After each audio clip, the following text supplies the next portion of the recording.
Truman's trying to shut that drive down on Bailey. Bailey's going to try to take it to the hole. Doing a good job at it. And right if they don't close that gap, she's going to get to the hole. And if she gets to the hole, she's going to score.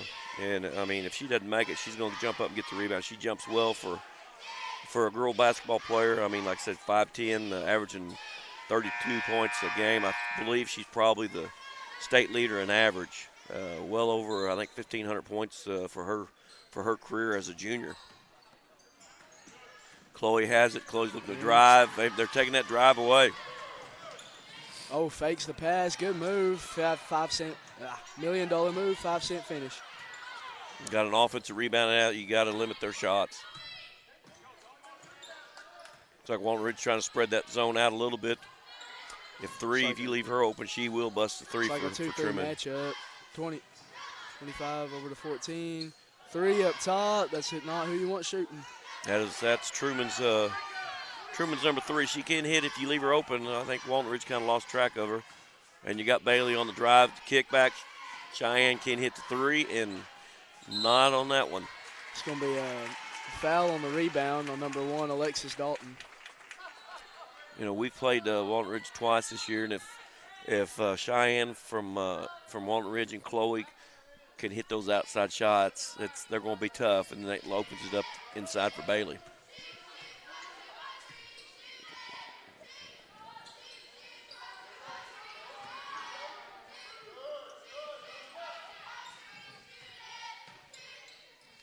Got the number 25 for the 3, and it's good. It's going to be number 25, Morgan. Looks like Truman's out to a 5-0 start, but don't worry, Bailey can put some points up in a hurry. Trying to force it. I think she's trying to do too much. She needs to just let that game come to her. Ooh. Hits the inside. Not a great pass. And Bailey gets the ball. She's coming down. I think she's going to look to dish here. And they've got some shooters. They're playing their face guard, Chloe, number 10 from Walnut Ridge. So if she's going to score tonight, it's going to be tough. She's going to create some opening shots.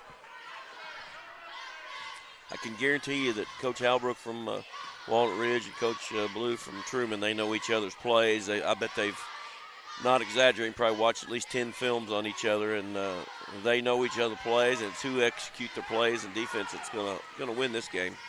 Augustine with the ball, trying to drive, and they're containing the drive very well here. Corner, Jones for 3, and it's off. Follows a nice shot, rebound. but got to finish. Nice rebound and a miss. I think maybe Walnut Ridge got a little jitters first early in this game, but it's the first game this week. Yes, they've set out. I believe Coach told me eight days since they've played. So Truman just played once already this week, so they're a little more basketball ready. Horrible pass. Looked to pass, and the receiver was not looking and ready for that pass. 2 kick out to number 3 for 3, and it's going to be off. Augustine with the ball, loses it. I believe they're skip pass right into Bailey inside. She hasn't even shot the ball yet. I don't believe so. She's touched it, but she hasn't shot it. Looks like they're playing a man-to-man, but they're sagging off on everybody except for, of course, Bailey and Foley, number 42, and Chloe. And the others two are just kind of in the lane, but, that's their scores. So Truman's doing a good job defensively. Quick mid-range jump shot, in and out. Rebound by Chloe Davis. Augustine pushing the ball up the court. Ooh, looking for a trap. Skip pass to the corner. She's going to dribble it. Yeah, good pass. Good pass. And it's going to be a foul.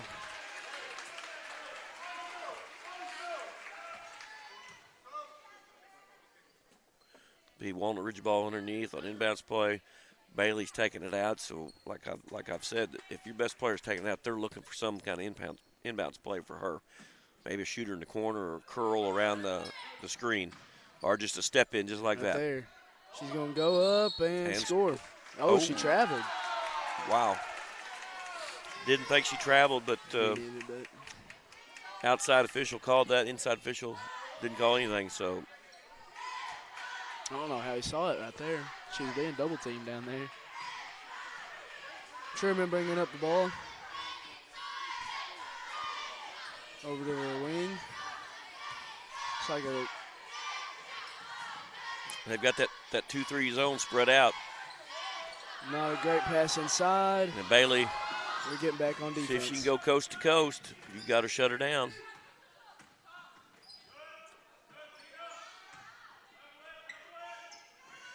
Five can shoot it. Alexis Dalton for 3, and I guess not today, though. No. I believe she's got the green light, but like you said a while ago, I don't think Bailey's maybe shot the ball one time and was called for a travel. So, almost 2.5 minutes left in the first quarter, and she's only shot it once. I mean, give credit to Truman. They're not letting her shoot it. Yeah, give credit to Truman for keeping her off the boards. They're going for they're getting rebounds right now. She goes up and in. It's number 20.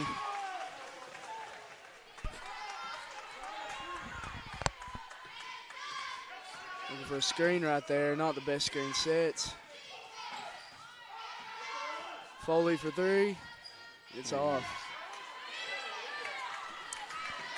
Coach Albert may have to adjust, and if they keep number 1 on her from Truman, may have to go to a little post up with Bailey.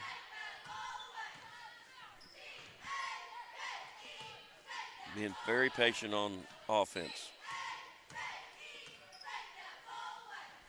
Looking for the cutter or the post up. Did they get it go? I know Coach Albert's wanting to run with it. Alexis Dalton for 3. From deep. It's going to be off. I say Alexis Dalton. I meant Alex Jones. Wow. Ooh, she ain't hitting either. The outside shots are just not falling for either team this first half. Like I said, I think they may have some jitters. Good move by step. Bailey Augustine. And they've got 2 points. Got on the board. You go, almost the end of the first quarter. Got the goose egg off. To me, both teams look a little winded right now. Walton Ridge kind of content with letting Truman hold the ball out there. Maybe Truman's looking for a last-second shot. We got about 50 seconds left to go in this quarter. Not the shot that may have been a foul, but they get the offensive rebound. So, and they don't. And killing them on the boards. Killing them on the boards.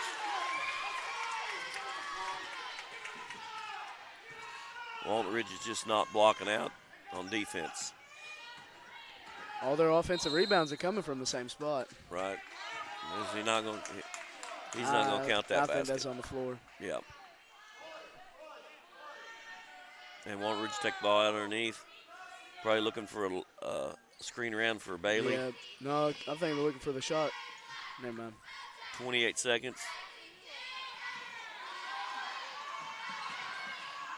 Good pass good cut inside. by Lowe. Chloe got a good cut right there. Chloe Davis, 2 points. 15 seconds left to go in the first quarter. Truman bringing down the ball. Kick over to the wing. Look back, little dribble drive right there. Wing, quick mid-range jump shot, and it's good. Nice shot. After one quarter, we got Truman 11, Walnut Ridge 4. Maybe they knocked off a little rust this first quarter and see if they can adjust and come out. And Walnut Ridge kind of stagnant on their offense, not really getting to any flow. Truman's just being patient and working the ball around and taking what Walnut Ridge gives them.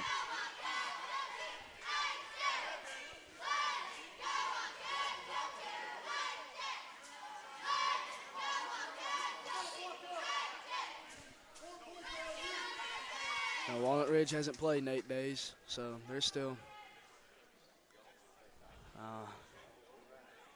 trying to get back into it. You know, like the old saying is, it's tough to beat a good team 3 times. This is the 3rd time that they've faced each other, and like I said, Walnut Ridge is 21-4, ranked 6th in the state, Max Prep, and Truman's 16-10, ranked 13 on Max Prep in the state. So we got some some nice teams here, and one's going to be a loser, one's going to be a winner. We'll just see what next 3 quarters work out. Number 20.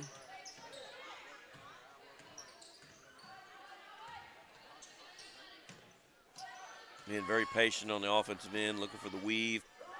Right there, and it's open. Not the shot you're looking for. Forced it. Well, you're not even shooting it, just throwing it up there. Yeah, I think she was waiting for the referee to call foul and bail her out on that. That's a freshman, number 2, Jones. Very good player. Very good player. As a freshman, I think she's got some colleges already looking at her. We've got 2 of the better players in the conference squaring off right here. Jones, number 2 from Truman, and Bailey, of course, from Walnut Ridge, number 11. Over to the corner and almost stolen right there, but her foot was out of bounds.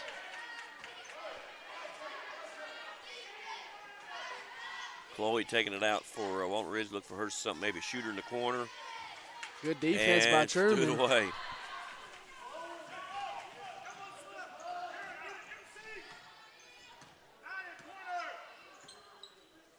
The good thing about this game is both teams have already qualified for the regional, so there's really not a lot of pressure. You're just playing for a seed in the regional tournament. Good take. And it's up and in. Truman's keeping control of the game and the pace.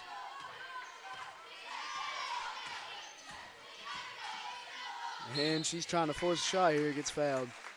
Almost looked like I might have switched to a triangle on 2 on Bailey and Chloe, which that is their 2 leading scorers. If you shut those 2 down, you stand a good chance to beat Walnut Ridge.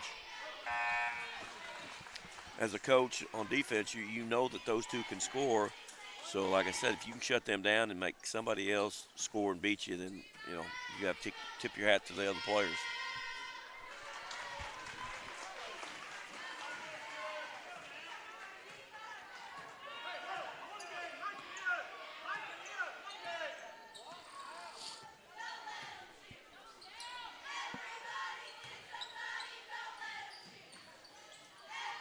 And Bailey Augustine with the steal right there.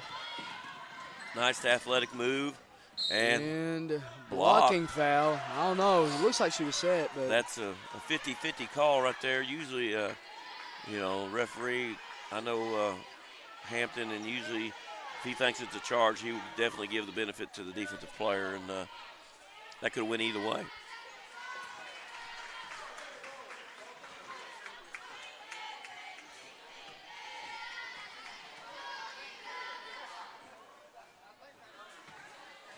Misses the second free throw. Truman gets the rebound. 25, Morgan bringing the ball up. Hands it off to number 20, over to 3 at the top of the key. Good ball movement by Truman, and as I say that, Chloe Davis gets a hand on the pass.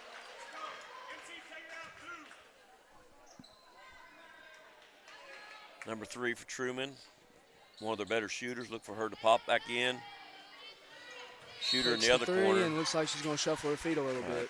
They had that play set up for her to step in the corner, but they traveled before they could get it to her.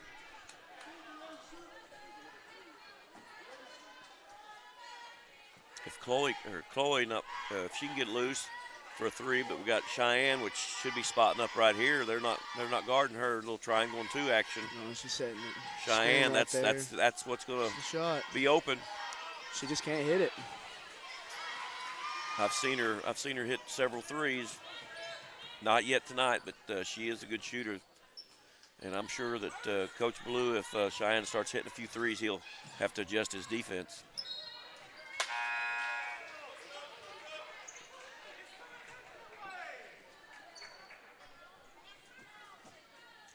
.22's in the game. Not sure about her outside range, but I know 5 can shoot 3 from Walnut Ridge, and of course Chloe can. Got Bailey working the inside. It's hard to get it to her when they're playing triangle too, because somebody's going to be in front of her, somebody's going to be behind her. Alex Good drive. Jones taking it in and drive. finishing. Good drive by Jones, sophomore. 25 Morgan. They're trying to push the ball up the court before the defense gets set.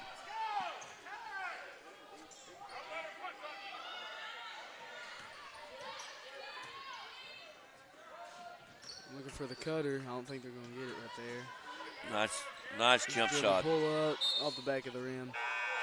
Ooh. Out on Walnut Ridge. Huh. Coach Albrook doesn't agree with that call, but I don't know about that one either. Referees usually have a 50-50 shot at they're going to either get it right or not. One team's going to be happy on the call, the other team's not. Shooter in the corner. Took the post Giving it to move the post instead. up, over to number 3 outside, and it's going to be off. Neither teams are hitting their shots right now outside.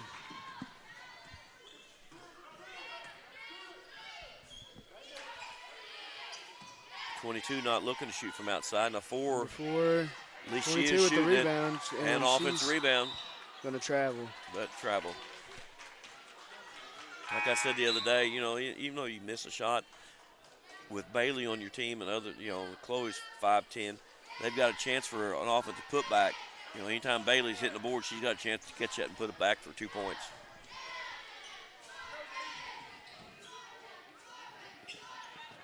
The 20 for 3, that's way off. Good pass. Over the back. Looks like number 25 from Truman. I think I see on here Andy was asking us, Jason and myself, what all our favorite all-time basketball movie is.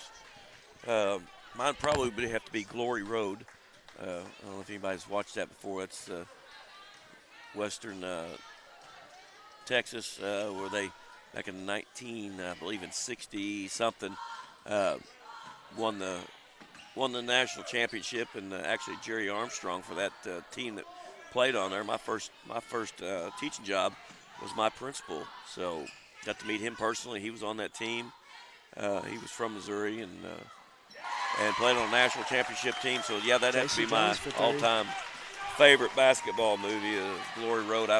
Jason, what's your favorite basketball movie? That's hard.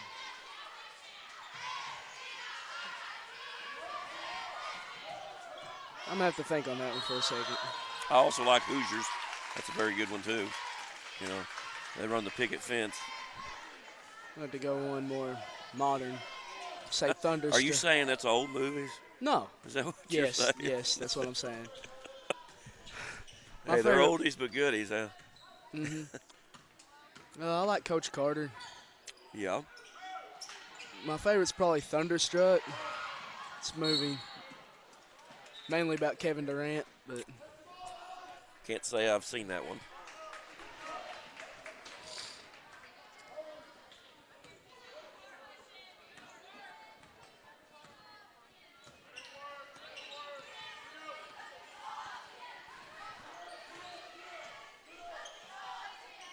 Walnut Ridge has worked their way back into a one-point game, but then gives up the basket and one. Coach Halbrook's not happy with that defense.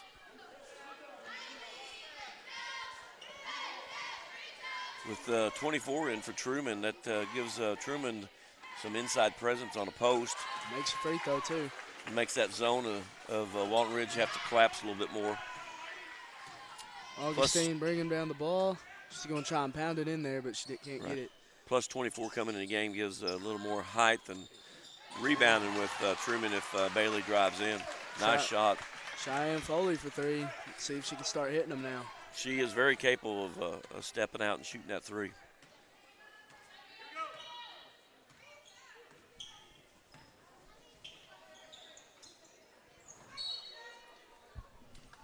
It's going to be a foul on number 5, Alex Jones.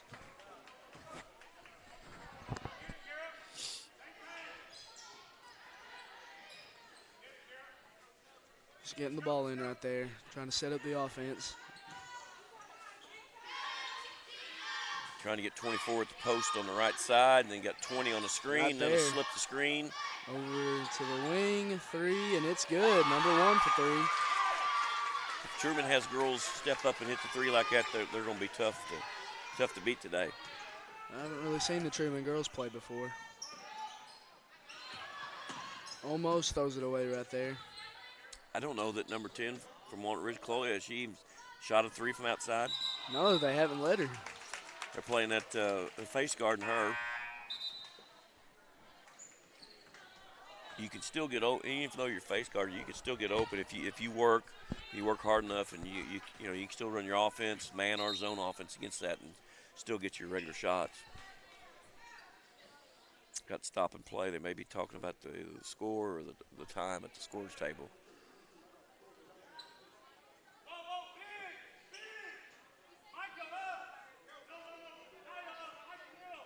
I'm sure Ronnie Jones and Scott Dodd, they've had that all under control, so I really don't know what the problem might be. It might be the scoring.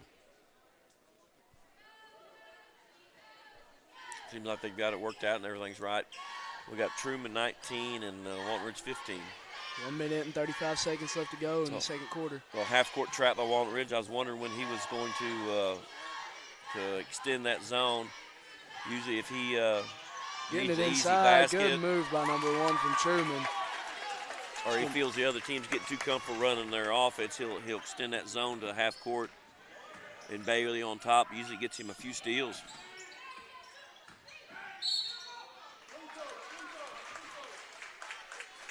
That's going to send Bailey Augustine to the line. 1-1. They're in the bonus right now. And she is a very good free throw shooter. I believe Coach told me one time around 90%. And I hope I didn't jinx her. But if you got a high school girl that can shoot 90%, you want her going to the hole and drawing some fouls. If you got a high school girl that can average 32 points per Yeah. game, you're going to want her shooting the ball every time she gets it. That's a good combination. She's averaging 32 a game and 10 rebounds a game and shoots 90% from the free throw line. That's quite a player. When you got 2 girls that are capable of scoring 30 points in a game, it's even better because Chloe Davis has done it before too. Yeah, whoever's team she plays for makes you, as a coach, a lot better coach.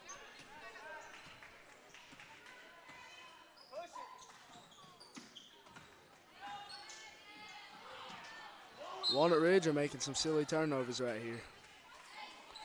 Triangle 2 is giving Walnut Ridge some fits. But if Cheyenne or any of the other three-point shooters, Jason Jones can hit the 3. If they start hitting 3, then he's got to adjust. But right now it's working in Truman's favor. Right there, good move again by number 1. Truman, he's got 9 points right now. 30 seconds to go in the half. Look for Bailey to drive or maybe kick out. And the Chloe Davis, they're not letting her get it. First shot got blocked. Not letting her get it off. It's good defense.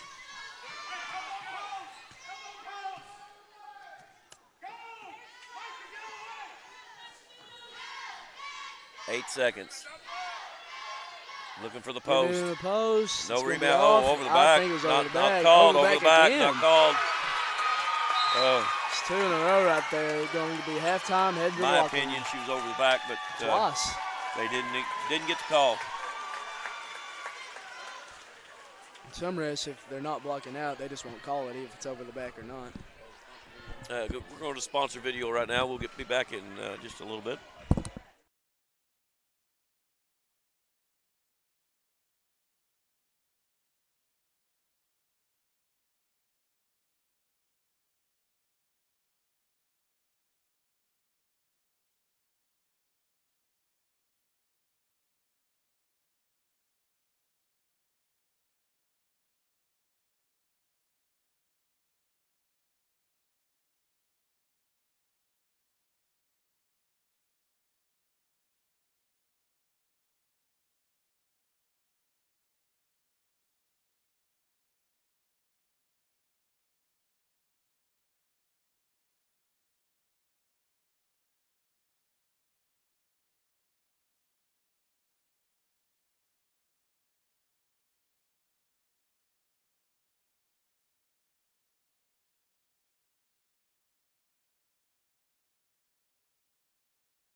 Harold's Barbecue out of Corning, Arkansas.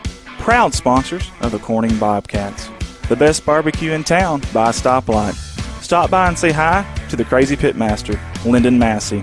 Carry out, dine in, catering. Come hungry, leave happy. Harold's Barbecue. A big thanks to Goodman Drug Company out of Corning, Arkansas. Kathy Goodman and staff would like to invite you to drop by for any of your pharmaceutical needs and or Razorback and Bobcat apparel. Drop by and see them Monday through Friday, 8:30 to 5:30, and Saturday, 9 to 1, or use the convenient drive-thru. Goodman Drug Company out of Corning, Arkansas. Red Taylor Ford, locally owned and operated by the Taylor family since 1977. Their company has been an integral part of the Corning community since their beginning, participating and or donating to basically every major community project to come before them. They have a top-notch service department with master certified technicians. Contact them for all of your automotive needs at 870-857-3516 or at www.redtaylorford.com. This is Mike Vincent, Certified Public Accountant. I've been a Bobcat fan for as long as I can remember, having worn the black and gold as a student years ago. Join me in supporting our students as they proudly represent our school and community. And come see me on 2nd Street in downtown Corning for all your tax and accounting needs. Go Bobcats. CSR would like to thank Parkview Restaurant of Corning, Arkansas for their sponsorship. Parkview offers breakfast, lunch, and supper, including daily plate lunches, and they have a deli with a variety of lunch meats and nightly specials. Amy and Danny and Jordan are big supporters of Corning Bobcat Athletics. Thank you to Parkview Restaurant. A special thanks to Richardson Family Dentistry out of Corning, Arkansas. Locally owned, locally operated, a fine dental office with a great staff that are all proud sponsors of the Corning Bobcat Athletics program. Richardson Family Dentistry. Your local Farm Bureau insurance company introducing Ag Promise, an exceptional policy that protects everything farmers rely on. Ag Promise is a competitively priced, easy to understand, and tailored to meet your specific needs. That's Farm Bureau's commitment to you, and they have a team of local agents and adjusters ready to back it up. Give them a call today to protect your agribusiness. It's not complicated, it's a promise. Ag Promise, 870-857-6788.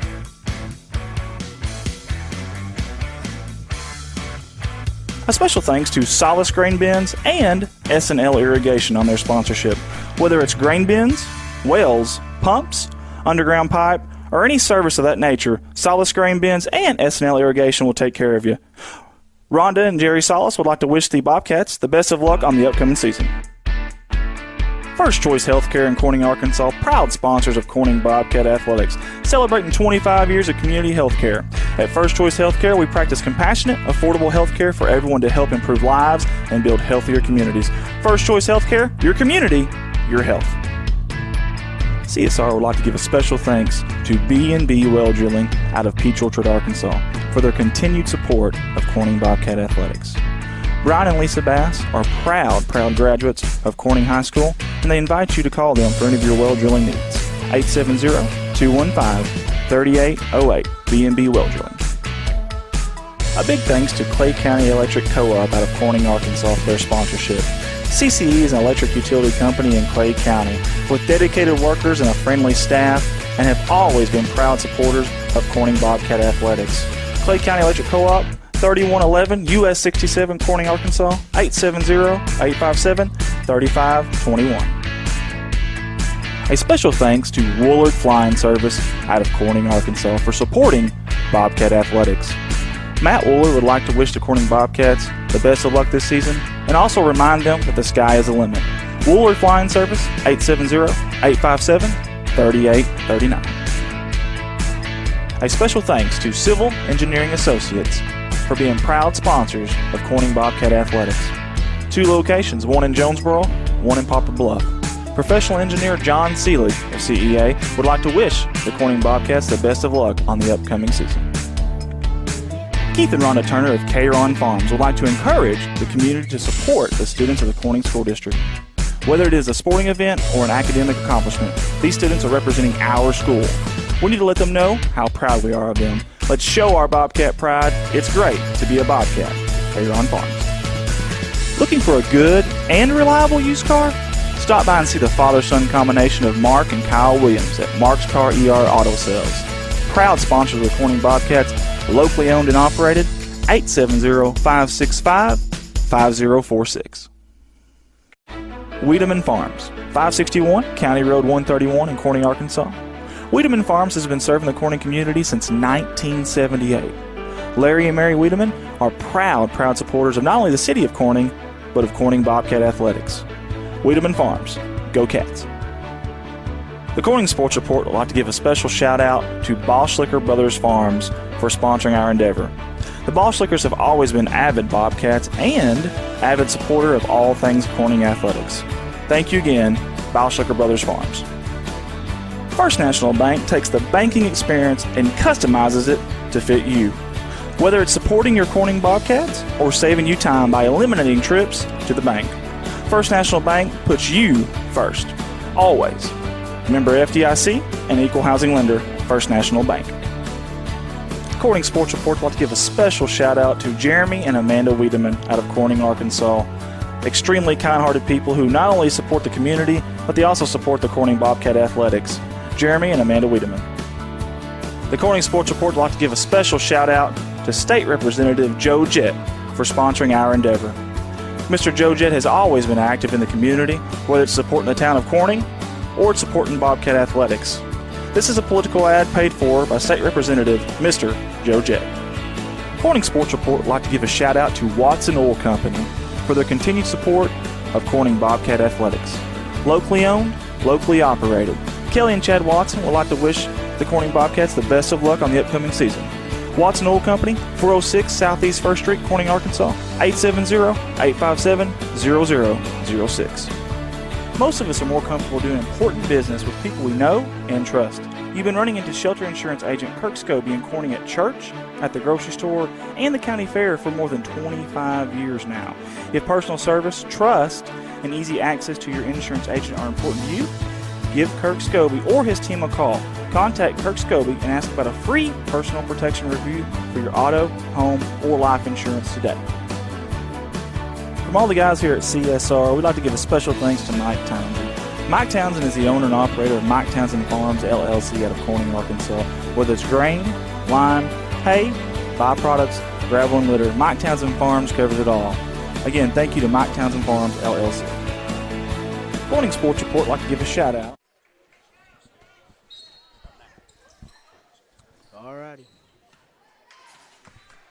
Okay, we're back. Walnut Ridge will open up the second half with the possession of the ball. I'm sure Coach Halbrook had some modifications at halftime. Probably had a nice halftime speech. Keys for Walnut Ridge to get back in this game is to try to get Bailey the ball. Let Cheyenne, if she starts hitting her threes, that's going to create a lot of trouble for that triangle too. And Chloe needs to work to get open and, just stop Truman's offense on the other end. Truman's a very athletic team. He crashed the boards. We'll see if Truman stays in the same defense as they had the first half. They did a little triangle and two. And it looks like that's what they're going to stick with. Why not? It's working, so stick with it. Going a dribble drive right here. Open for the shot, but not taking it. If they hit a few of those outside shots, that's going to create some trouble for Truman. But as long as they're not hitting it, that defense is working. They're leaving number 4 wide open, and I'd do the same thing. If I want anybody on that Walnut Ridge team shooting, it's going to be her. Right. Walnut Ridge back to their 2-3 zone. At times he'll stretch that out in the half-court trap. Lob it up, and it's going to be out of bounds, going back to Truman.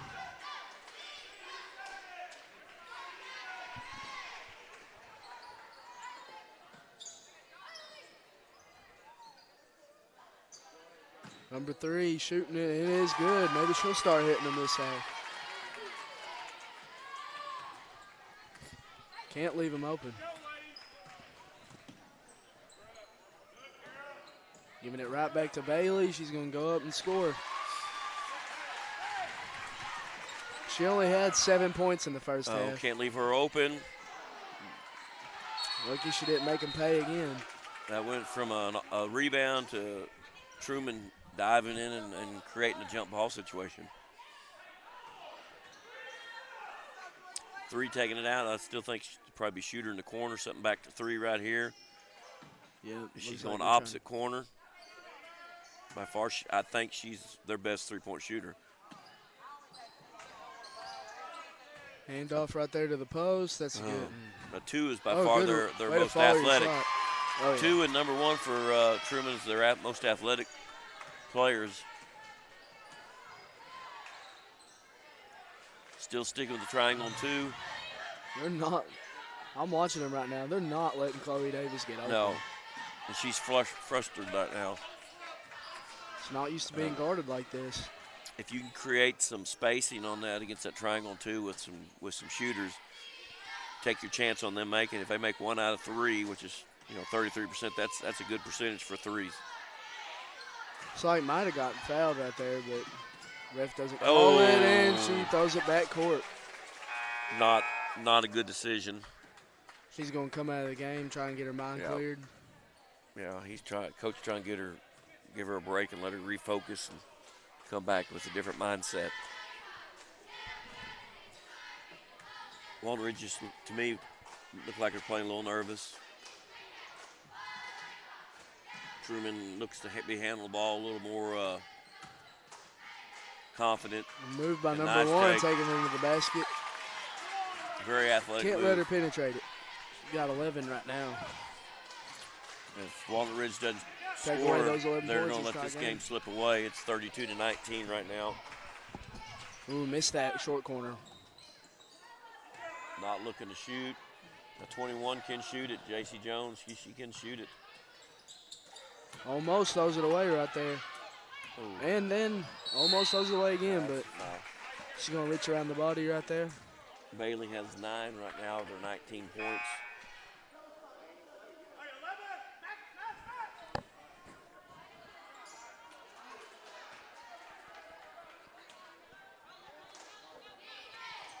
Forcing it. It's going to be a foul. Number 14. At this point, neither team have any players in foul trouble.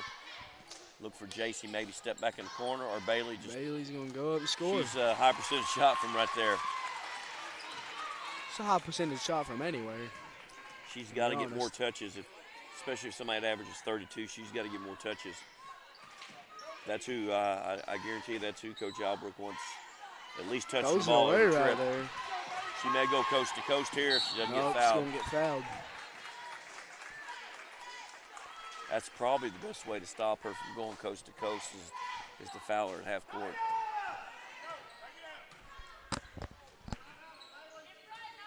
Five's open. Look at shoot. Got tipped. Looks like best say it looks like it's tipped. And they're going to strip it from her. She's going to go up off the back of the rim. You've got to make those. If you're behind, especially, you've got to make those easy 2-3 footers.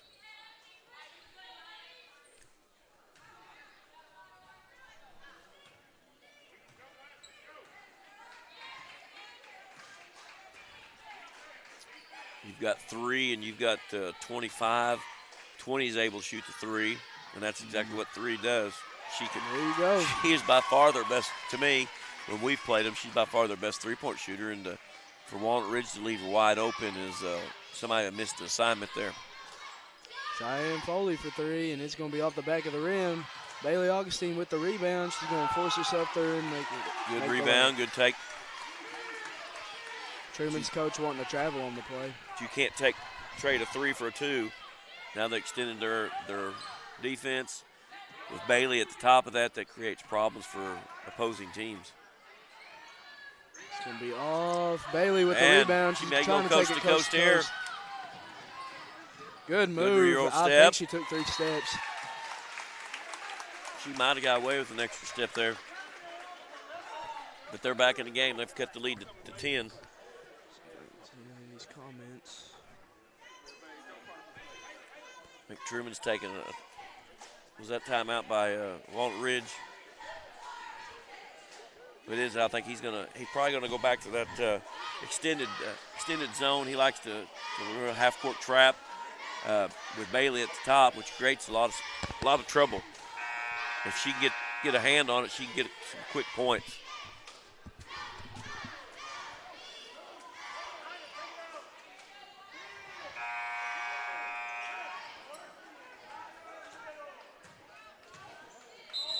Truman ball. Walnut Ridge up. Extended that 1-2-2 half-court trap with Bailey at the top. If you do that, you have to take away that middle. The opposite guard has to take away middle on that half-court trap.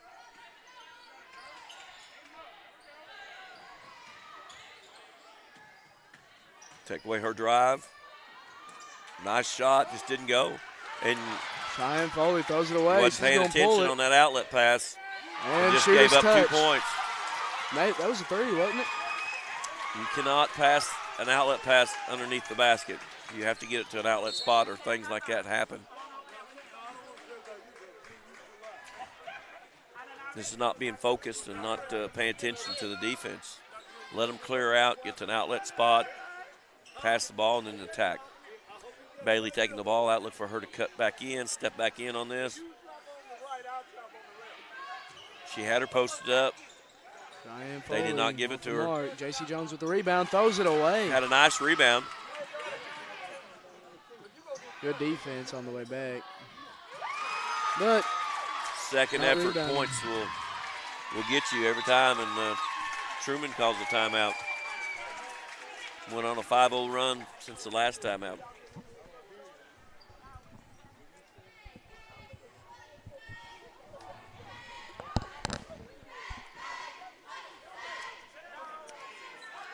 I'd like to congratulate Walnut Ridge and Truman and Hoxie and Osceola girls for advancing into the regionals. Like I said, we've got three teams in our conference, our district right here that, according to Max Prep, are in the top 13 teams in the state. So very tough district, along as the boys too. The boys district is very tough. Manila, Gosnell, Rivercrest, and Osceola. Truman is a very good boys team, and talking to Coach Murray, and they're not going to the regionals, and they're a very good team. I think they beat the number 2 team over in the other conference that would be in the regionals. So our conference is loaded and tough. You have to come out to play every night, or you'll be fighting. Should be some 2 good boys games too the rest of the night, and we have Hoxie and Osceola girls coming up later tonight too. My opinion, I think this next game coming up, Rivercrest and Osceola, is going to be the best game tonight. It's going to be a fast-paced game. Bailey with the steal, trying to go 1-on-3. Misses not making the usual shots that she makes.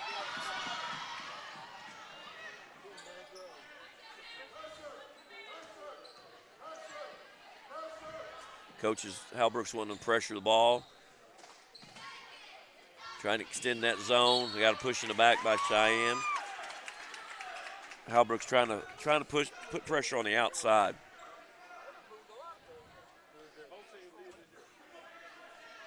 .25 taking the ball out for Truman underneath. Shooter in the corner, and Bailey gets a hand on it but doesn't secure and another foul on the ball. Cheyenne. So those passes that you get deflected but you can't gather it up to get a turnover for the other team is what hurts. Walnut Ridge still in this game, only down by 15. They're still in the game.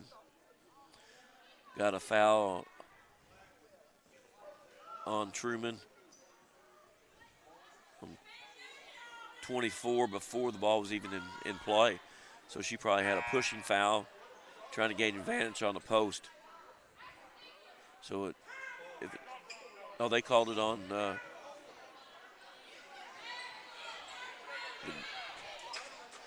maybe they called it on. They must have called it on Walnut Ridge. Good shot by number 2 right there. That's tough right there. Everything seems to be going Truman's way right now, but don't count Walnut Ridge out yet. Ooh, almost. Oh, had to take to the basket, but did not want it. I don't think she really. From what I'm looking at, Bailey's the only one really looking to take the ball to the hole. Kick out. Nice shot. And Truman's on the run.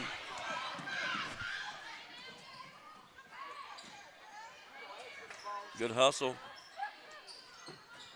Ball People is gonna flying be a foul all over the on place. Bailey Augustine. Got bodies flying. That's good hustle.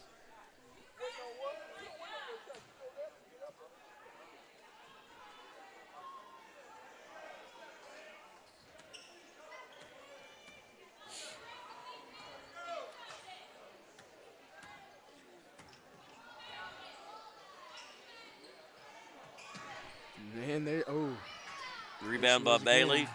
See if she can create some offense on this end with 25 seconds to go in the quarter. Looks to take a drive.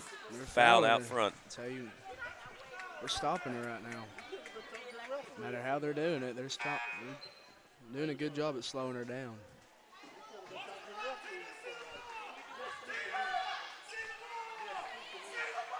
Coach Ballou yelling instructions to his team. I think he believes he knows this inbounds play. Probably going to be JC stepping to the corner. Cut the back door. Got the easy 2 points. Defense took away the corner for her, so she just went back door. She took what the defense gave her. See if they can get a stop. Oh. And she's down. It wasn't much of a foul, but they blew the whistle on it. And didn't blow the whistle on the one that knocked the Walnut Ridge girl down to the floor. 5 seconds to go. Look for a quick shot in the corner. And they're going to get it. Truman 43, Walnut Ridge 27. 16-point difference. It's quite a comeback to overcome, but when you got the leading scorer in the conference, anything's possible. I think Bailey's got 15. Jason Jones has 5. Thought this game was going to be much closer than what it Right. is.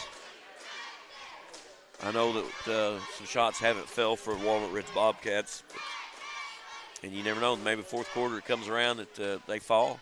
I look for Walnut Ridge to extend their zone and try to create some easy layups off half-court trap. Maybe even go to a full-court press.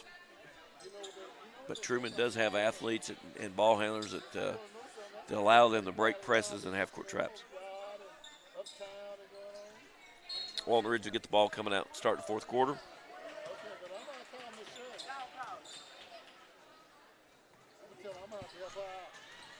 Backdoor cut and lost the ball. A lot of turnovers.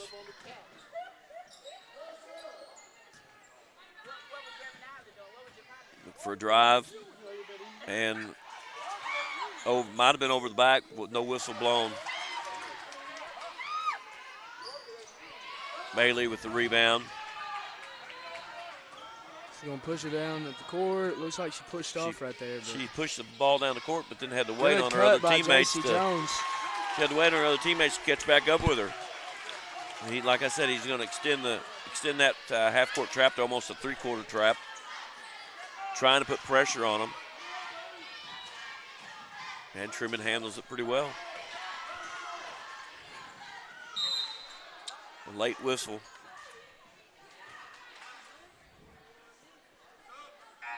I believe if she wouldn't have fell down, I don't think if they had called a foul on that one. Late whistle. Be Truman ball underneath.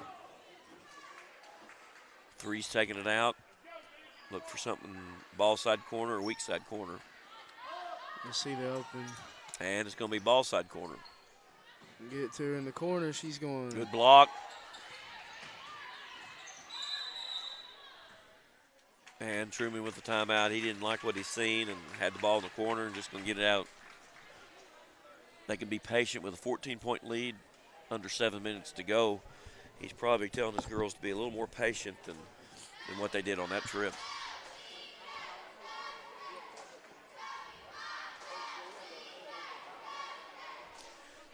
This is the second seed against the third seed in the district, with Truman being the third seed. Coming up big right now. Both these teams will be in regional next week.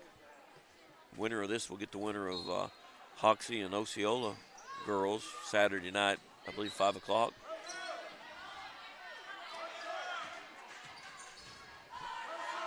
Walnut Ridge trying to extend their zone, trying to put a little more pressure, matching up out of it. And Truman's being patient with it. I know Coach Halbrook doesn't like to play man defense, but Truman may force them to play man defense because they're being awful patient with it. So I was about to say, and there went the patience right there. That was a forced shot that wasn't a good decision. And Bailey to the hole. Take it all the way, and it's good. If she gets in the lane, she can go. She can get up and she can slice right through there and come up. As Andy would say, she can slice and dice and carve her way in.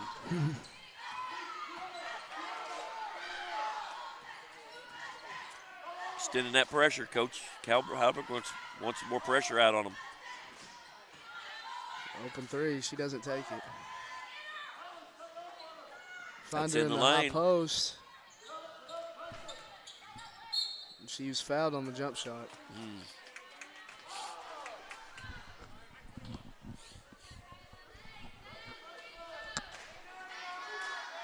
They did a good job till right there at the end. You never want to foul the jump shooter. If a girl shoots a jump shot and she makes it, you tip your hat to them.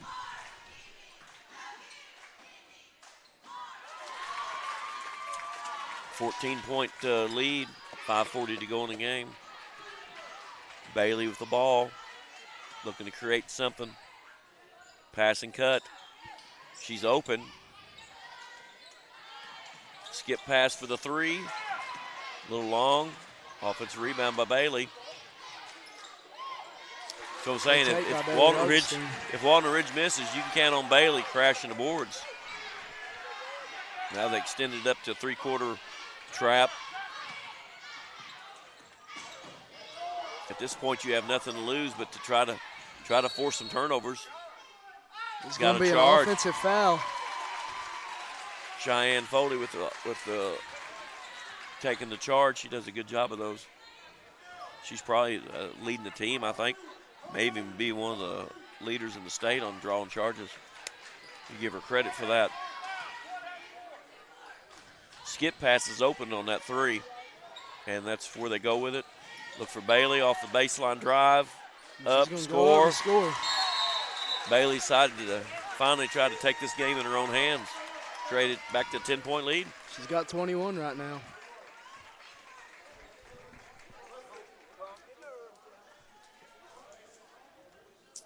Walnut Ridge with the timeout. I figure that he's going to go back with that extended press. Maybe he can go full court press. If you can get Bailey close to the basket and create some turnovers, she's tough to throw over. And she's got long arms, and she's tough to throw around. They take that middle away on that little 1-2-2 press. They create some turnovers and get right back in this game. And keys for Truman is just to take care of the ball and not force it and make easy shots. This game is for Truman, in Truman's hands. It's up to them to win or lose it. 4:49 left to go. 45-35. Truman with the lead.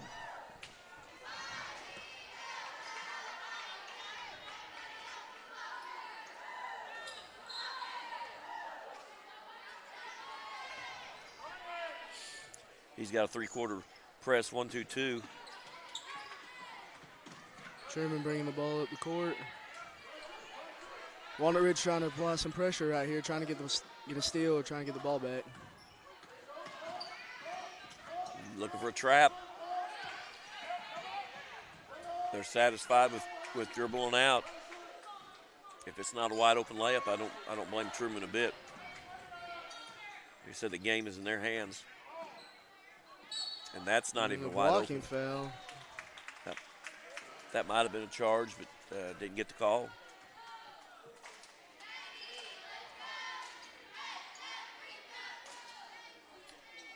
Number 2 will be at the line to shoot two.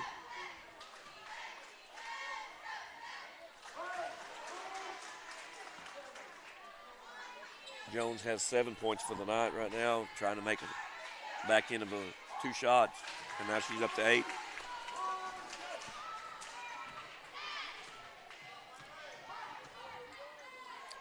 passing cut. Almost a turnover. It's going Right. to go. I believe that was off of Truman. I believe it is Walnut Ridge ball. We got Chloe Davis checking back in for Walnut Ridge. She can get you some threes and get you right back in the game. That's somebody they have to acknowledge and come out and guard. That opens up that middle for Bailey to drive.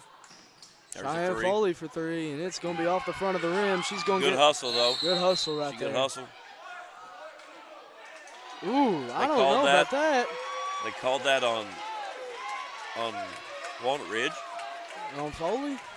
That was good hustle. That's her fifth foul. I don't think that was a foul. I honestly thought that was on Truman. I thought Foley had possession of it or trying for it.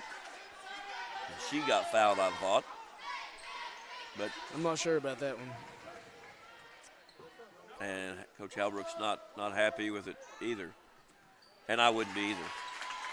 Kid hustles and get penalized for it.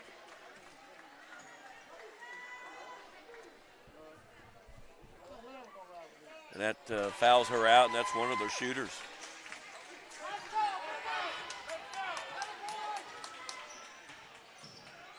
Good cut by Chloe Davis. And she loses the handle. She's not being strong with the ball. No, not very strong at all tonight with the ball.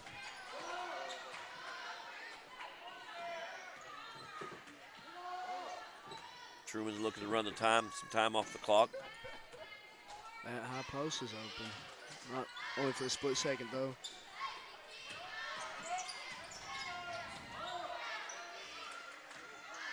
A good cut by number right 3, there. but didn't do anything with it. It's not a good place to sit and hold the ball. Nope.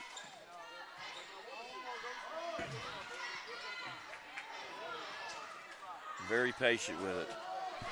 They've got the 13-point lead with 3:05 left to go in the game. I guarantee they're doing exactly what Coach Ballou wants them to do right now. I'm out of travel. Yep. Travel. We're going to call travel right there. Be patient and take care of the ball, and this game is Truman's. If you're Walnut Ridge, you got to look to score. It doesn't have to be a 3. It could be a post up or a put back, but you have to score each trip to get back in this game.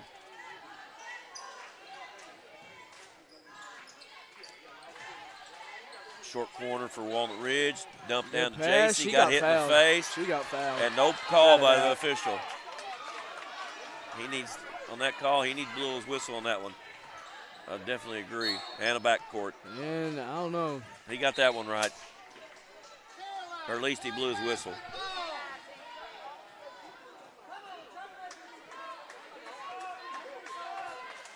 Walnut Ridge has to get the calls to go their way and get a little offense going here. Last two and a half minutes. They're not being sharp on their passes inside. If Bailey gets to the line, you know that you've got a good possibility of making 2 points right here with the clock stopped.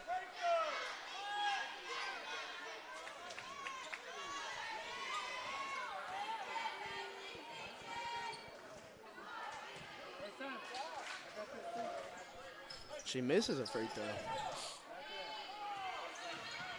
Got to take that point away. They're patient with it again, spreading it out.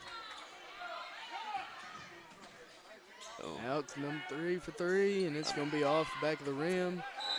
I know that's their best three-point shooter, but Coach Ballou, I don't think, is happy with that decision. At this point in the game, I wouldn't take that shot. No. I wouldn't be that mad, though. Up 13 with 3 minutes to go. That's probably not a good shot. First quarter, it's a good shot. Second quarter, third, but not fourth quarter with 2 minutes to go. 3 from the top. Alex Jones tried to bank it in. They're pulling it back out to 3, but at this point, you just need to score. Just put it back in on offensive rebound. Bailey had her man posted there. I'm going to give it to her. She's going to Good fight her way move. through. Good move. Strong move to the Coach hole. is down to one timeout from Walnut Ridge. Down 11 points. Minute 26 seconds to go.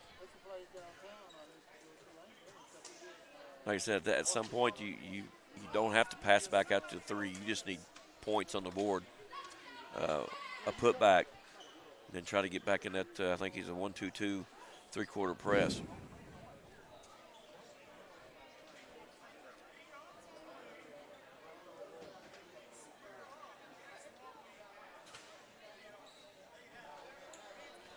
Yeah, Truman needs continue what they're doing offensively, taking care of the ball. Defensively, they seem to know who they're supposed to guard and who they're not.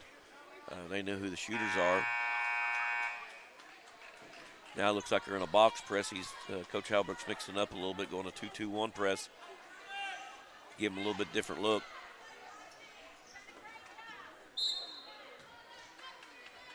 If you're patient with this and just kind of walk it up, you can break this and get somebody in the middle. And they got the ball in the middle. And somebody got caught sleeping in the backside. Easy 2 points.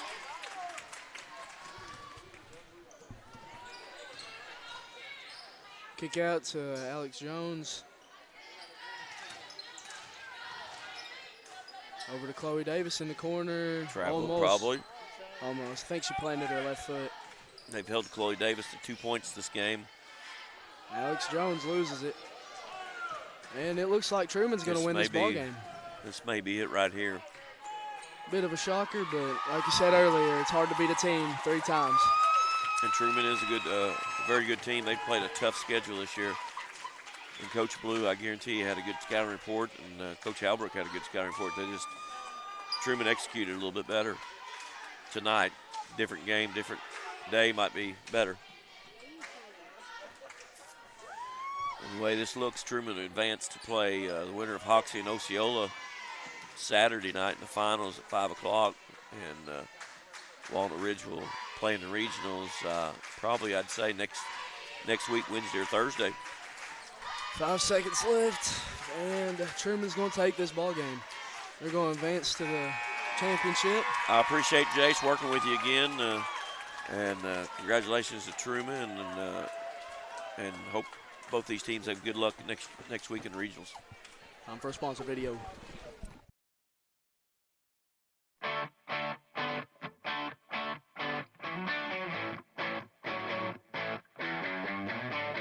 Harold's Barbecue out of Corning, Arkansas.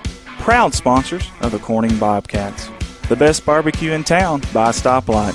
Stop by and say hi to the crazy pitmaster, Lyndon Massey. Carry out, dine in, catering. Come hungry, leave happy. Harold's Barbecue. A big thanks to Goodman Drug Company out of Corning, Arkansas. Kathy Goodman and staff would like to invite you to drop by for any of your pharmaceutical needs and or Razorback and Bobcat apparel.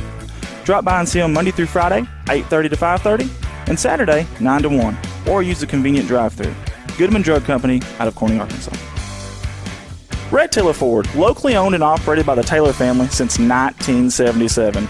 Their company has been an integral part of the Corning community since their beginning, participating and or donating to basically every major community project to come before them. They have a top-notch service department with master certified technicians.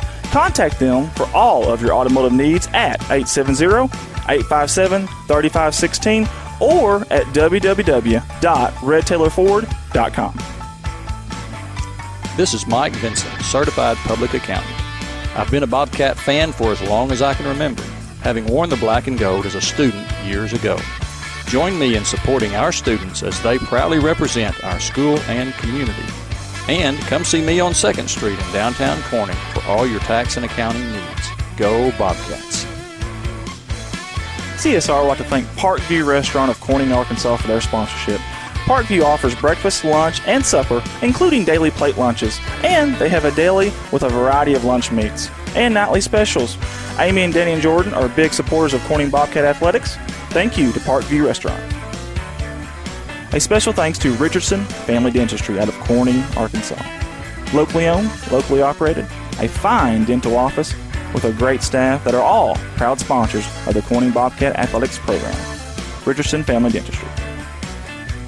Your local Farm Bureau insurance company introducing Ag Promise, an exceptional policy that protects everything farmers rely on. Ag Promise is a competitively priced, easy to understand, and tailored to meet your specific needs. That's Farm Bureau's commitment to you, and they have a team of local agents and adjusters ready to back it up. Give them a call today to protect your agribusiness. It's not complicated. It's a promise. Ag Promise. 870-857-6788.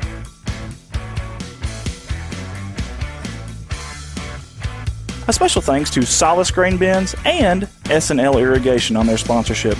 Whether it's grain bins, wells, pumps, underground pipe, or any service of that nature, Solace Grain Bins and S&L Irrigation will take care of you.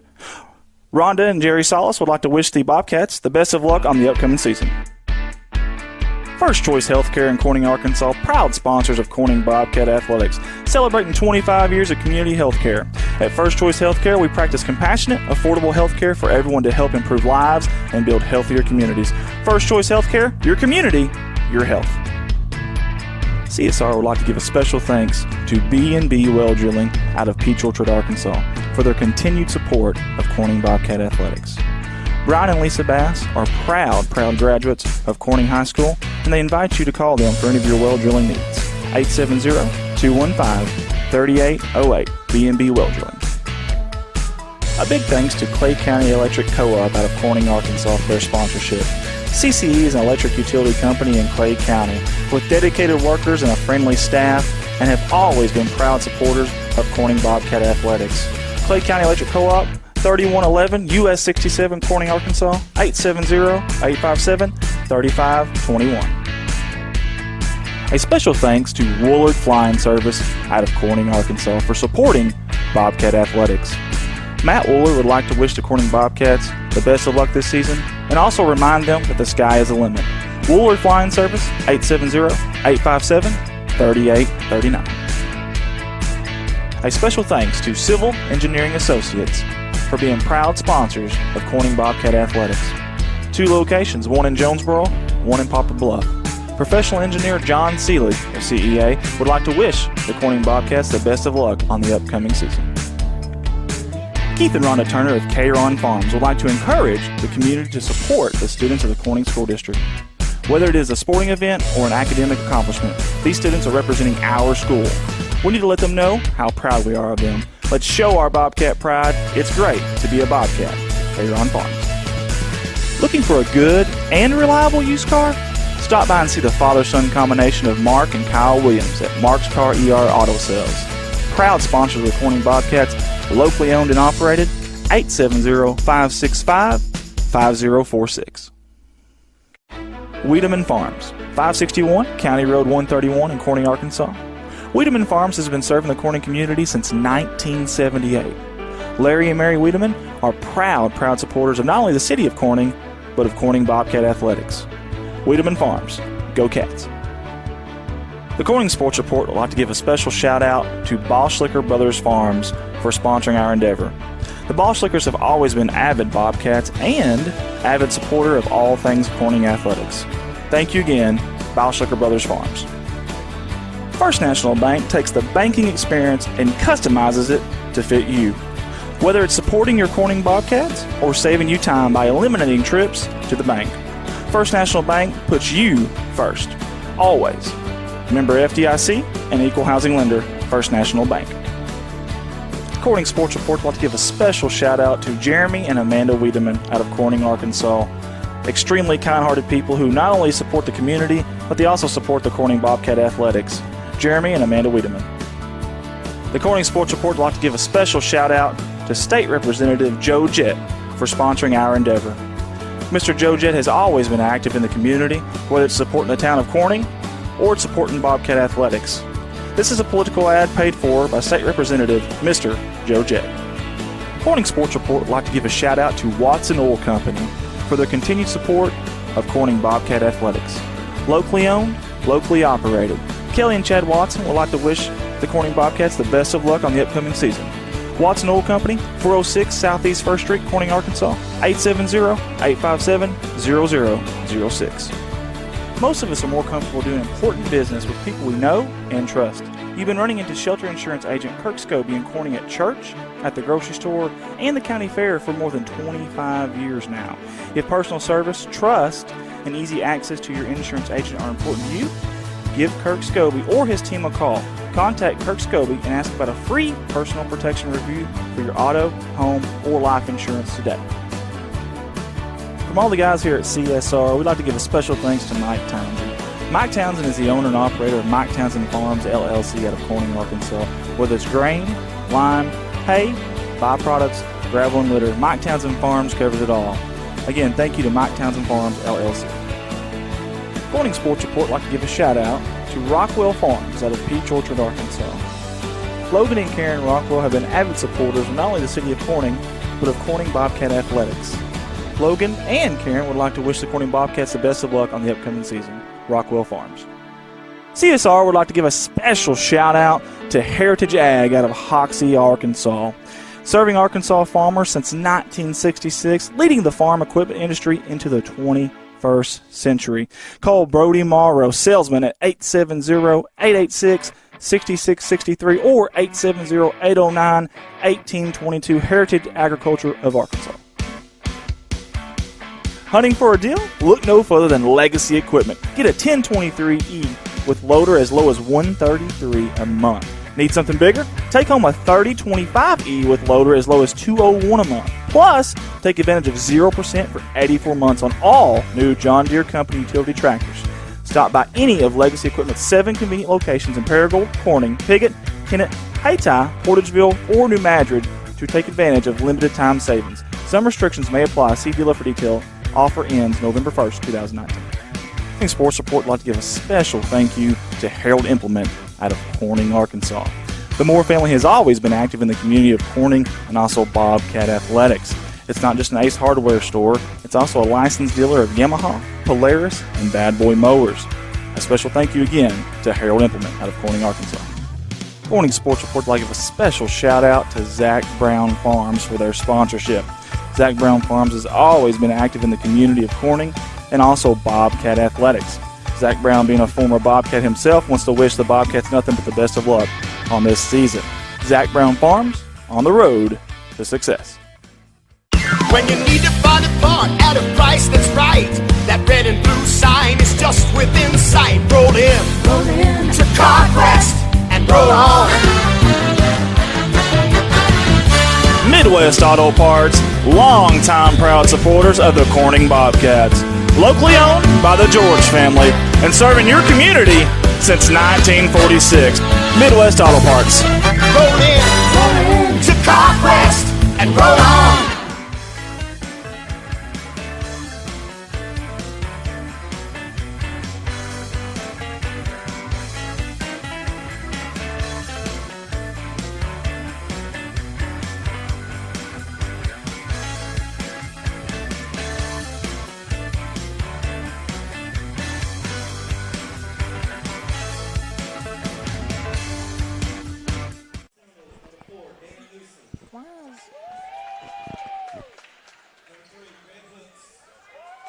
We're on? I think so. Okay. I didn't know what he said.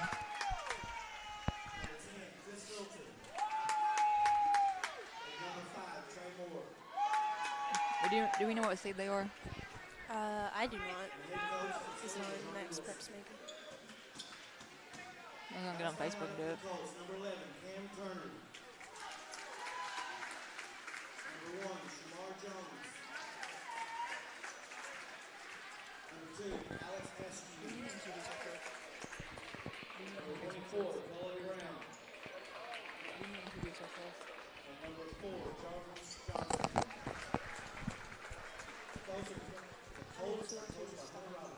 Huh?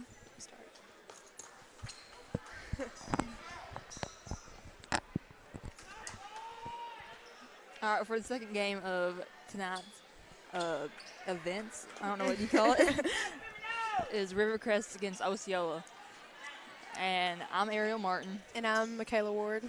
And we're commentating tonight, so woo! Or this game, I mean.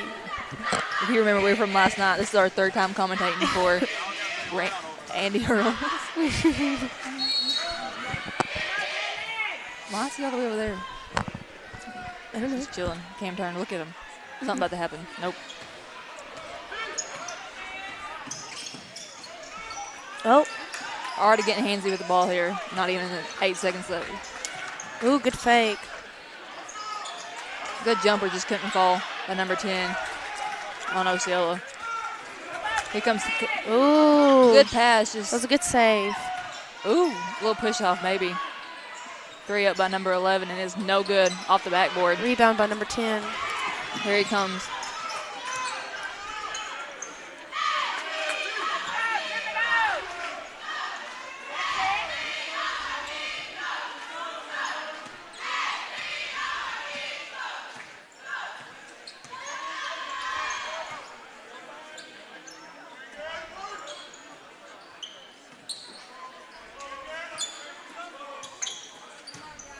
Ooh. Oh.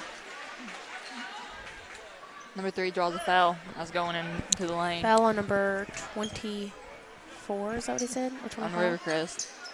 24. So far, no one has scored yet on either teams.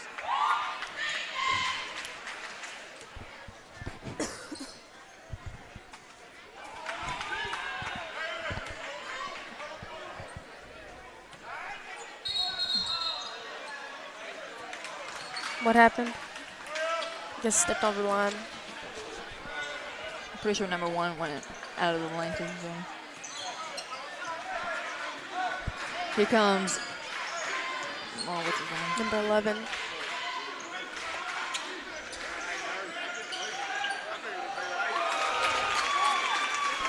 Yeah, I was right.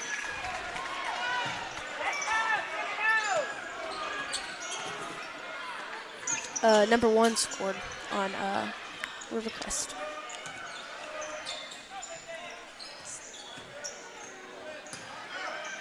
It's a good take. Good finish by number 4 on Osceola. And he's not on the roster. Is that it? Maybe. Oh, yeah.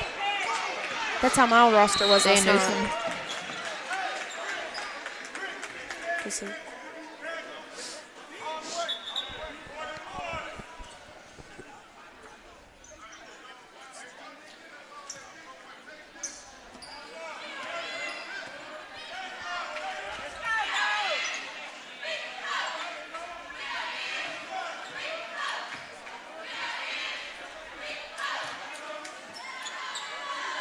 Shot by number 10.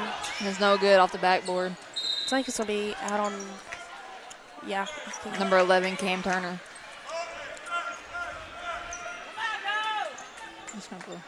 Number 1 shoots. No good. Rebounded. And put back by. Good put back by number 3. 3, yeah. Greg Hooks Jr. He's only a senior. Well, he's a senior. Staying at 6'1".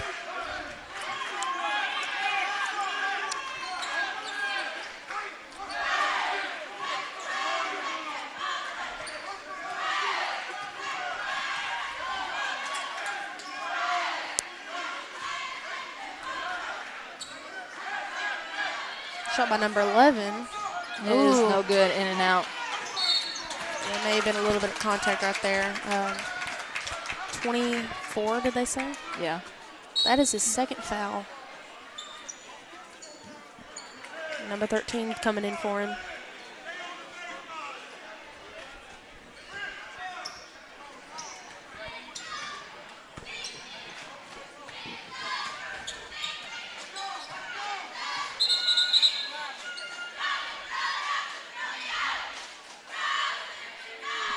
What is it?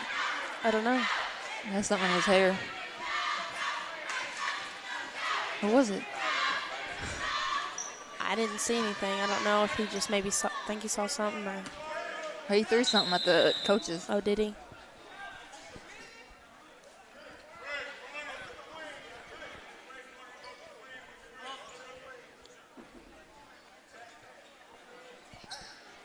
No, I'm just confused. The ball's wet, maybe.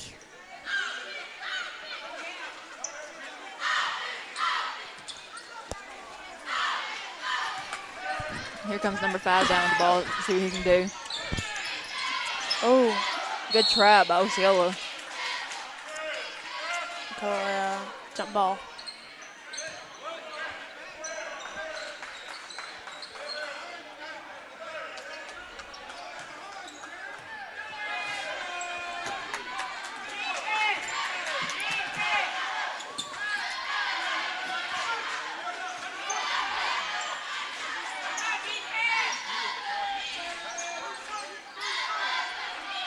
little skip pass. Here comes number 2 in the lane. He just loses it, walks. Ref is calling it a walk.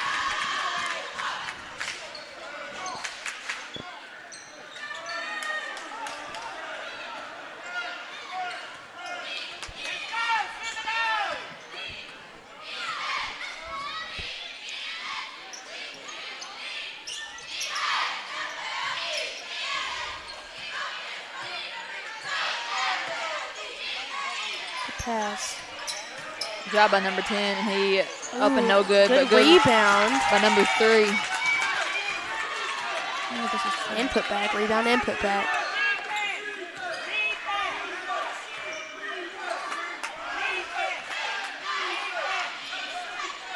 Shot by number 11. It's no good. Good rebound by Osceola. They're coming up the court for a fast break. He goes in.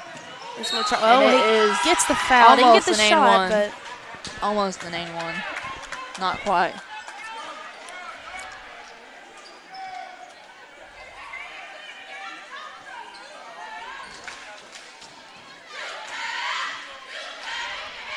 First shot is up and it's no good by number 10. C. Littleton. He's only a junior. Standing at 6'2". ooh.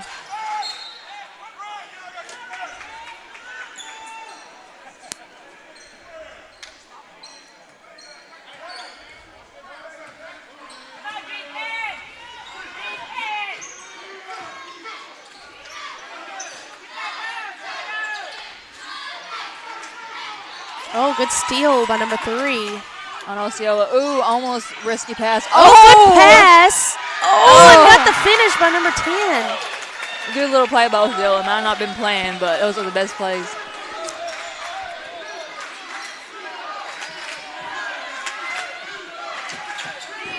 Now with 3 minutes and 25 seconds left to go, Osceola is standing at 8, while Rivercrest is only at 2. Oh my goodness. I just couldn't get it.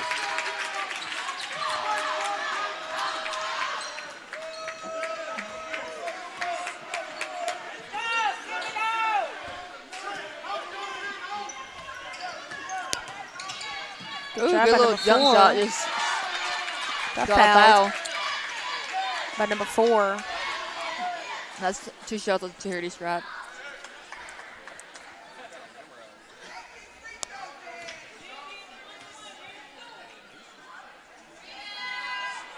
Good shot.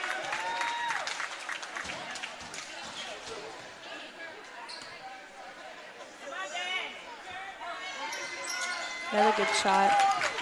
2 for 2 on the charity stripe. Oh, good steal by number 4. He comes in and drives in, and it is no good. Good block by Cam Turner. They got it back, though. Osceola's still alive here on this play. Good move by number 1.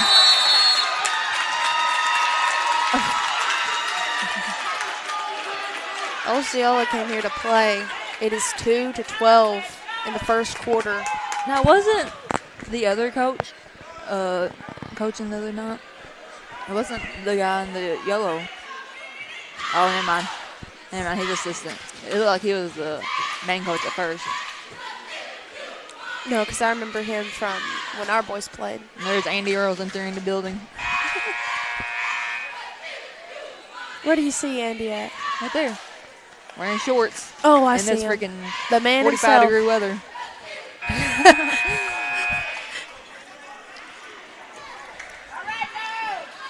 Give this opportunity for a second to thank Andy for all that he's done. I mean, we really appreciate him and all the stuff he does and allowing us to commentate tonight. I'm spending countless hours in this gym, just sitting right here on these bleachers. Yeah, these not so comfortable bleachers for a while. I'm constantly running back and forth on that little iPad of his, going back from different camera angles and everything. I don't even know how he does it. I don't either. Good take. Good rebound. And gets the foul. It's number 2 on Rivercrest. Good job by number 2.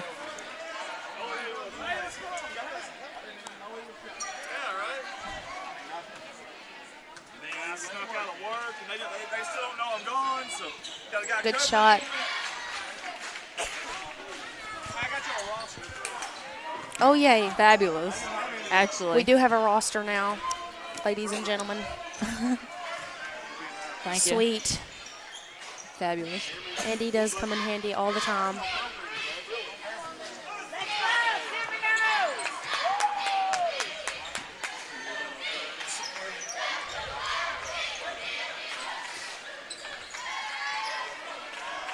Shot by number 4.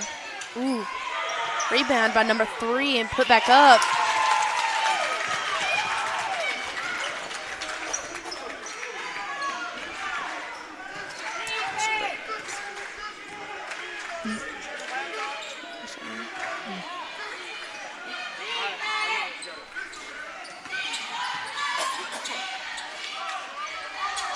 Number 1 shoots. And it's no good. Rebounded by number 5 on I got to follow Osceola. your shot on your. Oh. Oh. Oh. Oh my gosh.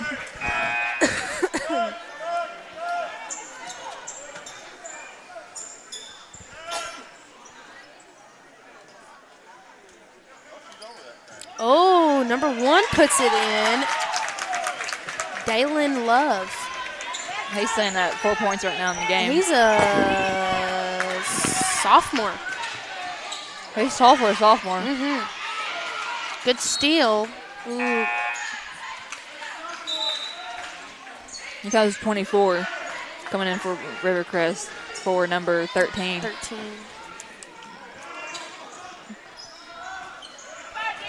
No, 24 is a tall dude. I'm pretty sure he's sitting at 6'7" that might at have been, least. Yeah.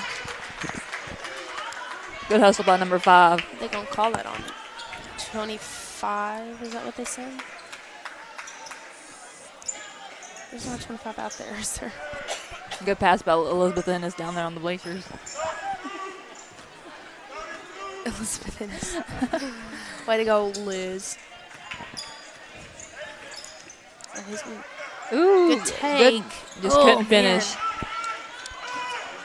Here comes Osceola coming in fast. Ooh, he's going to go all the way. Ooh, good block by number 3. Oh, he looks like good take, number 10. He landed Couldn't get wrong. A little bit. He landed wrong. Yeah, he's hurting on his foot or something. Greg Hooks Jr. Good rebound. Good pass, just couldn't make it quite there. Yeah, number 3 looks like he's hurting a little bit. Yeah. Here comes number 4 down. Now, Osceola's up by 11 with 25 seconds to go left. Osceola's going to try to get the last shot of the quarter. Come on, they just can't lose it. Good kick out. Back to 3. Ooh. Oh, good fake by number 1. Oh, good move, just couldn't finish. Looks like it might have been some contact try to get there. The last shot. Oh, goes up. And it's way too high. A little bit off. That's the end of your first quarter here on that for the Rivercrest and Osceola game. Osceola sitting at 16 and Rivercrest sitting at 5. For Rivercrest, number 1, Shamar Jones scored 2 points, and number 2, Alex, is that Askew? Am I saying that right? Askew. He scored 3 points.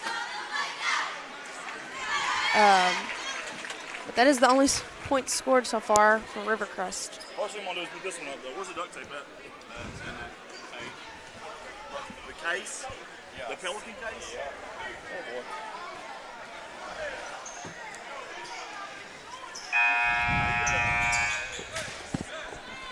I think it'll have to slide out one end or the other.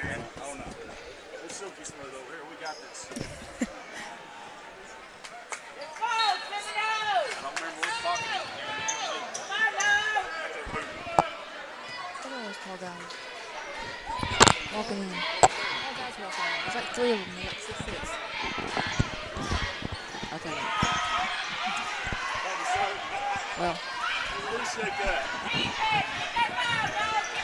All right, here comes Rivercrest with a good take. Draws a foul. Getting 2 shots at the charity stripe. It's calling it on number 24 on on Osceola. You can assist on that Good shot by number 2. Alex Askew.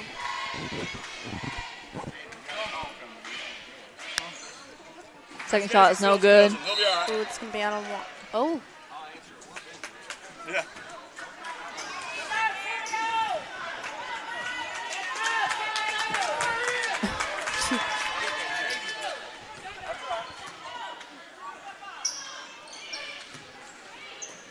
Oh, almost a steal.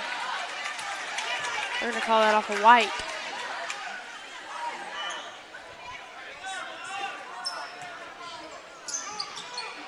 Oh.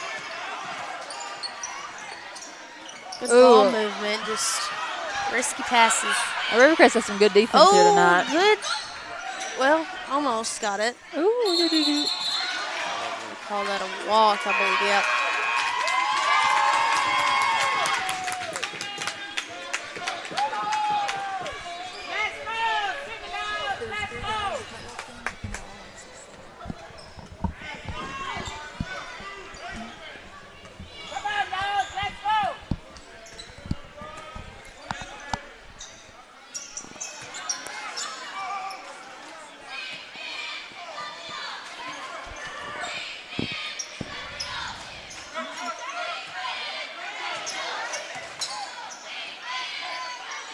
Shot by number 24, no good. Off Got the rebound. Ooh.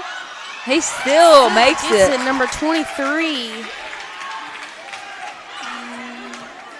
Not on the roster that I have. I do apologize for that.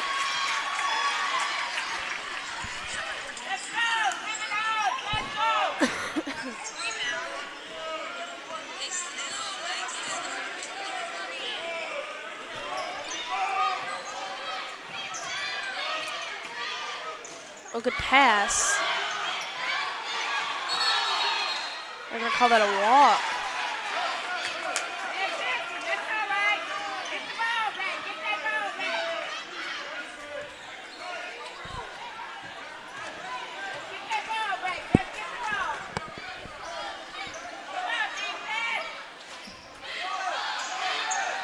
Good little play there to get the 3 off.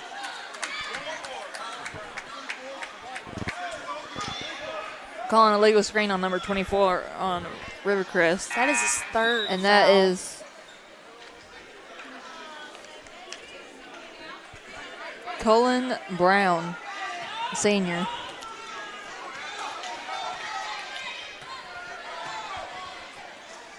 Number 4 shoots. Has no good. Good pass. Good finish by number 11 and one. And that is number 11, Cam Turner. Good fast break play by Rivercrest.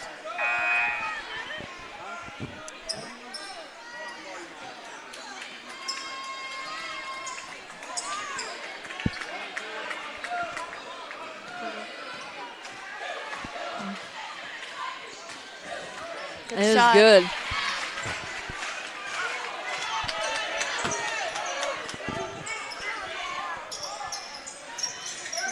Ooh, good try. Ooh, somehow he comes out with up it. again. Osceola gets the rebound again. Going baseline. Losing the ball, yeah. Good thinking, just too many people in the lane to be passing it. Yeah. Too many hands on there. Deflecting the ball. Number 1 coming in for 11.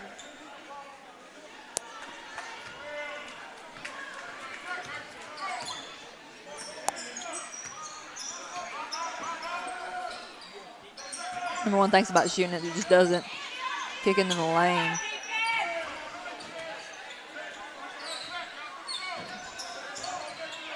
He had the roll there, just Drive. didn't use it. Somehow gets underneath the Number basket, 1 just couldn't gets shoot it. it. He's coming down fast and gets the ball stolen by Rivercrest, out on Rivercrest.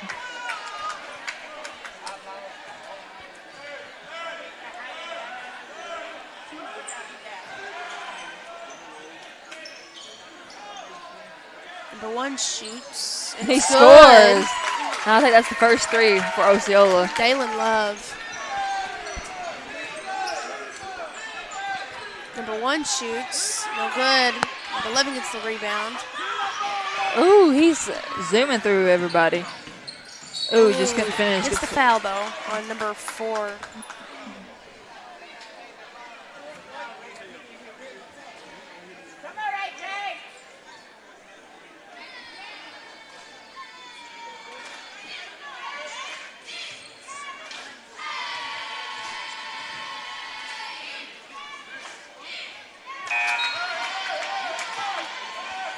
Number 11 coming in for number 3. Nope. Robert Burks. And he's only a sophomore coming out. Good shot. Rivercrest. Number 11.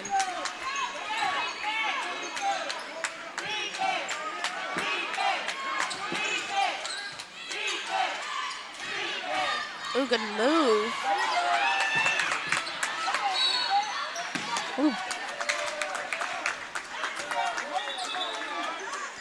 It's 1-1. Now, Rivercrest has 9 team fouls where Osceola only has 3. Don't know if that's ref's fault or just Osceola has to do defense or what. First shot is up and it is good.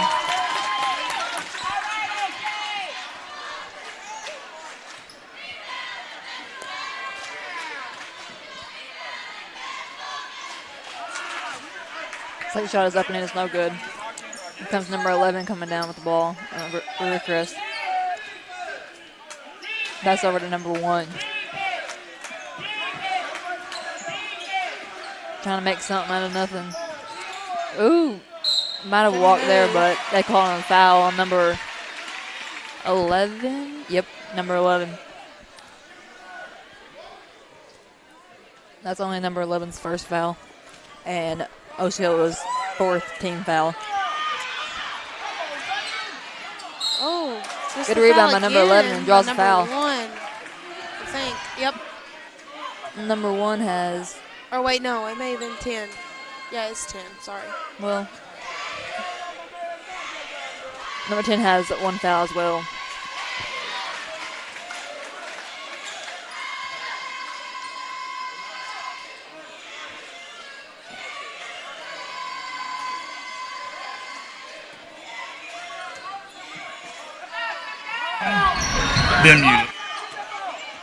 Oh, good save. Oh. Calling I out. thought he got it.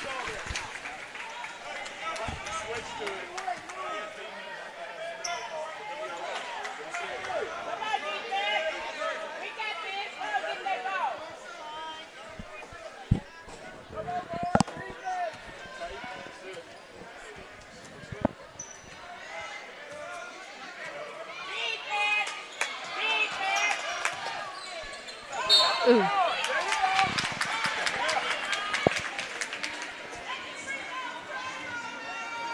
That is the 3rd foul on number 2 on Rivercrest.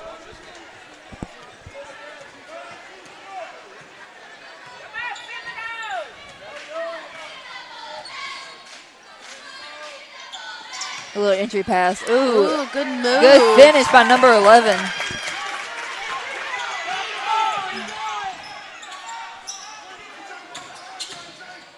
Ooh. Number 1 puts it in.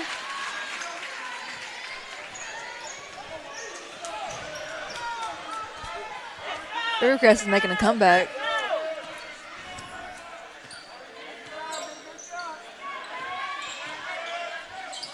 Oh, good steal by number 11 on Rivercrest. By Cam Turner. Oh, And misses the layup. Misses a wide open layup. Coach does not look happy. Being down by 8 points, you need that layup. Number 10 gets swatted. Bad pass. Oh. Osceola somehow comes out with it.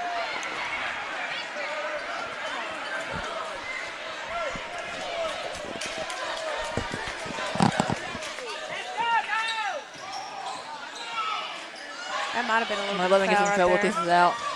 Number 10 3 shoots, by number. and it's good.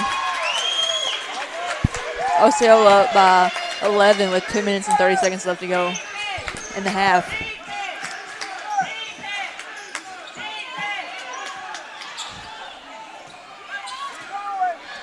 2 shoots. No good.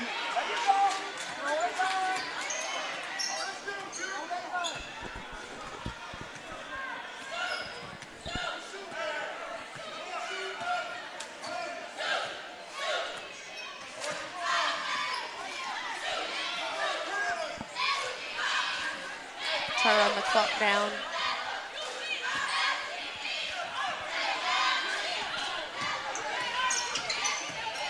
Ooh, good little ball movement and in there. Makes it number 4.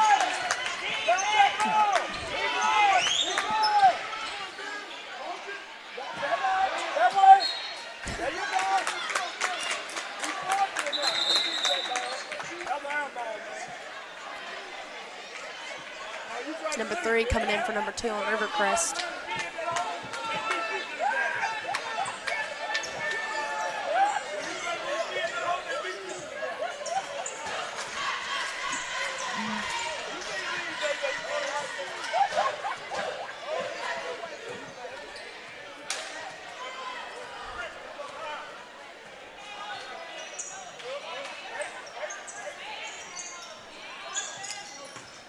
Number 3 makes a move. Takes it. That Number 10 might have been gets a the- foul. That was yeah, definitely a that foul. Refs was just some getting caught. contact there.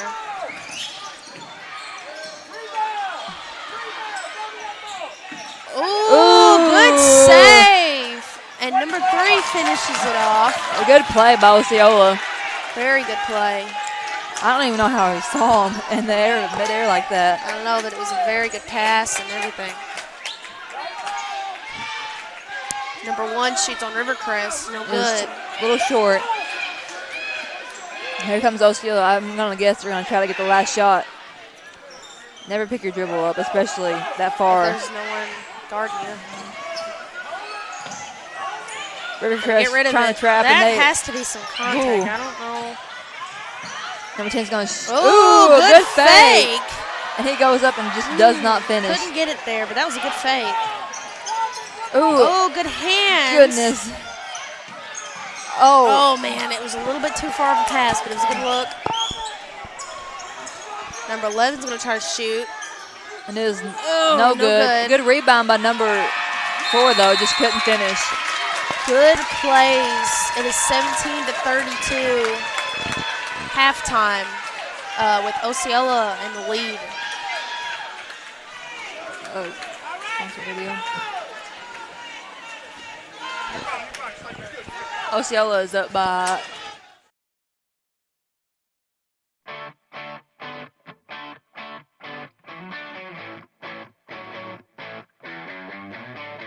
Harold's Barbecue out of Corning, Arkansas. Proud sponsors of the Corning Bobcats. The best barbecue in town by a stoplight. Stop by and say hi to the crazy pitmaster, Lyndon Massey. Carry out, dine in, catering. Come hungry, leave happy. Harold's Barbecue. A big thanks to Goodman Drug Company out of Corning, Arkansas. Kathy Goodman and staff would like to invite you to drop by for any of your pharmaceutical needs and or Razorback and Bobcat apparel. Drop by and see them Monday through Friday, 8:30 to 5:30, and Saturday, 9 to 1, or use the convenient drive-thru. Goodman Drug Company out of Corning, Arkansas. Red Taylor Ford, locally owned and operated by the Taylor family since 1977. Their company has been an integral part of the Corning community since their beginning, participating and or donating to basically every major community project to come before them. They have a top-notch service department with master certified technicians. Contact them for all of your automotive needs at 870-857-3516 or at www.redtaylorford.com. This is Mike Vincent, Certified Public Accountant. I've been a Bobcat fan for as long as I can remember, having worn the black and gold as a student years ago. Join me in supporting our students as they proudly represent our school and community. And come see me on 2nd Street in downtown Corning for all your tax and accounting needs. Go Bobcats. CSR would like to thank Parkview Restaurant of Corning, Arkansas for their sponsorship. Parkview offers breakfast, lunch, and supper, including daily plate lunches, and they have a deli with a variety of lunch meats and nightly specials. Amy and Danny and Jordan are big supporters of Corning Bobcat Athletics. Thank you to Parkview Restaurant. A special thanks to Richardson Family Dentistry out of Corning, Arkansas. Locally owned, locally operated, a fine dental office with a great staff that are all proud sponsors of the Corning Bobcat Athletics program. Richardson Family Dentistry. Your local Farm Bureau Insurance Company introducing Ag Promise, an exceptional policy that protects everything farmers rely on. Ag Promise is a competitively priced, easy to understand, and tailored to meet your specific needs. That's Farm Bureau's commitment to you, and they have a team of local agents and adjusters ready to back it up. Give them a call today to protect your agri-business. It's not complicated, it's a promise. Ag Promise, 870-857-6788.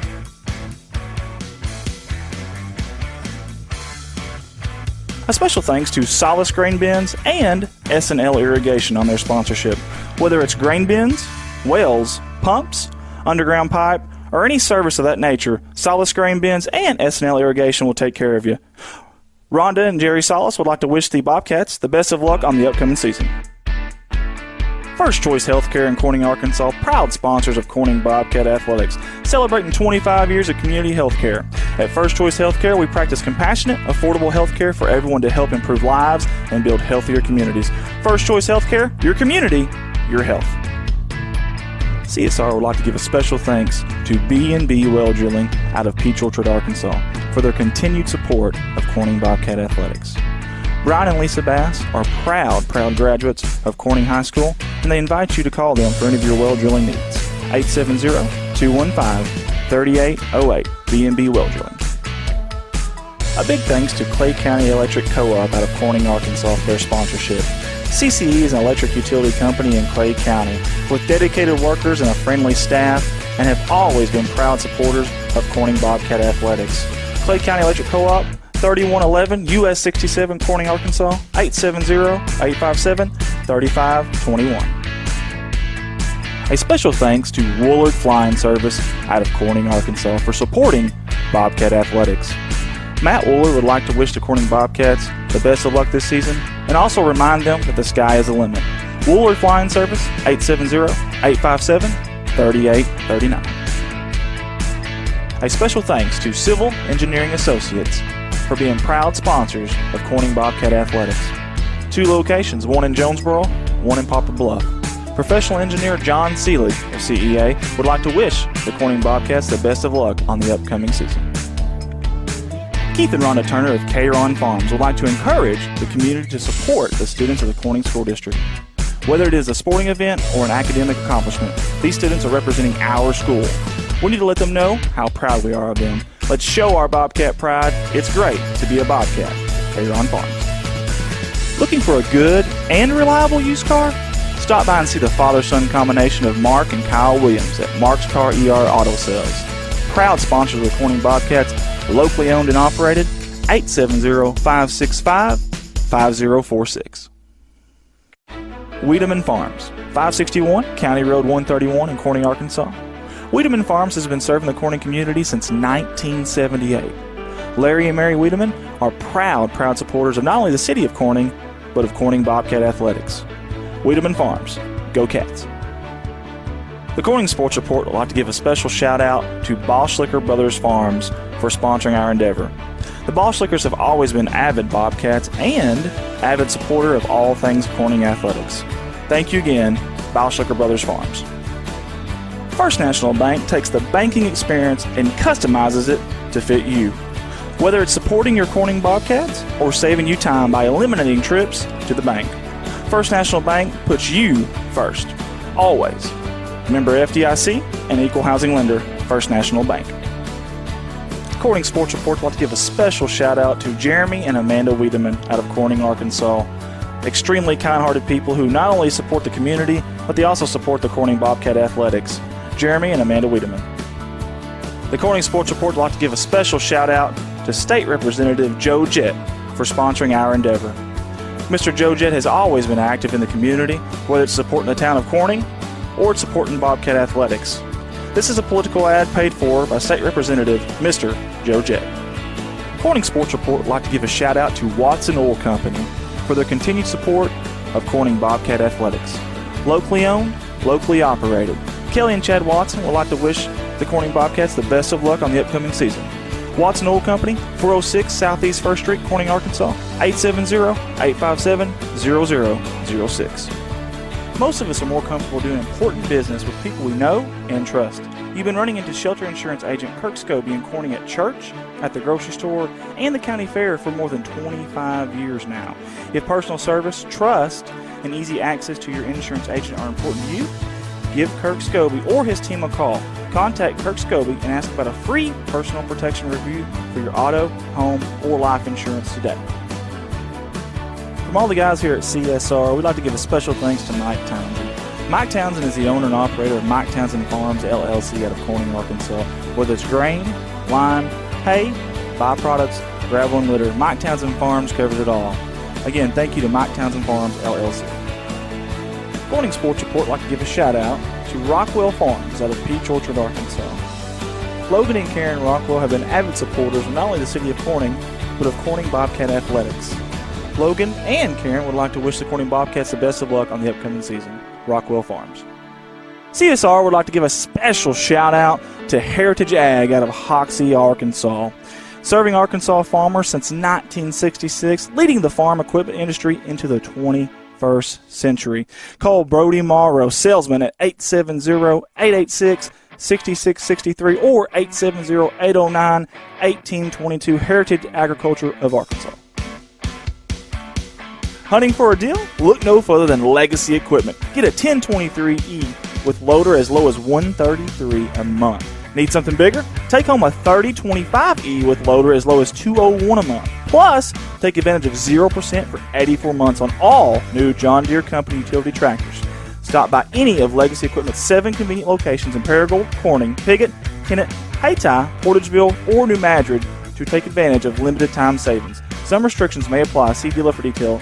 Offer ends November 1st, 2019. Sports Report would like to give a special thank you to Harold Implement out of Corning, Arkansas. The Moore family has always been active in the community of Corning and also Bobcat Athletics. It's not just an Ace Hardware store, it's also a licensed dealer of Yamaha, Polaris, and Bad Boy mowers.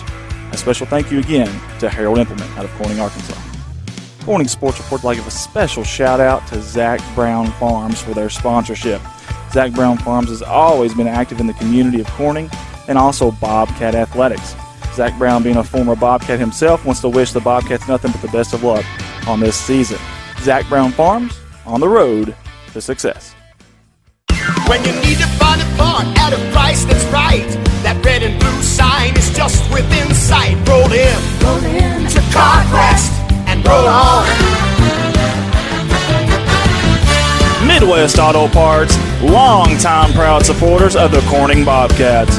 Locally owned by the George family and serving your community since 1940. Hold on.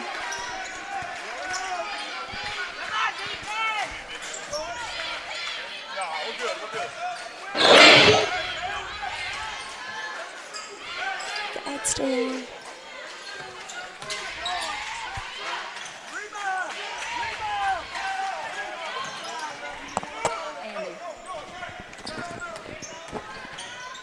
River Crest.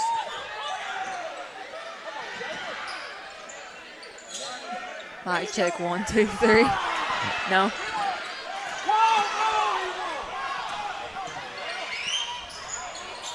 Man, I wish we could have said something about that one.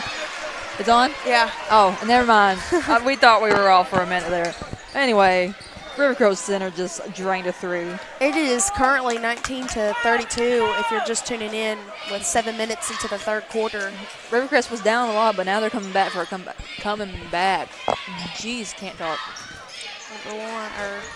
Number 3 is going to. Good little jump shot, just doesn't fall. Good rebound by number 1 and gets Get fouled the foul. by 24. 24 is mad. That is He 4 is heated. fouls on number 24 for Rivercrest. Now, I know Michaela knows this too, but whenever you're taller, they like to pick on you on those fouls. They definitely, you got to watch your hands, especially if you're taller. If you are tall in any way, shape, or form, they will definitely call fouls on you no matter what, no matter if you just stand there. Yeah. You kind of just had to either take the charge or, I mean, if you're going to foul and make it good. Yeah. Here comes number 2 from Rivercrest. 3-point shot. Ooh, And banks it off the backboard. Somehow 10. falls in. That wasn't number 10. Number 10 ain't even down here. Oh, my bad. Who was it? Number 1, wasn't it? Anyway. Oh, I thought I saw 0. Oh, you saw number 10 on Osceola, though. Ooh.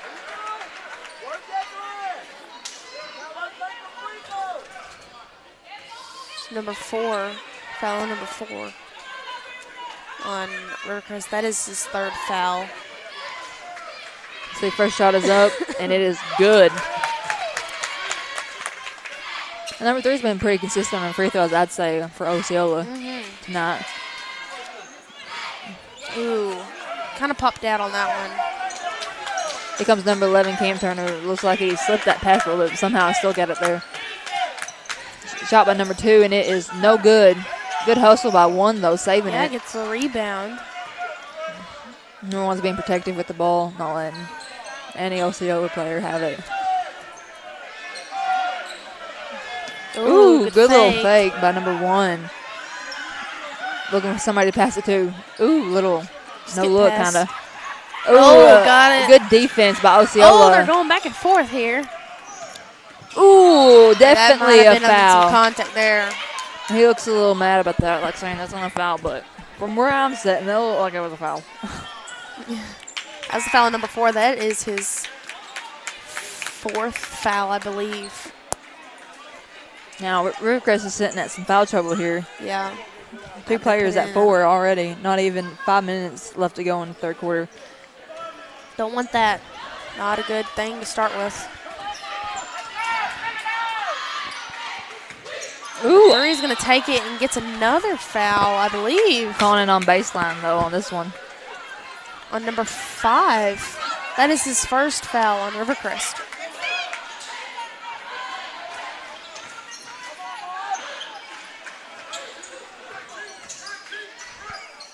Number 3 shoots it and it goes in.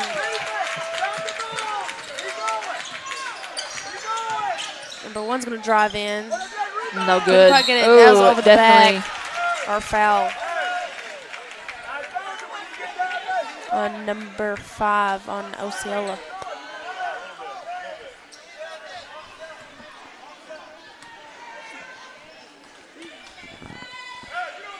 Good shot.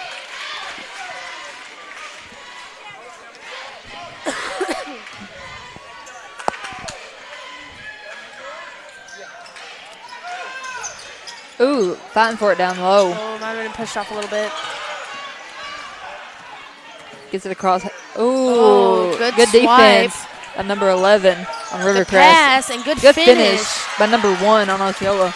Good ball Rivercrest, movement sorry. there. My bad. Very good ball movement. See what we can do here.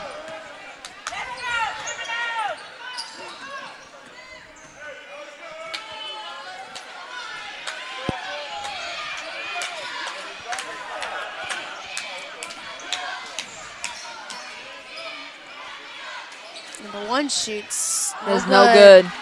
Rebounded by Rivercrest. He's going to take it to the hole. And it's no good. Doesn't Just quite a get it little short. Good pass. See if he can finish. He's going to finish it. Number 3.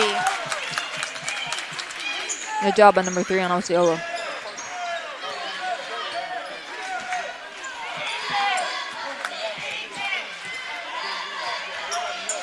Ooh, a little fake there. Good entry pass. Just couldn't finish. Oh, yep. That's going to be a little bit of contact right there. Number 2. That is his 4th foul. Good defense by number 10, though. That is 3 players that are in foul trouble now with 4 minutes left to go in the 3rd quarter.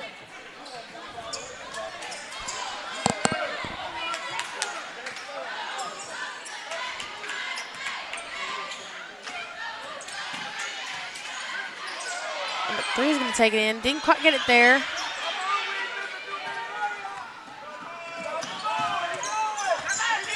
He's going to drive it in. Gets the foul. And gets the shot off there. Foul on number 10.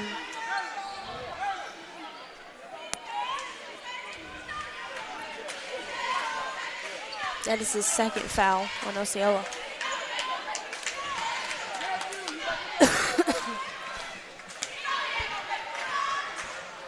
First shot is up. That is good.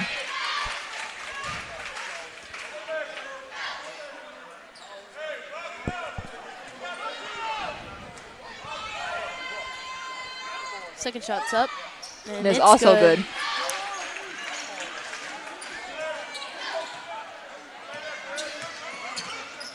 Oh, good fake up.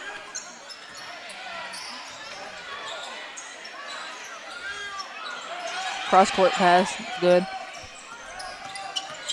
Ooh, little spin move. Definitely a push off. Yeah. Rush just didn't see it. Ooh, good pass. Yes, number 11 finish by number 11. Very good ball movement by Osceola. Number 11 drains it on Rivercrest. Cam Turner, senior.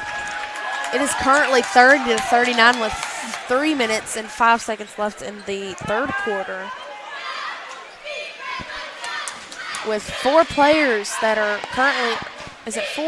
Or did I say 3? 4 players that are currently in foul trouble right now. Actually, no, I think it's 3. Is it 3? 24, 2. And I can't remember the other one. Well, might be 4.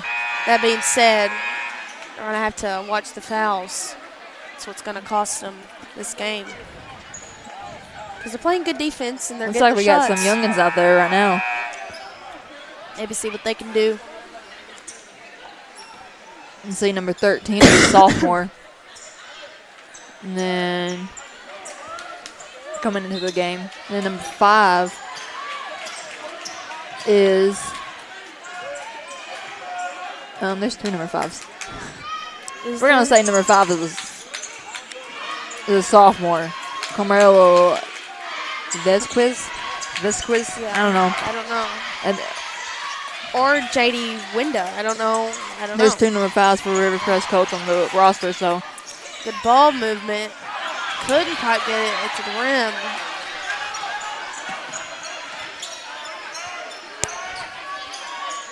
Oh, he better. Number 11's going to shoot. No good. Rebounded by Osceola. Rivercrest got a rebound here. If they're down by 9, good. 2 minutes to go. Right there. Oh! Good finish. They're gonna call a charge. Well, I couldn't see. It was a good move, but the ref called a charge there. Osceola ain't backing down.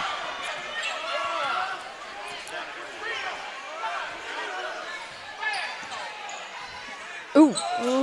Looks like he just didn't know what to do there. Ooh. 11 they call a foul.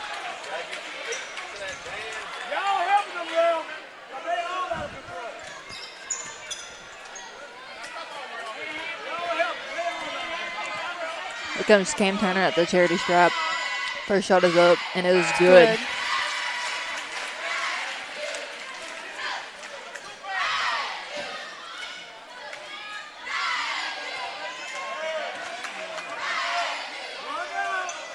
Second shot's up. It's no good. They're calling holding. Oh, holding. On Osceola. Number 3, is that what he said? I think so, and that was only number 3's first foul. I thought he had more fouls than that. It's like this assistant, the coach is talking to him about that one. Now the refs are calling more fouls. Yeah, they have been. They're being more reasonable. Well, not reasonable, but equal at this half with 5 for both teams on team fouls.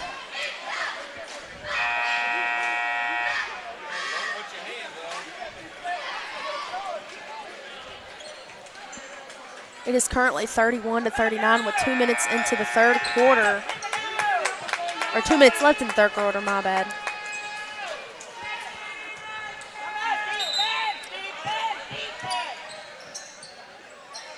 Oh, risky pass right there.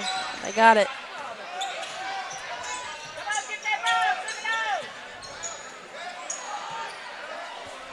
Shot by number 3. Sophomore, right? Yeah, I do believe. Ooh, I don't know. What do they call there? Call a foul on number 1. Really? Number 1 has, only 1 foul. That's all right.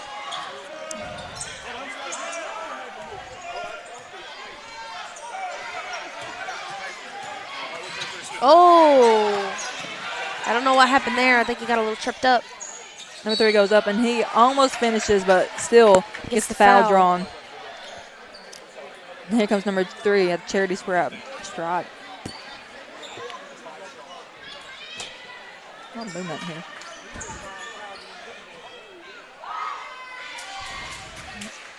First shot is up, and it is no good.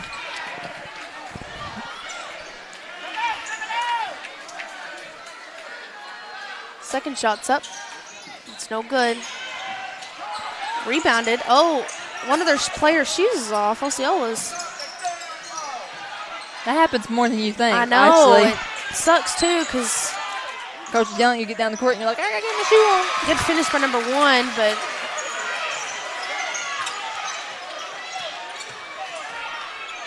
Osceola's not trying to let this happen, though. They're trying to keep the lead here.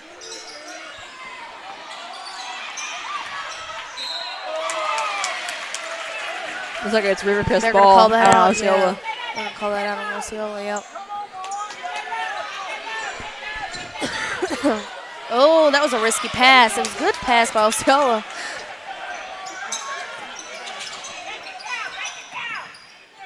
Ooh, don't know if he just threw it up there or just got some trouble or what. Oh, he got the steal out of him and finished.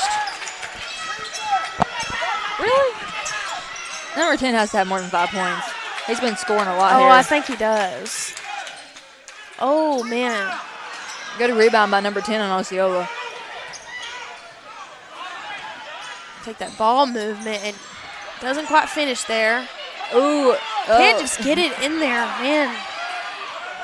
Oh. He's going to take it up again.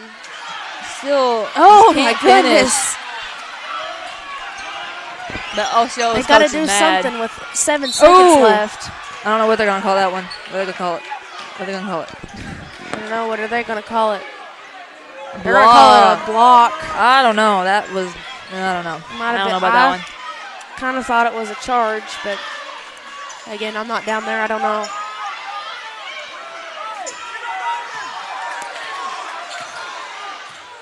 He's going to shoot. Gets a foul. I think he played it off pretty good. He definitely flopped on that one. Yeah. It's like Osceola's mad about that. That is number 5's third foul with 0.7 seconds. First shot is up and it is good. Good.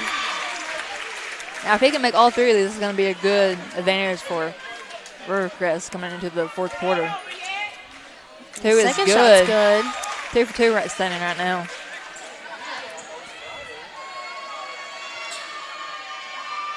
The third is no third good. shot.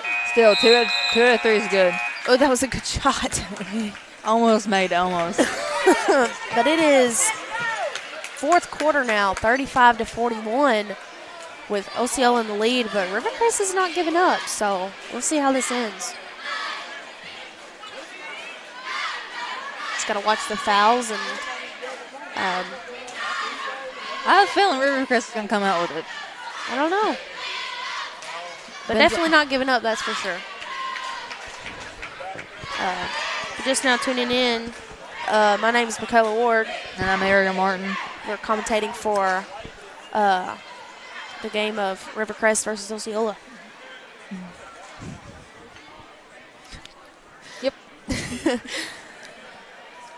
Just want to thank y'all for tuning in, and special thanks to Andy, especially, and everybody involved in CSR. Couldn't do this, couldn't have some fun without y'all. It's nice to be able to watch games and enjoy watching basketball from home. So not only that, but like everybody who comes together and makes districts happen here. I know there's a lot of teachers and players' moms and Oh, parents yeah. that are in Everything the hospitality involved with room. it, yeah. Just staying working in there. It does take a Late town. hours. Number 4 takes it. Ooh, man, just couldn't quite finish. Man, they're getting unnecessary with these fouls here. Man, they're calling everything now. Who's that on?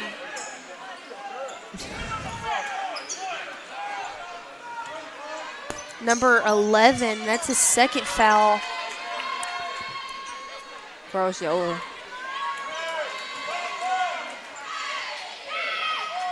Shot is up and it is good.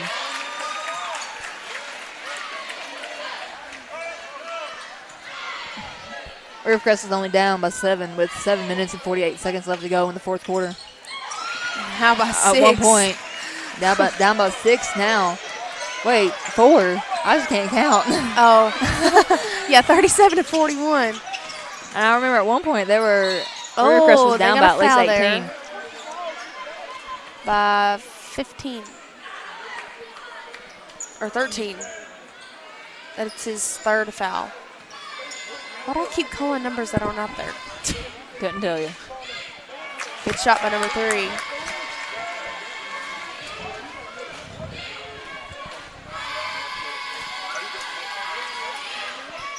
Another good shot by number 3.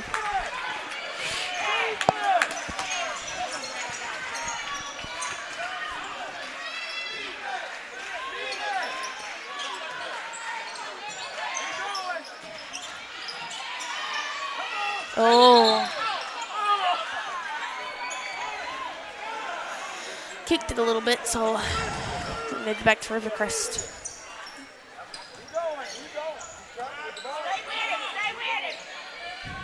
Good shot by number 1. Oh, it goes in and goes out. But they got the ball back. Goes up again. Ooh, gets the foul. A little bit, maybe a little bit showboat there that they should probably call, but we ain't gonna talk about it. We ain't gonna talk about it. We're gonna talk about that one. We're gonna act like we didn't see that one. Definitely, he's getting happy with it. It is 39-43. I'm telling you, Rivercrest is not giving up on this. They were driving to the basket, being very aggressive, and he got the shot. Good shot. Rivercrest only down by 3 with 7 minutes left to go in the fourth quarter. At one point, they were down by 10, weren't they? Maybe a little bit more. They were down by 18. Yeah. Before the half was coming.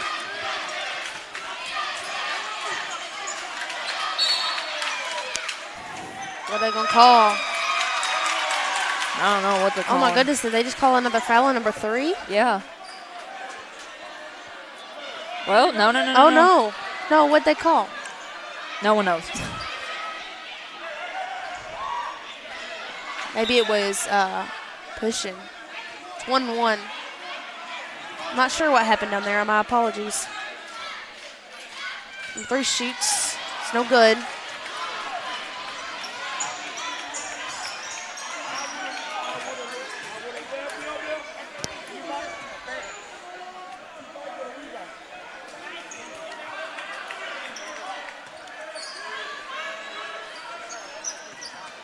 Gonna swing the ball.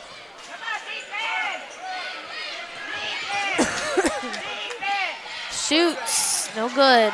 Good rebound, though, by number 3. They're going to call that out on Osceola. Wow. He may have got his hands on it, but I don't think he kicked it out. Looks like Rivercrest has some youngins out there. They got 3 sophomores standing right now, as I can tell.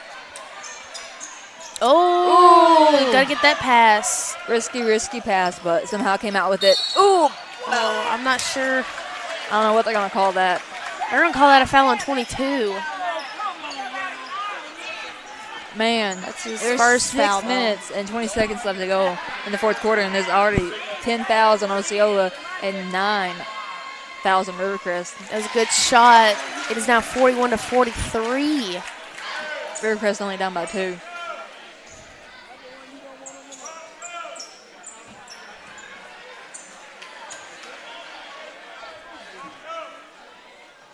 Another good shot. Only down by 1. That is crazy. Rivercrest is definitely making a comeback here tonight. You can't let them have easy shots, though. Ooh. Oh. Good look. Just couldn't get it. Here comes Rivercrest. Ooh, good little fake. Oh Just my can't finish, goodness. They are 13 ahead goes. now. 44-43. Rivercrest takes the lead. Osceola's got to make point. something happen. See what they do. Ooh, good Gonna little. get some ball movement. They're gonna get a foul on number 11.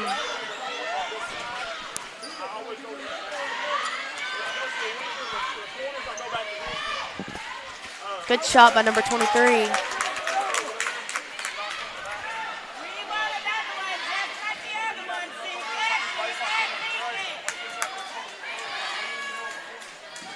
Another good shot by number 23. It is 44-45.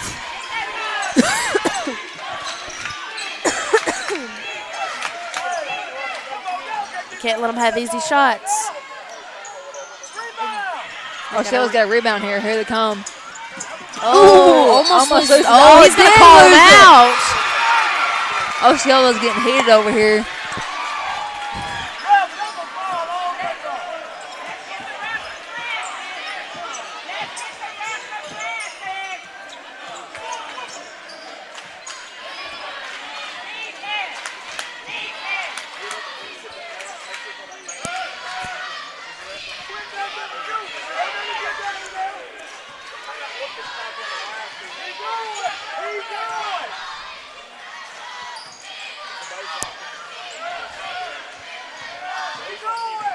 I think he's going to drive in. Oh. Ooh. Oh.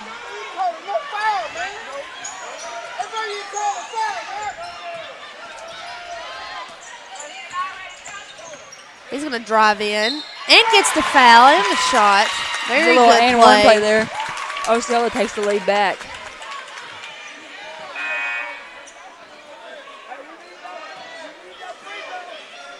(44-47). Number 4 at the free throw line.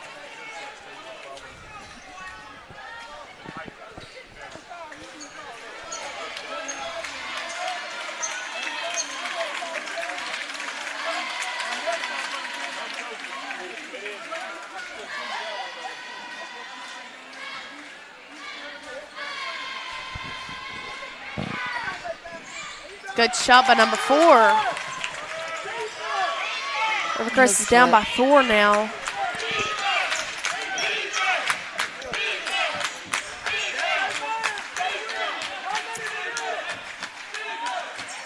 Ooh. Oh. Somehow loses it. Oh my gosh, he gets it back. Holy crap. Man. I can call a foul on number 4. I don't know what just happened there. That was some peewee stuff. I don't know what happened either.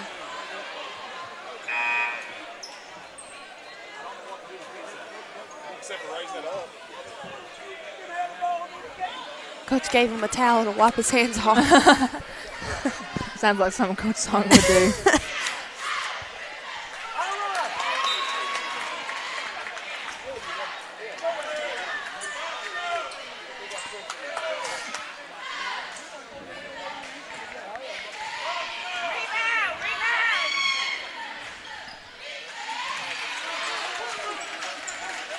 Good shot.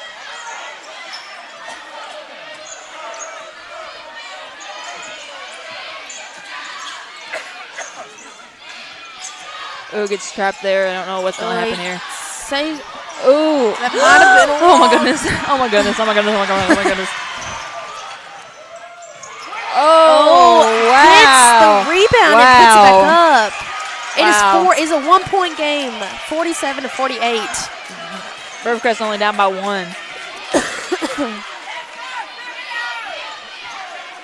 Whew.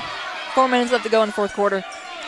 Now, they don't actually have to score. If they can keep the ball going. I know it's really hard. Ooh. I don't know what they just did on that one. Ooh. Ooh.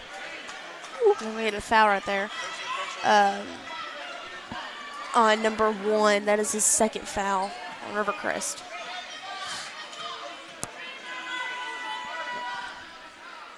Number 23 is a good free throw shooter too. I don't think he's missed. I'm not sure if he's missed one or not, but He hasn't been much of the charity stripe, but he's definitely hasn't missed much either. I'm pretty sure he's made every free throw. If I'm not mistaken. I'm not sure, but. Okay, well, there went one. I'm sorry for jinxing you. Oh, that was definitely a foul. That's 5, is it not? I do believe that is 5. Yep. I think That's he's 5. out. He is out. Number 2 on Rivercrest. Fouled out.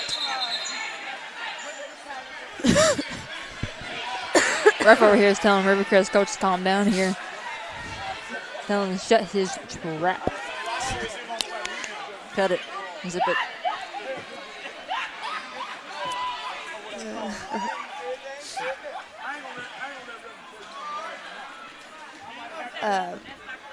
47-49. Osceola in the lead still. Oh, I may have jinxed him. I take it back.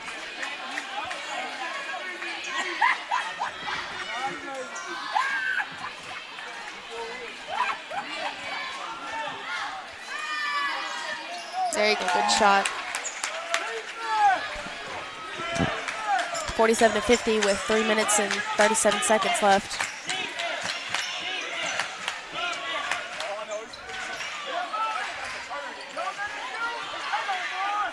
Ooh.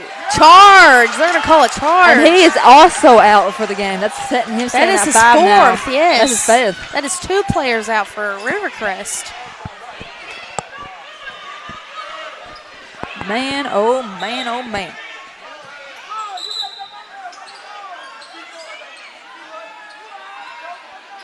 Uh-oh. He's saying I think something. number 4 was mouthing. He's mad the crowd over here. Osceola's audience over here.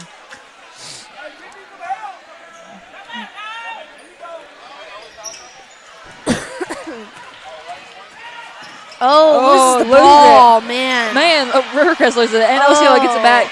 See if he can. Ooh, gets a foul. Definitely a foul there. Number 4's 5th foul as well. He will have 3 players on Rivercrest. No, 4. Yeah, 4. I'm right. Still right. I got ahead of myself on that one. He has 5.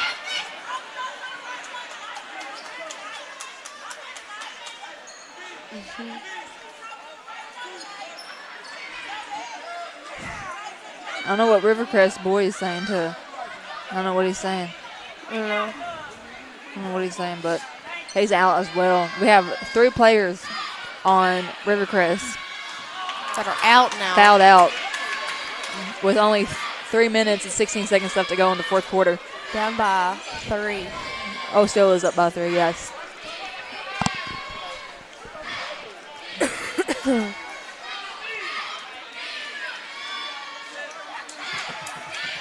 Oh, they're not going to call that shot.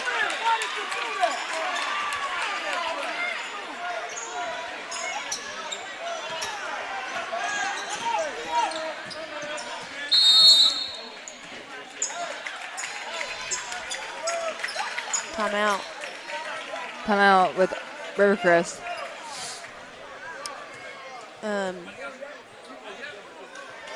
But yeah, for tuning in, I just like to say again, thanks Andy for letting us do this. We really appreciate it. It's really fun to get out there and really get to know the game more, get to see the game more, learn about the players and everything.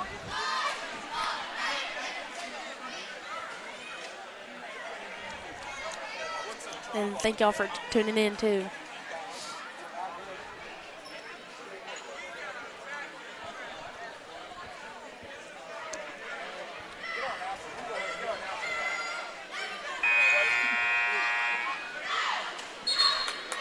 We're on. Oh, hi. Oh, hi.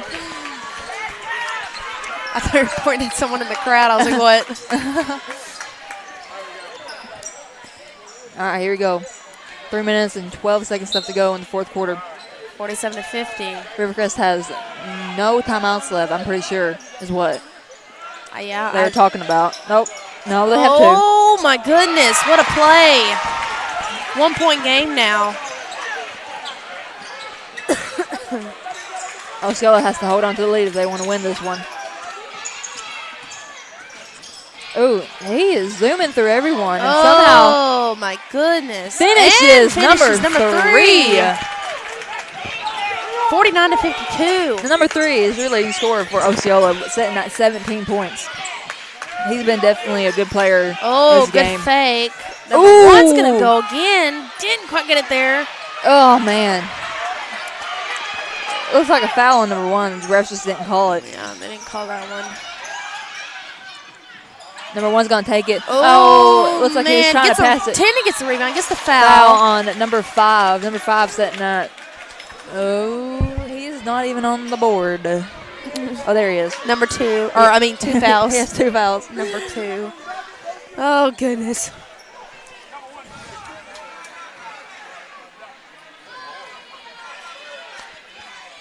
First shot is up and it is good.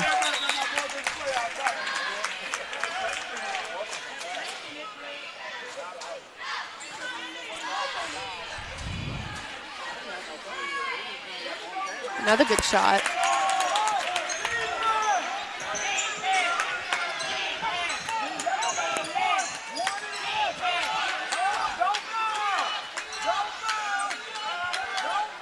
Ooh. Oh, my goodness. Oh. Ooh, good pass. Just charge. Oh, charge. Job. Wow. I didn't even see it until he called it. Very slick move right there. 23 is definitely happy about that one. He just ain't showing it. He's slightly smiling. 2 minutes left to go in the fourth quarter. Osceola up by 5. Ooh, good pass. Number 11 good finishes. Finish by number 11. Very good play by Osceola. Up by 7, Osceola. Coming in with 1:45 left to go in fourth.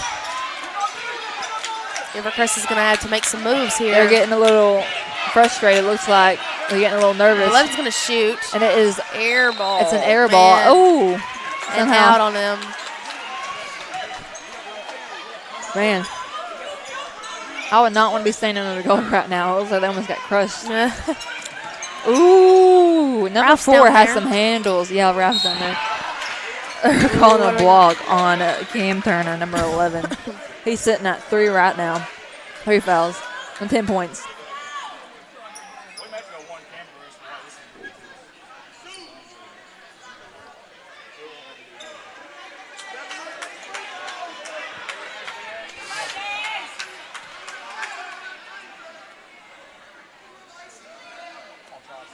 Number 4 shoots no good. The first one.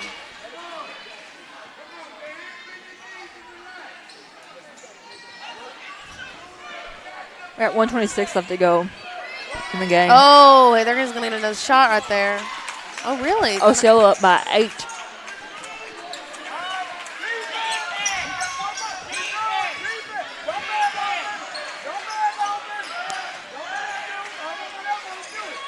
Number 11's going to shoot.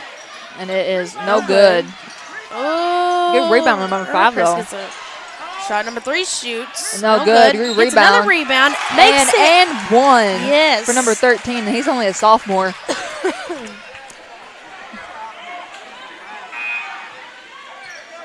That is Brylan Diggs. 51-57 now. With 1 minute and 4 seconds to go. Osceola is still in the lead.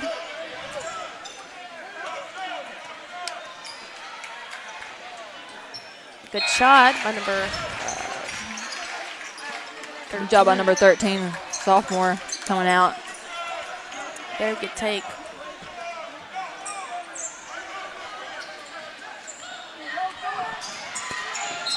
Ooh, I don't know what they're going to call that. What do they call it? A charge, I believe.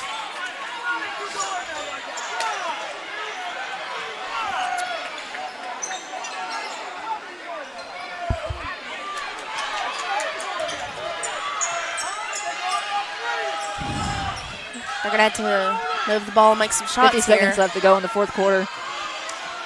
Shoots it. It's good. River Crest is now down by 2 points. 2 points, folks. 44.8 seconds. Man, oh man, oh man, oh man, oh man, oh man, oh man, oh man, oh man. This has definitely been A game. one game. A game to see, that is. This has been crazy. It's been back and forth. Got to get a stop here and finish. And they could take this home with them. I mean, either team can take it home. They they're both have it in the bag. Yeah, very aggressive teams. Very passionate. Neither team has given up, even though Osceola has definitely. Well, I don't know how to say that. Like, I don't know. I don't know where I was going with that one. I don't I either. lost my train of thought on that. But it's going to be Rivercrest's ball. Rivercrest down by 2. No, it's Osceola's ball. Osceola's ball. Oh, is it? Yeah, because Oh. Rivercrest has made that 3.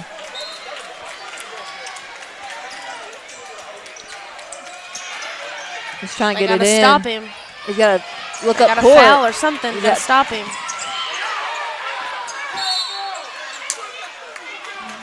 Called a timeout. I'm telling you, Osceola's coach just reminds me of somebody I just can't put my finger on it.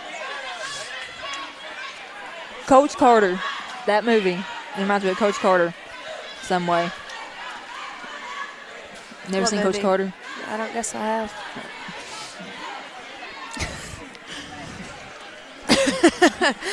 It's a good, and that's all I gotta say. It's a Had good me one. crying at the end, like You- most movies. Yeah, I was just saying, that don't take much for you right now. 37.6 seconds, 55 to 57. Osceola in the lead. I'm not sure what's going to happen here, but it's going to be one heck of a ending. Yeah. One team is gonna be upset, that is for sure. They both played very hard, though. Nothing to be ashamed about.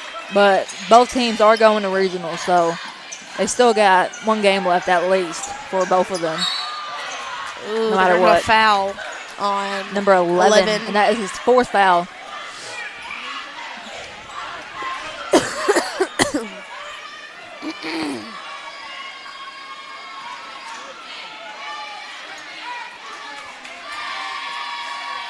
Oh, man. Man, those free throws are important right now. Yeah, they But- can get you an advantage right now. Got to make those free throws. Misses the second one, too. If Rivercrest can get this last shot off, they may be able to take it home. They're all saying, come on. There's 20 seconds left to go with Rivercrest down by 2. They're going to try to do something. Osceola loses steals it. the If they ball. just keep the ball, they're going to win this game. If they just keep it, all they got to do is keep it. He's And going to foul him. 11.9 seconds, and they're going to shoot free throws again. Rivercrest coach is definitely mad at the refs. He's saying that, I don't know what he's saying, but he does not look happy. Yep. Man. I think he was talking about when they passed it in, it looked like they fouled. Yeah. And there's 11.9 seconds left to go in this game. And 4 misses the first shot, man. Those free throws are very important in a game like this right now. I know the pressure is really Now intense, though. After this shot, Osceola has got to come back and play extremely well defense. And he Makes that shot. Rivercrest Now 3-point needs a lead. 3 to tie. If They they just get need a 3 to tie, Rivercrest called a timeout with Timeout. 7 seconds left to go. That seems to be the lucky number. 7. 7.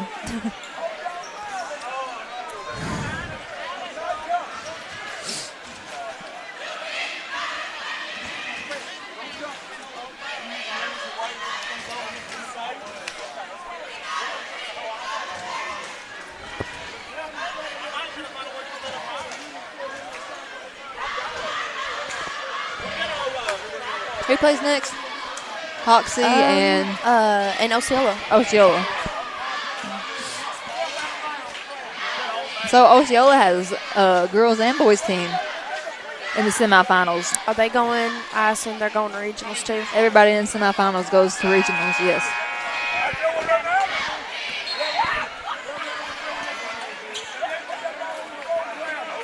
If you also haven't checked it out, the game before us was a very, very good game.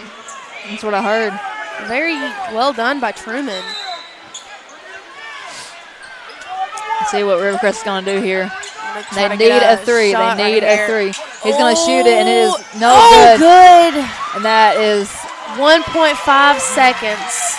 all Osceola has to do is get it in and hold it. That's all they got to do. I doubt Rivercrest is going to try to foul. I highly doubt it. But they might. Who knows? They're going to try to hold them off. No, they're not going to try to foul. Well, they might. It's game. Osceola moving on. And Rivercrest is out, but very well game played by both teams. They both never gave up. It was a very good game. Here is our sponsor video.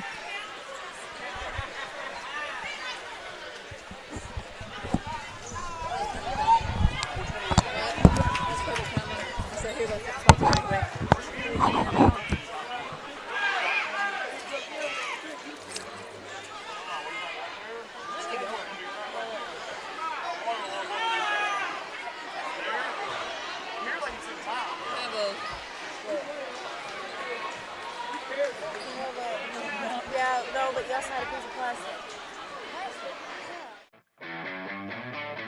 Harold's Barbecue out of Corning, Arkansas. Proud sponsors of the Corning Bobcats. The best barbecue in town by a stoplight. Stop by and say hi to the crazy pitmaster, Lyndon Massey. Carry out, dine in, catering. Come hungry, leave happy. Harold's Barbecue. A big thanks to Goodman Drug Company out of Corning, Arkansas. Kathy Goodman and staff would like to invite you to drop by for any of your pharmaceutical needs and or Razorback and Bobcat apparel. Drop by and see them Monday through Friday, 8:30 to 5:30, and Saturday, 9 to 1, or use the convenient drive-thru. Goodman Drug Company out of Corning, Arkansas. Red Taylor Ford, locally owned and operated by the Taylor family since 1977. Their company has been an integral part of the Corning community since their beginning, participating and or donating to basically every major community project to come before them. They have a top-notch service department with master certified technicians. Contact them for all of your automotive needs at 870-857-3516 or at www.redtaylorford.com. This is Mike Vincent, Certified Public Accountant. I've been a Bobcat fan for as long as I can remember, having worn the black and gold as a student years ago. Join me in supporting our students as they proudly represent our school and community. And come see me on 2nd Street in downtown Corning for all your tax and accounting needs. Go Bobcats. CSR would like to thank Parkview Restaurant of Corning, Arkansas for their sponsorship. Parkview offers breakfast, lunch, and supper, including daily plate lunches, and they have a deli with a variety of lunch meats and nightly specials. Amy and Danny and Jordan are big supporters of Corning Bobcat Athletics. Thank you to Parkview. A special thanks to Richardson Family Dentistry out of Corning, Arkansas. Locally owned, locally operated, a fine dental office with a great staff that are all proud sponsors of the Corning Bobcat Athletics program. Richardson Family Dentistry. Your local Farm Bureau insurance company introducing Ag Promise, an exceptional policy that protects everything farmers rely on. Ag Promise is a competitively priced, easy to understand, and tailored to meet your specific needs. That's Farm Bureau's commitment to you, and they have a team of local agents and adjusters ready to back it up. Give them a call today to protect your agribusiness. It's not complicated, it's a promise. Ag Promise, 870-857-67.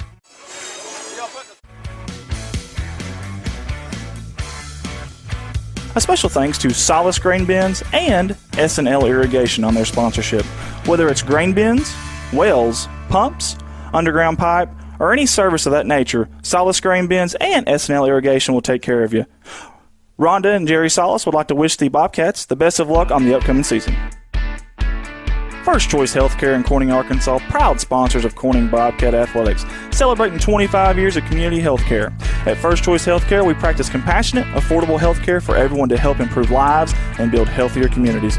First Choice Healthcare, your community, your health. CSR would like to give a special thanks to B&B Well Drilling out of Peach Orchard, Arkansas, for their continued support of Corning Bobcat Athletics. Brian and Lisa Bass are proud graduates of Corning High School, and they invite you to call them for any of your well drilling needs. 870-215-3808, B&B Well Drilling. A big thanks to Clay County Electric Co-op out of Corning, Arkansas for their sponsorship. CCE is an electric utility company in Clay County with dedicated workers and a friendly staff, and have always been proud supporters of Corning Bobcat Athletics. Clay County Electric Co-op, 3111 US 67, Corning, Arkansas, 870-857-3521. A special thanks to Woolard Flying Service out of Corning, Arkansas for supporting Bobcat Athletics. Matt Woolard would like to wish the Corning Bobcats the best of luck this season and also remind them that the sky is the limit. Woolard Flying Service, 870-857-3839. A special thanks to Civil Engineering Associates for being proud sponsors of Corning Bobcat Athletics. 2 locations, one in Jonesboro, one in Poplar Bluff. Professional engineer John Seeley of CEA would like to wish the Corning Bobcats the best of luck on the upcoming season. Keith and Rhonda Turner of K-Ron Farms would like to encourage the community to support the students of the Corning School District. Whether it is a sporting event or an academic accomplishment, these students are representing our school. We need to let them know how proud we are of them. Let's show our Bobcat pride. It's great to be a Bobcat. K-Ron Farms. Looking for a good and reliable used car? Stop by and see the father-son combination of Mark and Kyle Williams at Mark's Car ER Auto Sales. Proud sponsors of the Corning Bobcats, locally owned and operated, 870-565-5046. Wiedemann Farms, 561 County Road 131 in Corning, Arkansas. Wiedemann Farms has been serving the Corning community since 1978. Larry and Mary Wiedemann are proud supporters of not only the city of Corning, but of Corning Bobcat Athletics. Wiedemann Farms, go Cats. The Corning Sports Report would like to give a special shout out to Boschlicker Brothers Farms for sponsoring our endeavor. The Boschlickers have always been avid Bobcats and avid supporter of all things Corning athletics. Thank you again, Boschlicker Brothers Farms. First National Bank takes the banking experience and customizes it to fit you. Whether it's supporting your Corning Bobcats or saving you time by eliminating trips to the bank, First National Bank puts you first, always. Member FDIC and equal housing lender, First National Bank. Corning Sports Report would like to give a special shout out to Jeremy and Amanda Wiedemann out of Corning, Arkansas. Extremely kind-hearted people who not only support the community, but they also support the Corning Bobcat Athletics. Jeremy and Amanda Wiedemann. The Corning Sports Report would like to give a special shout out to State Representative Joe Jett for sponsoring our endeavor. Mr. Joe Jett has always been active in the community, whether it's supporting the town of Corning or it's supporting Bobcat Athletics. This is a political ad paid for by State Representative Mr. Joe Jett. Corning Sports Report would like to give a shout out to Watson Oil Company for their continued support of Corning Bobcat Athletics. Locally owned, locally operated. Kelly and Chad Watson would like to wish the Corning Bobcats the best of luck on the upcoming season. Watson Oil Company, 406 Southeast 1st Street, Corning, Arkansas, 870-857-0006. Most of us are more comfortable doing important business with people we know and trust. You've been running into shelter insurance agent Kirk Scobie in Corning at church, at the grocery store, and the county fair for more than 25 years now. If personal service, trust, and easy access to your insurance agent are important to you, give Kirk Scobie or his team a call. Contact Kirk Scobie and ask about a free personal protection review for your auto, home, or life insurance today. From all the guys here at CSR, we'd like to give a special thanks to Mike Townsend. Mike Townsend is the owner and operator of Mike Townsend Farms, LLC out of Corning, Arkansas. Whether it's grain, lime, hay, byproducts, gravel, and litter, Mike Townsend Farms covers it all. Again, thank you to Mike Townsend Farms, LLC. Corning Sports Report would like to give a shout out to Rockwell Farms out of Peach Orchard, Arkansas. Logan and Karen Rockwell have been avid supporters of not only the city of Corning, but of Corning Bobcat Athletics. Logan and Karen would like to wish the Corning Bobcats the best of luck on the upcoming season. Rockwell Farms. CSR would like to give a special shout out to Heritage Ag out of Hoxie, Arkansas. Serving Arkansas farmers since 1966, leading the farm equipment industry into the 21st century.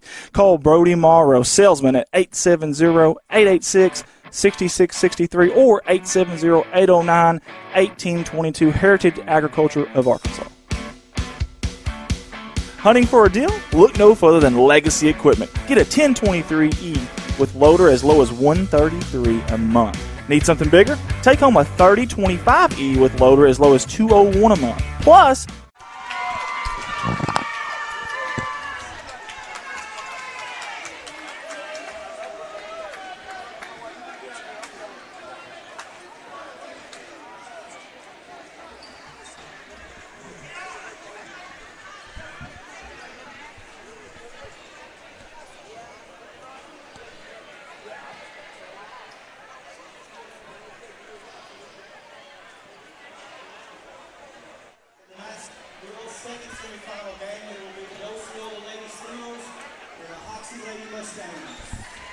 Third matchup tonight in this game will be the Osceola Lady Seminoles against the Lady Mustangs of Hoxie.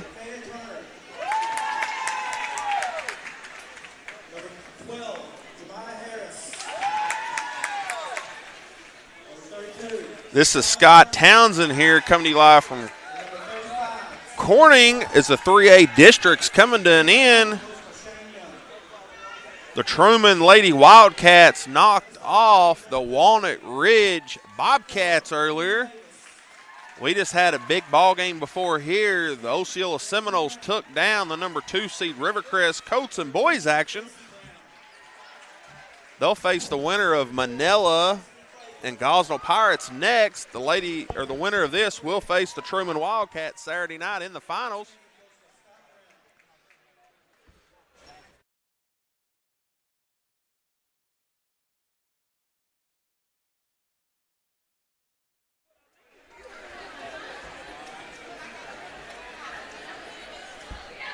Osceola Lady Seminoles coming in this game 9-7 in conference with a 12-11 record coming into the tournament. Joined now, I've got Andy here. Absolutely. Glad to be here. Finally got on the headset here. Took me a little while, but happy to be here. Happy to have Scott Townsend Jr. here from the Mighty Manila's Lines Facebook page. Also Landon as well. Landon Thomas is with us. We got J.R. Roark on the camera. He's being honorary as ever. Folks, if you're out there, if you don't mind, share this feed for us. Get these kiddos seen. I know we had a pretty big, I wouldn't say maybe a big upset. It was a 3-2 matchup, but, you know, Truman had struggled against Walnut Ridge like a lot of teams had this year, and Truman girls came out and won the game, and I know Hoxie's probably a heavy favorite here, but, man, anything can happen on any given night. It's tournament time. It's a different setting, a huge crowd. It's literally they're packing it in. They're busting it out of the doors. We can barely get in here. This should be fun. It should. Come tournament time, all them records, you just throw it in the trash and start over. And that's absolutely right. Could not agree more with that. The Seminoles will get the tip-off here to start the game. I'm going to let you do the play-by-play. I'll do a little color commentary. You take it over, big guy. That sounds good. Turner with the ball in the corner. Pass to the top of the key. We got a Tashina. Go ahead. A Tashina Turner and a Lakaya Turner. Both seniors. I wonder if they're kin, Andy. I would say so. I'm just going to throw it out there, step out on a limb and take a wild guess and say they probably are. And watch me be wrong. Look at the shoes down there on number 32. Yeah, I like them. Different colors, different laces. She's got some power. Did you see that dish right there? Maybe it's the shoes. That's the old Nike commercial with Spike Lee. Maybe it's the shoes. Yeah, that's going to be Serena Flea with the score there. Watch here for Hoxie as they shoot the ball deep very well this year. They have. I mean, they can do it all well. They're a very well-rounded team, but, man, he's not kidding. Watch this right here. There's the first one. Well, maybe not. A little bashful there. Drive and finish there by number 10, Jaden Brown. She's a junior. Beautiful soft touch off the glass. Nice entry pass there. Of course, it's a turnover, but good look, though. Hoxie's in a zone defense, kind of a 2-1-2 there, and now they're going to come out here with it looks like a full-court press from Osceola right now. Yeah, Hoxie's going to handle the ball very well here. They're young. We got J.C. Brown here as a sophomore. She drives in the lane with a floater there. J.C. Smooth, color J.C. Smooth Brown. That was a silky smooth little floater there. Well, that's Jaden Brown. J.C.'s the other one. We got two Browns. Two Browns. Two Browns and two Turners. Two J.B.s and two Turners. Man, this is going to be tough. I'm glad you're doing play-by-play, not me. Thank God you showed up. It's like the Corning boys. You got the triplets, man. I know, and I swear they go in the locker room and change jerseys, and I can't tell the difference. There's that zone defense, dribble, drive, floater. Almost good. Save, look at that. On the ground. We've got a jump ball. Scott, there were girls flying everywhere there. I mean, diving, giving up their bodies. That's fantastic. That's called hustle. That is called hustle. I love it. Love it. Yeah, like before the game here, I was looking down here toward the entrance. There was people standing in the lobby, but I would assume some of the Rivercrest fans might leave, but they'll probably stick around and watch the Osceola game as well. Yeah, you got Osceola. Yeah, exactly. Osceola. Obviously, they're very, very close. Actually, kind of rivals, too. Yeah, they're about maybe 5 minutes from one school to the other. We got 4 Mississippi County boys teams here in the semifinals. they're well represented. I'm going to tell you something, a lot of athletes, and I tell you what, they've done a great job, obviously. It's one thing to be athletic, but you got to be a well-rounded basketball team, and most of them are. There's them shoes again we're talking about. Man, if JR could zoom in on number 32's shoes here for us, we certainly would appreciate it. Man, look at those. Yeah, that's fantastic. Of course, he's got to get the game action there, but as we got a shot Nice shot there down low. It's going to be number 3, Lakaya Turner. She's a senior from the Lady Seminoles. Listen, early on, I like Osceola's game plan here. Feed it down low. Let's get in the paint. And listen, if we're going to miss shots, we're going to miss them down there pretty darn close, and that's what they're doing right now. Look at those shoes. Look at that. Style points right there. I think Osceola should get 2 points just for that. A point for each shoe. Yeah. It's good. You know, if whoever's guarding her man-to-man, if she gets away from them, the coach is going to be really mad. You can't miss that girl. Nice dish down low there. It's going to be to number 30, Ellie Britt. She's a senior for the first score of her night. Man, that was Grandma's best Sunday morning dish right there. Beautiful job. I mean, beautiful job finding the open low post player. Yeah, J.C. Brown, just a perfect pass to her. No defense could stop it. Osceola's calling a little bit of different play here. They're going to spread it out a little bit. Good Euro step down low. The shoes didn't help her out that time. No, they didn't. No, they didn't. Here comes Toxie. Fast break. Looks like they're going to give her the shot. I thought it might be on the ground. Hey, it's like the NBA in transition. You know, you get fouled 2 seconds, get like 3 seconds later, then it counts, yeah. That's going to be Cassidy Clayton going to go to the line to shoot 2 there for the Lady Mustangs. We want to appreciate all 125 y'all that's tuned in with us right now. Hopefully you can hear us. Hopefully we sound good. I've got Scott from the Mighty Manila Lions Facebook page. He's got a big game next, Scott. I know you're excited about that next game coming up. I am. Split games in the year. You know, the first game was, Gaza won on the last 15 seconds. Manila was down 16 in the first half and come back and made it a game. Manila's coach got thrown out in that game. And then here a couple weeks ago, Gosnell come to town, and Gosnell's coach got thrown out along with the whole student section. That was Are you trying to say those games are pretty passionate? Is that what you're trying to say? I'm going to say it's going to be a good ball game next. How about that? I think it's going to be a brouhaha of sorts, a Donnybrook, if you will. You know, I'm looking. I don't see just a lot of blue here, though, for the Gosnell. And it's a far drive. What a 3 off the backboard. I heard her call glass, and the bank is open very late in Corning. I just want to throw that out there. Last game there was a Seminole shot it from the B over there off the top of the square. Oh, wow. I'm no math major, but the angle on that, the percentage of hitting that's very, very slim. He stopped at First National Bank to open the account before he come here. That's exactly right. We'll have a travel down low there. Got the members row, the little members card there. Guys, we appreciate everybody for tuning in. We got Gary Wrinkle says, sounds good in Indiana, the Hoosier State. Oh, yeah. The Hoosier State. You don't talk about basketball state. They love their basketball in Indiana. Where's Bobby Knight at? There you go. Bingo. Bingo. I'm glad he's not here because there'd be a chair thrown across the court, and our chairs are they can't take that kind of punishment. So I seen a couple weeks ago he was at an Indiana game. Came back to Assembly Hall. A lot, Bob Knight has, unfortunately, Mother Nature, Father Time gets the best of all of us. Unfortunately, I've got a receding hairline and some wrinkles myself, so I can't really talk. That's what selling cars does to you. That's what it does, man. Turn over here. Here comes Hoxie. They're in a hurry. The Mustangs are racing down the court, but you got to have the basketball to do that.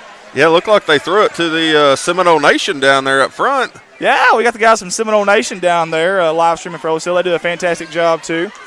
You know what? That's kind of crazy. We were talking earlier today on the phone. There's 3 schools just in our conference that does live broadcasting, and you have a lot of these bigger schools that don't get involved in the school that could very easily to help support the kids. Matter of fact, if there's people listening right now and you're at a school that doesn't stream, call all the school faculty, call all the sports heads around there. Get it done because this is crazy. Like he said, small schools up here in Northeast Arkansas that don't get much love at all, and we're streaming these games. 3 years ago, this wouldn't have happened. Now we've got 3 different companies here tonight on one game. It's fantastic, and I love it because the kids deserve it. And if it's one of them, you just got to start out with audio to get started. It's not near as expensive. Most schools help you on networking. Yep. But you can get into some money quickly. But you get sponsors from the bigger schools. Sure. It's very easily to make it happen. Sure. I'm gonna tell you something. I really thought this game would show a lot of outside shots, kind of just raining threes. But it's been a game of in the paint. Who can dominate the paint better so far? And I've only seen 2 threes thrown, one off the bank and one missed there a Yeah. second ago. So I'm kind of shocked. I really thought this would be a fast-paced three-point game, but it really hasn't been so far. But that just shows what I know. hey, it's called basketball, right? That's right. I'm Jeopardy smart, folks, but not tonight. We're having all-star weekend here. That's right. Yeah, no, defense is optional. It's just optional, yeah. We got Priscilla McGuire says, y'all are great. I'm cracking up. She's laughing. Priscilla is. Priscilla, we appreciate you tuning in. We are pretty funny. I'm not going to lie to you. She's from Manila. We're going on the road. We're going to take our tour on the road, so join us. Look for the tickets later. Lisa Kirby says, sounds good in Dalton. There was a song, Eagles dueling Dalton. I don't know where Dalton is, but Lisa, if you could inform me, that would be fantastic. Where's Dalton? Do you know? It's in Arkansas? Are we sure? It could be Canada for all I know. Hey, where's Google at? Yeah, work the Google on the internet. I don't even know how to do that. I'm not very tech savvy, guys. Let's see here. Let's just Google where Dalton is. Got a foul down low. Do what? And J.R. Roark says it's in Randolph County. He gave me a weird look as my cameraman. He's like, come on, dude, you should know that. And maybe I should. I don't know. Hey, you know what? Let's change the subject since I'm wrong and stuff. We got a really good basketball game here live in God's country, Bobcat Gymnasium. 1:43 to go in the first quarter. 10-7. Hoxie's got free throws here from the charity stripe. You want to make them count if you can. First one's up. Silky smooth, nothing but nylon. She tickles the twine on that one. 11-7 in favor of the Lady Mustangs. Hey, it says it's just west of Maynard. Corey Godwin says west of Pocahontas. Where were you at like 5 seconds ago, Corey, when I needed you? Timing is everything, Corey, and yours was horrible. So thanks for nothing. 12-7 Mustangs here with an early lead late in the first quarter. Heather Orr says, thank you guys for all you do. Sounds great. See, we sound good, man. We're like she's a Lion fan. That's what it is. That's what it is. I'm bringing you some audience. I know, there. and I needed it. I need people to hear me. I love to hear myself yap. I want to hear everybody else hear me yap too. So look at this. You know, Seminoles making a late run here. The quick launch. Man, you ain't kidding. Offensive rebound. That hurts. It does. She had a quick trigger. Speaking of. Nothing but net. That's Emily Davis, senior. You know, offensive rebounds come back to hurt you in high school basketball. Always. Those Windex wipers down low on the offensive board, that's a big deal. More and more possessions. How many possessions do you have versus the other team? Sometimes it's just that simple because no one's going to shoot the lights out, especially in a district tournament. So sometimes it's just that simple, and that was a good answer by Hoxie there. Yeah, you know, we was talking about the threes while ago, and we've just seen 3 or 4 here in the past few seconds. Osceola hit one, and then they flipped the switch. Right on cue, they heard me talking is what it was. And Lisa Kirby says about 17 miles from Pocahontas. Well, thank you for – oh, wow. What a shot. Lots of contact, though. Yes, sir. 30 seconds to go here. He's going to kick it out. I thought she was fixing to pull it. She's going to take it to the hole. Look at that spin. And great body control there to keep from having the charge and also to keep the ball farthest away as you can. That's going to be J.C. Brown, sophomore. Yeah, from the defender. Fantastic job there. 15 seconds and ticking here. Seminoles with the ball. Looks like they're going to hold for one shot. Don't blame them there. Absolutely don't. But, boy, Hoxie's on a run right now. Looks like they're kind of going to a man-to-man defense. Maybe they're not. They're bunching it up quickly. Yeah. Look at that pump fake.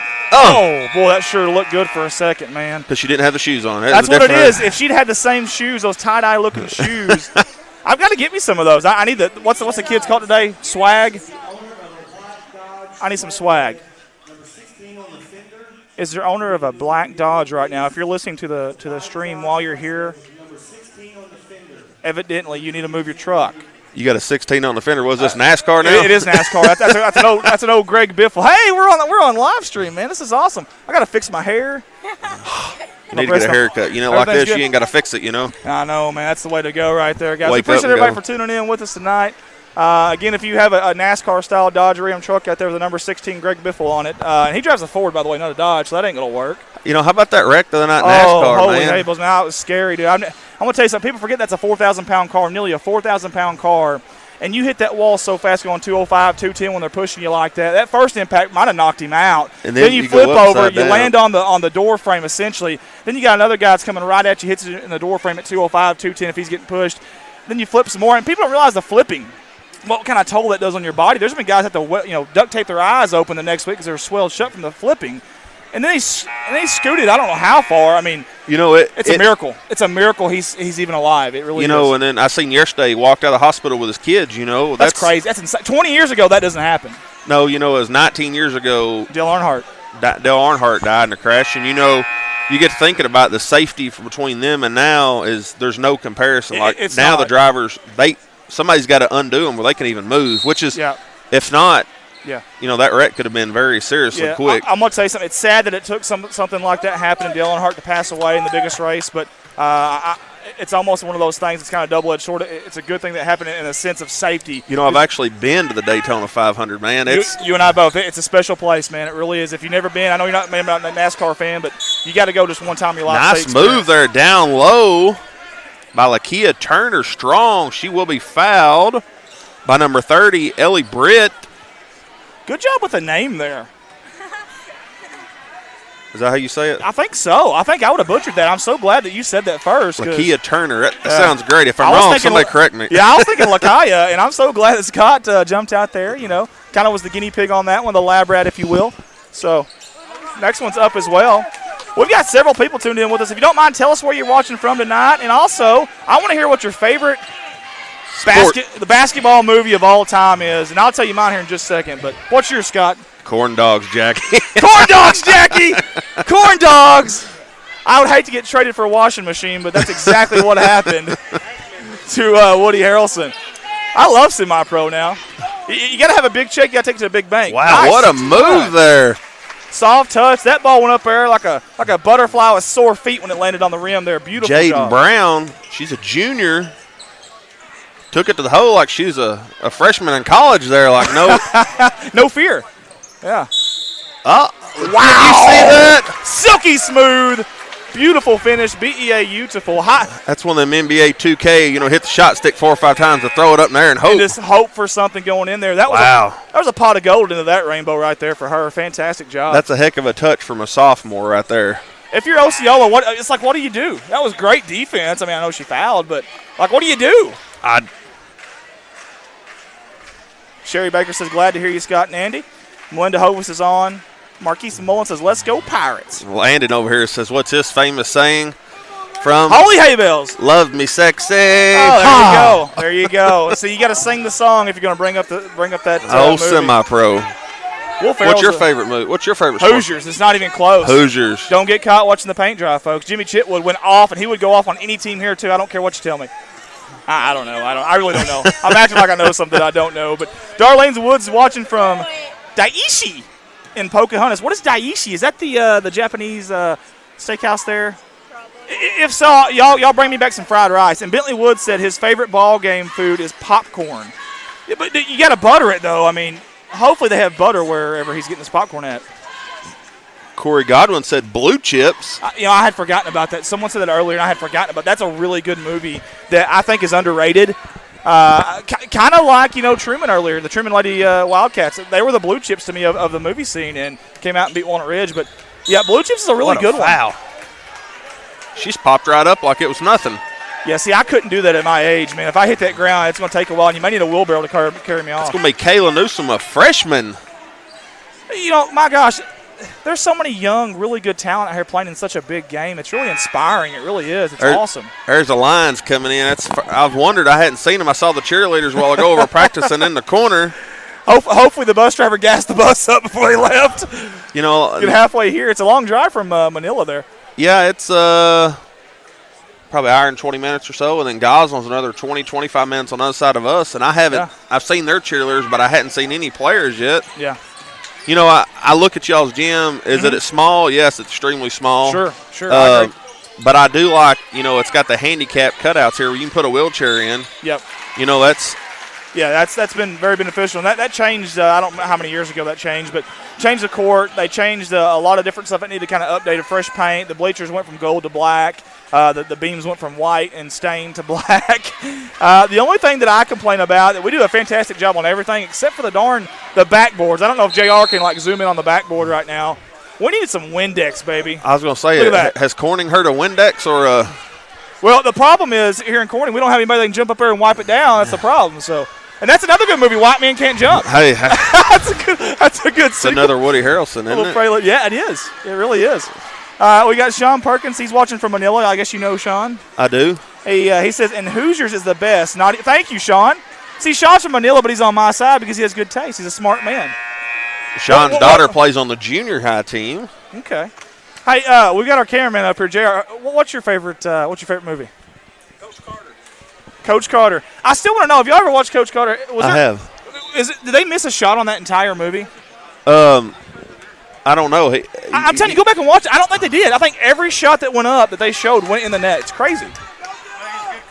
He's a good coach. He's a good coach. Yeah, we'll just close the gym. Shot the lights out, literally. I've actually done that here before, and not in a good way. After the game, was shooting half-court shots, and I hit one of the lights and busted. And actually, nobody knows that. That's breaking news right there. That happened about 15 years ago. So 5:25 to go here in the second quarter. Seminoles need to score. Speaking of, almost off the backboard. Here we go. Fast break Mustangs racing down the court. What a block. Good defense and hustle. Who was that? That's going to be number 12, Jemiah Harris. Jemiah, Jemiah. Great hustle down there. And she swatted it. She said, you don't bring Kool-Aid to a man's party. And then they take her out. No.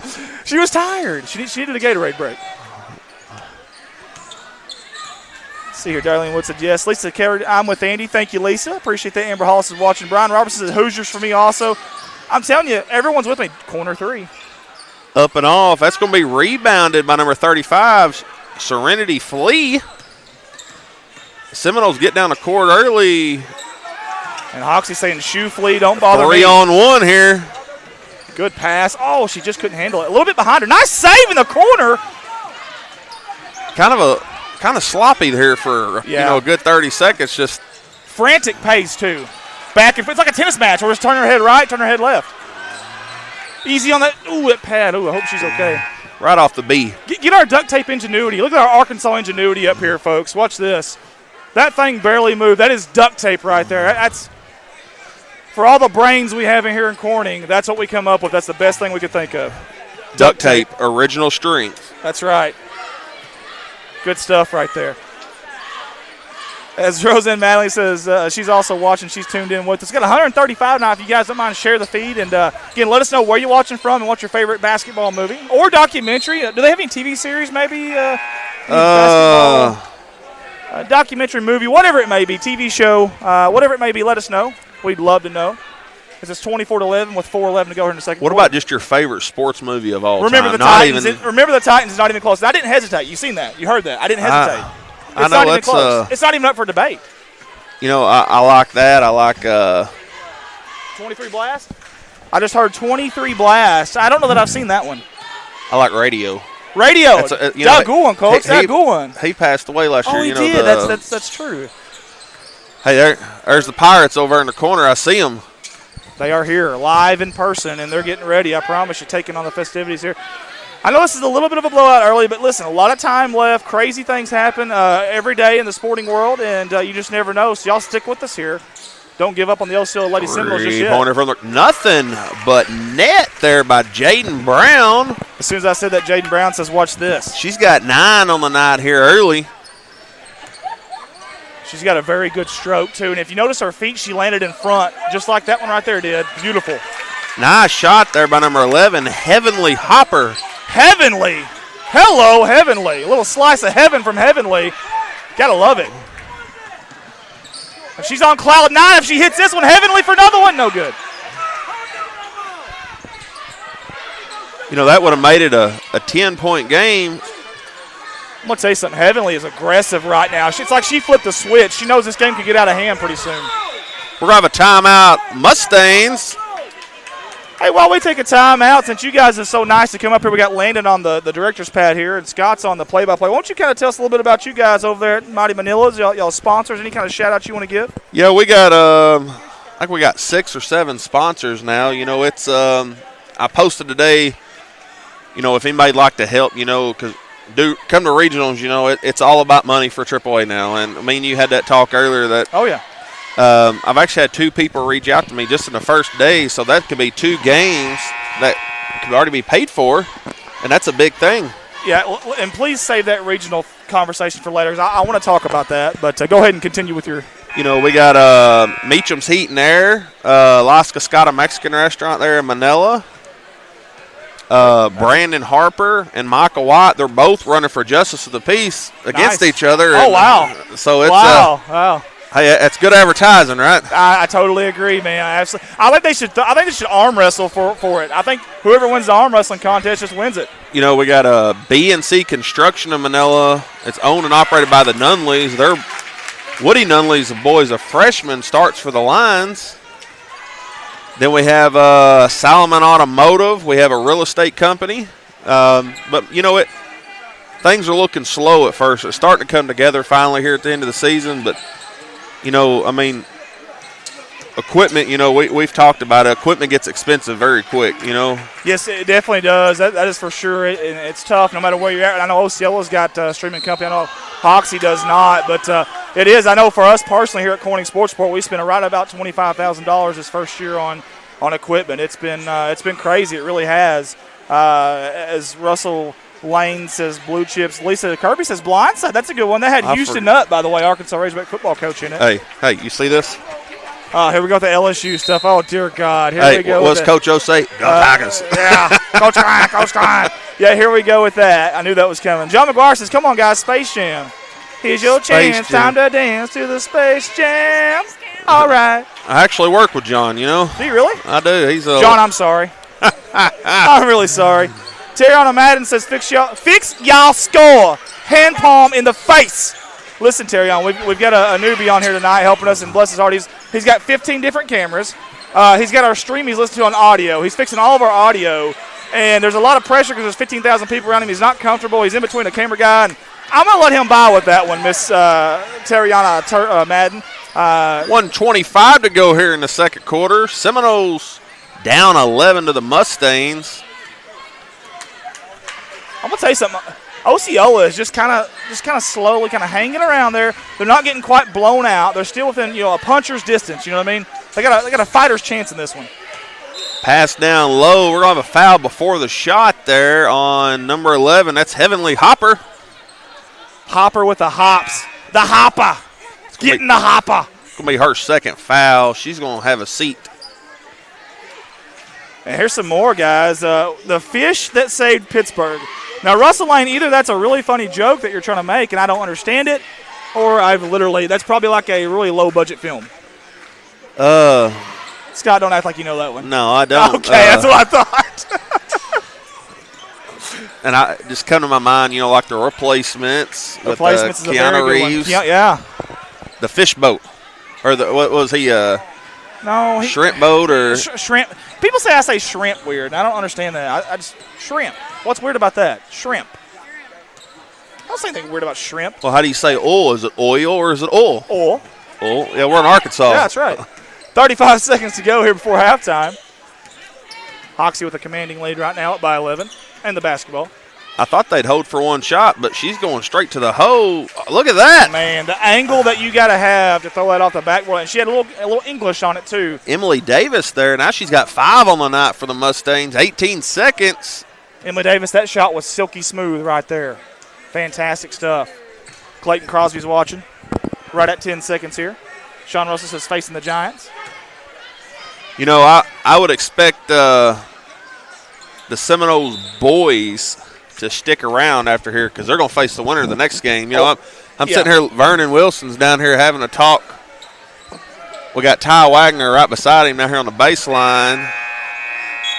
Yeah, that's we're at halftime here. Yeah, I agree because you always got to scout the opponent, obviously, and this is an opportunity. You're already here. Why not? The popcorn's good. It's salted and buttered like it should be. And, why not stay around? And Terriana Madden says, okay. She's laughing, okay, thanks. Well, it's just, here, let's get the camera on him. Let's get the camera on Landon. Come on. Let's get the camera on Landon. Look at Landon's bashful. We're already turning red. Let's get the camera on Landon. Now, Terriana Madden, this is the guy that you just give a hard time. Now, listen, I like him. I think he's a good dude, and I think he's doing a great job. All right, so he's got broad shoulders. He can take it, he says. I'm kidding. All right, just to be honest, I picked him up at a Mississippi County jail on the way. No, I'm just playing. Yeah, we picked him up on the side of the road. But listen, he's doing a great job. No, hey, Terriana, we appreciate you for tuning in with us and also for commenting, too. We do really do appreciate that. So Gina Jones is watching. Michael Smith. John McGuire. How about Teen Wolf? Teen Wolf? Is that a sports movie? I don't think – is that a – It's like a sitcom, isn't it? Teen Wolf? Is that one where Patrick Swayze goes and dances out his aggression in a barn? Is that – Arm wrestle. Who's arm wrestling? Oh. Yeah, that was for the Piece of Justice. Yes. Justice of the Peace, yeah. That's his wife. That's his wife. Arm wrestle. Arm wrestling. Sunday live, 2 p.m. pay-per-view. Pay-per-view. We will live stream the arm wrestle for the Justice of Peace. Let's talk about the regional deal. I want to bring that up because I'm hot on this, okay?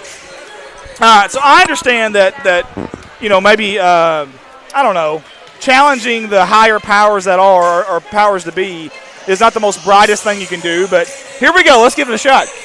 Regional basketball, to me, should never cost any company to go do a radio thing of it, radio broadcast, to go do just an audio, maybe a visual with an audio, to go do a visual period without audio, or go do a production like we've got here tonight. To me, that is crazy. That's unbelievable.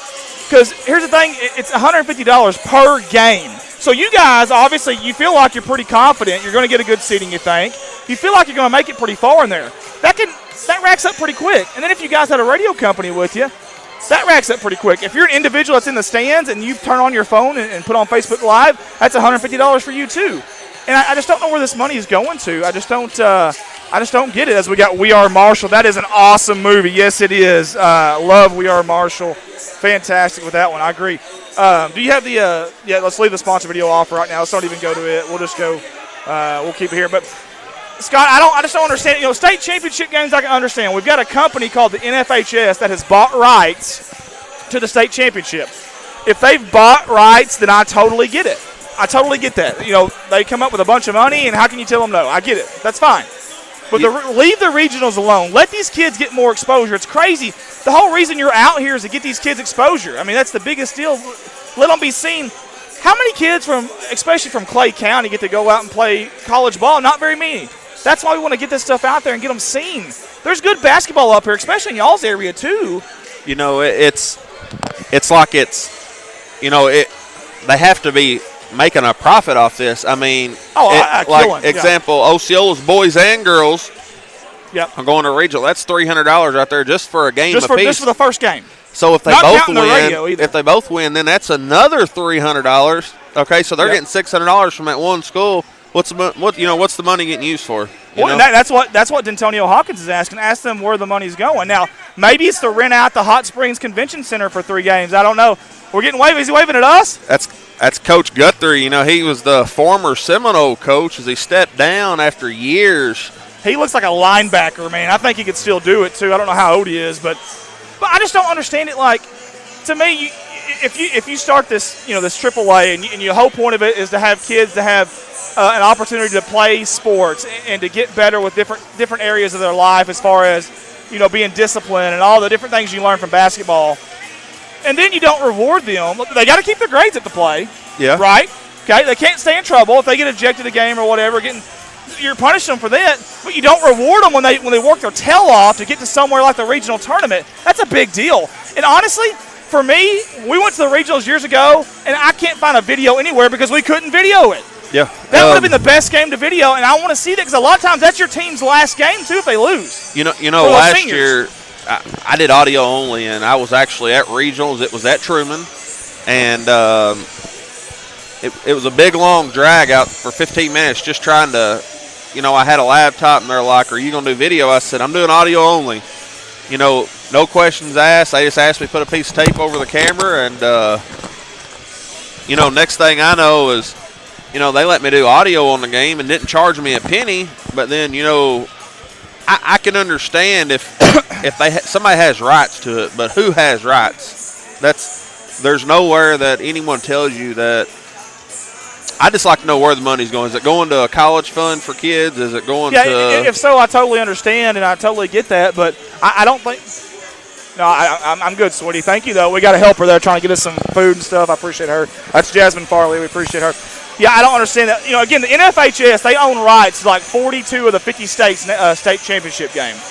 It's one of those deals. Now, AETN, the local Arkansas cable company, somehow they're able to stream, but I don't know what they do to get that. Now, who knows, but that's a different story for a different day. But leave the regional tournaments alone. We did playoffs for EPC. They called us and said, hey, we want you guys to come do playoffs. That was $150, and there was a radio station there. There was another streaming company there. So they made $450 off just that one game in 2A football. And didn't have to do anything. Didn't have to do a thing. So I agree. Here's the deal.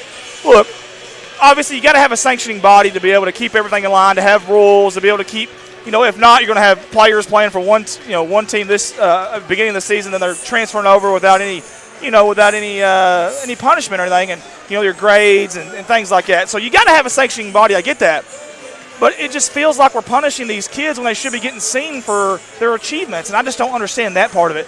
Look, if you need money, if you need that, obviously, how many teams go to the playoffs and regionals? Do you know? It's 4 per conference, right? Or am I wrong? It'll be 4 per conference. So there is. How about we do this? How about we charge every school at the beginning of the year $100 each, whether they make it or not, and that'll cover it. And then, and I don't. That's one option. I mean, if you got to have the money, I just don't know where the money's going, and there may be a good cause for it, and maybe I don't know. Maybe someone could enlighten me. And maybe, like I said, they have the state championship game. That's like a 4 or 5 day deal at the Hot Springs Convention Center. Maybe they got to rent that out. Here's another side of this, Scott. The referees, my understanding is, some of them get paid less to actually go do regionals than they do a regular season game. Well, from what I understood is talking to officials, a playoff game, and there ain't no more money in it than there is a regular season game. So, in their sacrifice, what's the point of them wanting to drive 4 hours away to go do a ball game? Well, not only that, but that game is so amplified. It's hard enough on these officials as it is, and you go amplify a game like that. Are you kidding me? Yeah, I'm out. I don't think I want to do that at all. As Todd Ewing says, AAA is all about the money. Laugh out loud. And Todd, I don't know. Maybe they're not. Maybe there's a good cause there, but I've never heard it. They've never advertised it. If there is a good cause, I need to let people know because, it's kind of a shame. It really is. And this streaming stuff, we're getting into a new age and a new world where it's starting to become a little bit easier to do it. More people are going to want to do it, and honestly, it's just going to be more and more money for them. And I don't know. D'Antonio Hawkins says it's not about the kids; it's about how much money can I get. They try to hurt people who help them kids for free. People like, oh yeah, and that's what we're doing. Honestly, this first year on the CSR, we haven't made anything. We're in the red. I don't know about you, Scott. Have y'all made any money this year? No. Okay. Landon over, if I'm not making it, he's doing it by himself. He don't get paid a penny. Yeah, exactly. I know JR here beside me. He helped. Hey, JR don't even get Tootsie Rolls. I was paying him in Tootsie Rolls, but he never got his Tootsie Rolls, he said. So you should have went trick-or-treating. That's right. I don't know. Maybe I shouldn't be ranting like this. And I'm usually very, very positive. Anybody who knows me knows I'm very, very positive. But that just kind of bugs me. It really, really does. And look, it won't even help me out at all because Corning's not going to make any regional tournaments in basketball, but it'll help you out, Manila. It'll help Osceola out. It'll help if somebody wants to go do Rivercrest's his game. It'll help all these other teams out. I just don't get it. I don't know. I don't know either. And it, like I said, if we had a reason why, that would help me. Just tell me what it's going for. Justify it. Let's justify it. Yeah. And last year the state tournament 3A was at Osceola. I'm not for 3A being everywhere across the state because it's either on the east or the west. It's always on the state borderline, it seems like. Like, why not have it in a central location where it's central for everybody? Sure. Obviously Little Rock is our state capital. It's the biggest city in Arkansas. It's about centrally located. Why not put it in Little Rock? It's at Charleston. I think it's like 4 hours and 45 minutes from Manila. That's a haul. Yeah. Well, it is. Yeah, that's a long haul. Not a haul on oats, Look at Heavenly carry all them balls over there. Yeah, let's get Heavenly on that. Look at this. Now, that is fantastic. If we can get 1, 2, 3, 4. Wow. Now, that is talent right there by Heavenly. And then now she's hustling back. Is there anything she can't do? I thought I seen her serving popcorn at halftime. I mean, she does it all. Heavenly is a very talented young lady. As Priscilla McGuire says, keep the stream going. We appreciate it so much. Basketball. Well, thank you. We appreciate it. Antonio Hawkins says, we speak in facts. We feel like we're just speaking from the heart. But either way, again, we just want these kids. We want what's best for these kids. That's all. That's all, bottom line. And there's J.C. Brown. Fantastic. Well, she wasted no time, man. It's like she's leading the scorer for the game as a sophomore. You know what she did? She went in at halftime and had that, and she drank that Space Jam juice. What is that? That secret MJ juice. Oh, yeah. Yeah. She came out a different animal. Boy, She flipped the switch. Y'all must supply that over here at district tournament. Is that where that 150 is going? That's where it's going right there. We should put that in our concession stand. Space Jam MJ juice and see how and charge $5 for it. I bet we could do it. Yeah, just put the logo on it. Yeah, that's all we got to do. No, don't worry about copyright infringement. It's not a big deal. D'Antonio Hawkins said, I was doing this for 42 Sports. So, D'Antonio knows. I mean, there's a guy who, oh, wow. What a block there by Tashina Turner. Turner says, give me that. It's the shoes. Oh, I love it. We've got to get a cool nickname for her with the shoes. I don't know what we're gonna come up with something. And she may have an opportunity to steal the ball here, but couldn't quite get out there. 7:05 to go here in the third quarter. Seminoles down 13 to the Mustangs. Nice steal. She needed some help, and she found it. Look at that transition. Smooth. Nice finish there by Serena Flea. That's just how Coach drew it up. Get on the floor, turn around, pivot with your knee, toss it to somebody. They're going to almost volleyball set to the other person for a layup, just like that. Just how you draw it up. That was a walk or a double dribble, or it had to be something. Yeah, you got to. Yeah, definitely a travel there, or at least a little rolling on the river signal there. Little CCR for you. I haven't seen Shane Young, the Osceola coach, even stand up yet tonight. He's just sitting over there. Very calm. Wow. I'm going to tell you what, the bank has been open all night. Holy hay bells, what a shot. Yeah, you're right. He's just so calm. And that's not the kind of coach I would be. I don't think I could do it. I'm sitting here, I'm looking at my legs. I'm just shaking right now because I can't sit still. I'd be the next Bobby Knight. Would you? Well, except the Slapping chair. kids, choking kids, and throwing chairs across the floor. What a shot. Oh, Hoxie's coach. I hope she's okay. Yeah, we got a Seminole down. Let's try to get our camera off that. Good job, JR. Good job, JR. Hope she's okay. She's up now. Tashina Turner. She kind of got shaken up.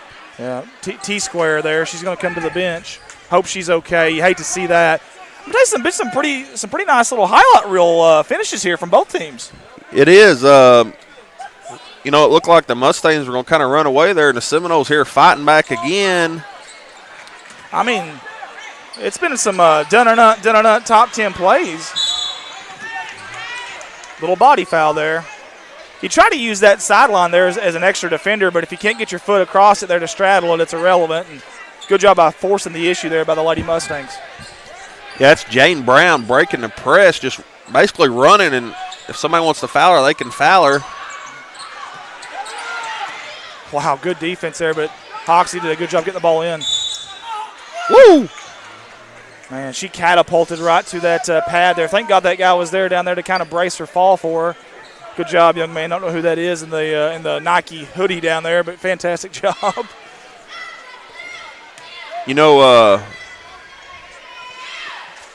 Blake Carr over here in the black against the wall, the guy in the tan coat. He's a junior high coach for Gosnell, and I've known Blake for years. One of my best friends, and Terry, that's his dad right beside him, and I've got a lot of respect for them being here tonight. Blake lost his mom earlier in the week. And, that's Terry's wife, but she would want Blake to be doing this. And I know Barb's in heaven watching down on him, and it's a tough thing. Especially Blake doing what he loves. I umpired baseball with Blake for years. And it's kind of one of them. A lot of respect. It's hard to do. Well, your mind's not here, and.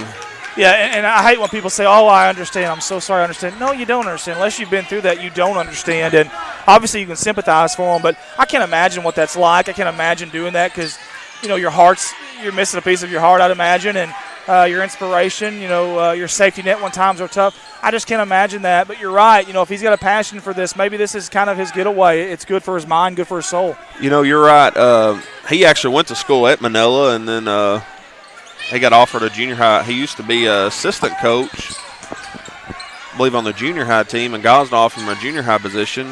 We actually have two coaches that, teach and coach at junior high from Manila. Yeah. Looks like we're going to have a foul on the ground before. It's going to be number 3, Lakia Turner. And that's the third team foul in Osceola. Both teams playing pretty good defense early on without fouling, but again, that was a third team foul in Osceola. We've got 4:49 to go here in the third quarter. Again, here live at Bobcat Gymnasium, campus of Corning High School. Loose ball. That's going to be Tashina Turner coming down, but going coast to coast. She hits the floor, no call. What a shot. Are you kidding me? Falling down. She looks like Allen Iverson when she plays. If you ever watched Allen Iverson back in the day, every time he went up for a layup, he gave his body up and he was on the ground every time. And that's how she's been tonight. Amaya Wilkins, that's a freshman. Speaking of, there she's on the ground again. You know, it's only a 10-point game. You know, That's what give Osceola credit. Give the coaching staff credit. These girls aren't quitting. There's no quit's not in their vocabulary. They don't understand the word to give up. As Jimmy Valvano would say, never give up. And I love this. And, man, if Hoxie if they aren't careful, they don't take care of the ball here, Osceola's going to make a game of this. Yeah, you know, Hoxie just hasn't played Hoxie basketball tonight. You know, I mean, they got 2 girls in double digits and then – And think about that. And they're up by 10 in the semifinals of the district tournament. How good is Hoxie? Like that right there. Defense and then – That's going to be dangerous over in the corner. I hope both of them are okay there. You're right. And that's the point is Hoxie is so good. You're right. They probably haven't played their A game tonight, and yet in the semifinals of the district tournament, they're up by 10 in the third quarter. That's just speaks volumes of how good they are. You know, and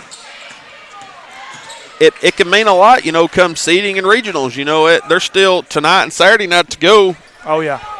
Yeah, sometimes it's about matchups early on in those tournaments. You know, you may have the better team. You may have the second-best team in that entire side of the bracket, but you might get matched up with a team that matches up with you height-wise or speed-wise or whatever it may be. Maybe they got one guy that's a lockdown defender, can lock down your star player. Whatever it may be, you just never know. So, yeah, seeding is very important. Don't tell the Hoxie coach this game isn't important because I promise you it is.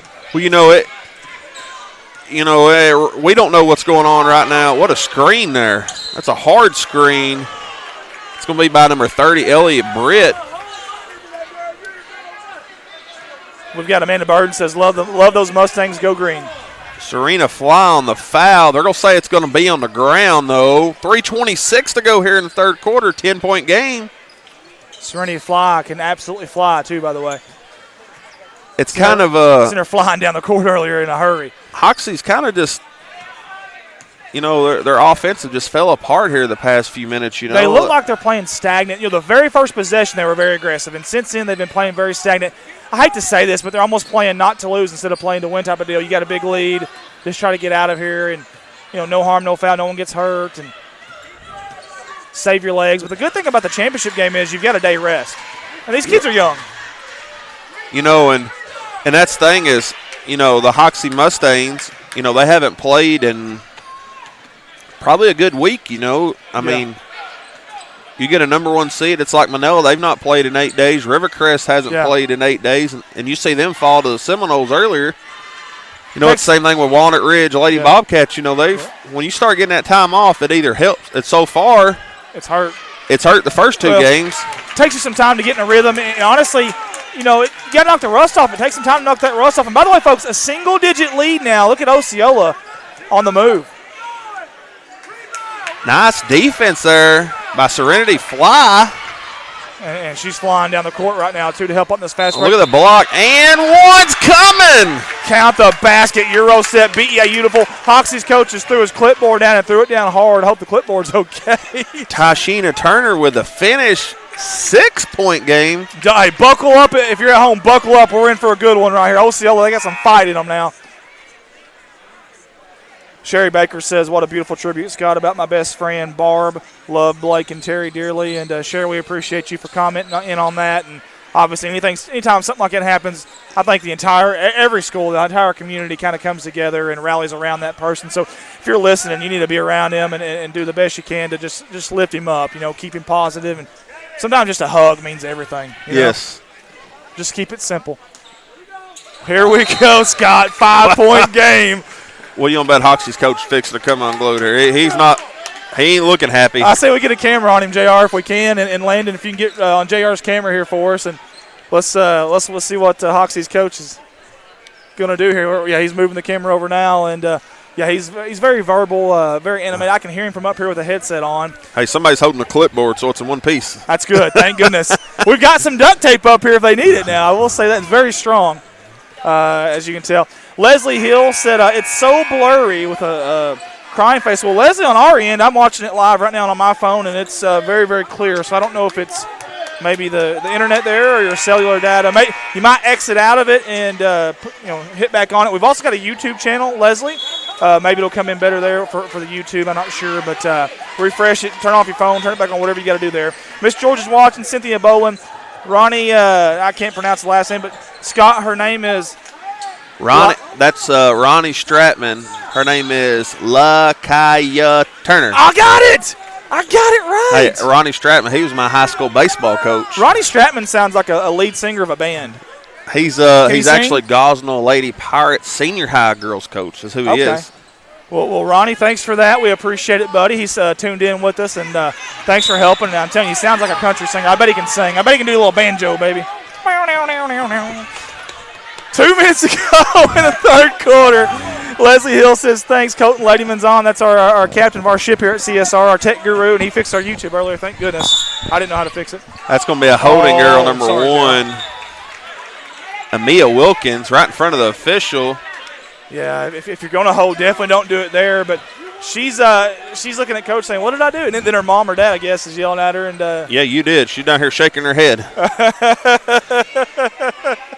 Mama says, oh, yeah, I saw it. Don't think you can get away with that. You know, I'm going to say that the Mustangs got confidence in free throws. Look at this. Yes. Yeah, there's no one there to rebound. And this stuff bugs me, and I don't know why it does. There's some things in basketball that bug me. The palming the basketball and the referee's never calling it.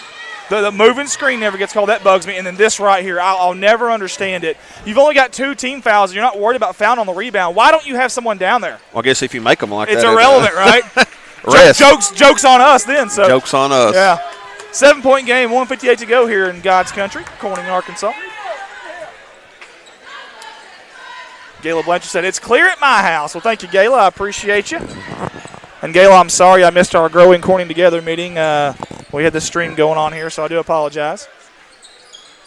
You know, I see y'all got a big thing coming up. Was it Nolan Richardson up here? The legend, Mr. Nolan Richardson. We got him coming to Corning, Arkansas, Saturday, April 4th. I mean, I'm all for support, but, you know, he is a Razorback, you know. Oh, I know, and you're an LSU guy. You know, they beat Shaquille O'Neal and that LSU Tigers in a thriller back then, too, when he was there. You know it. I want to throw that out there real quick. You know it. SEC is probably the toughest conference out there. I don't think there's no doubt. It's a gauntlet. It's murderer's row. Kind of like the 3A-3 in both girls and boys. Man, body's hitting the floor there. That boys' side, there's 5 teams I think could make a run in regional, and only 4's going to get to go.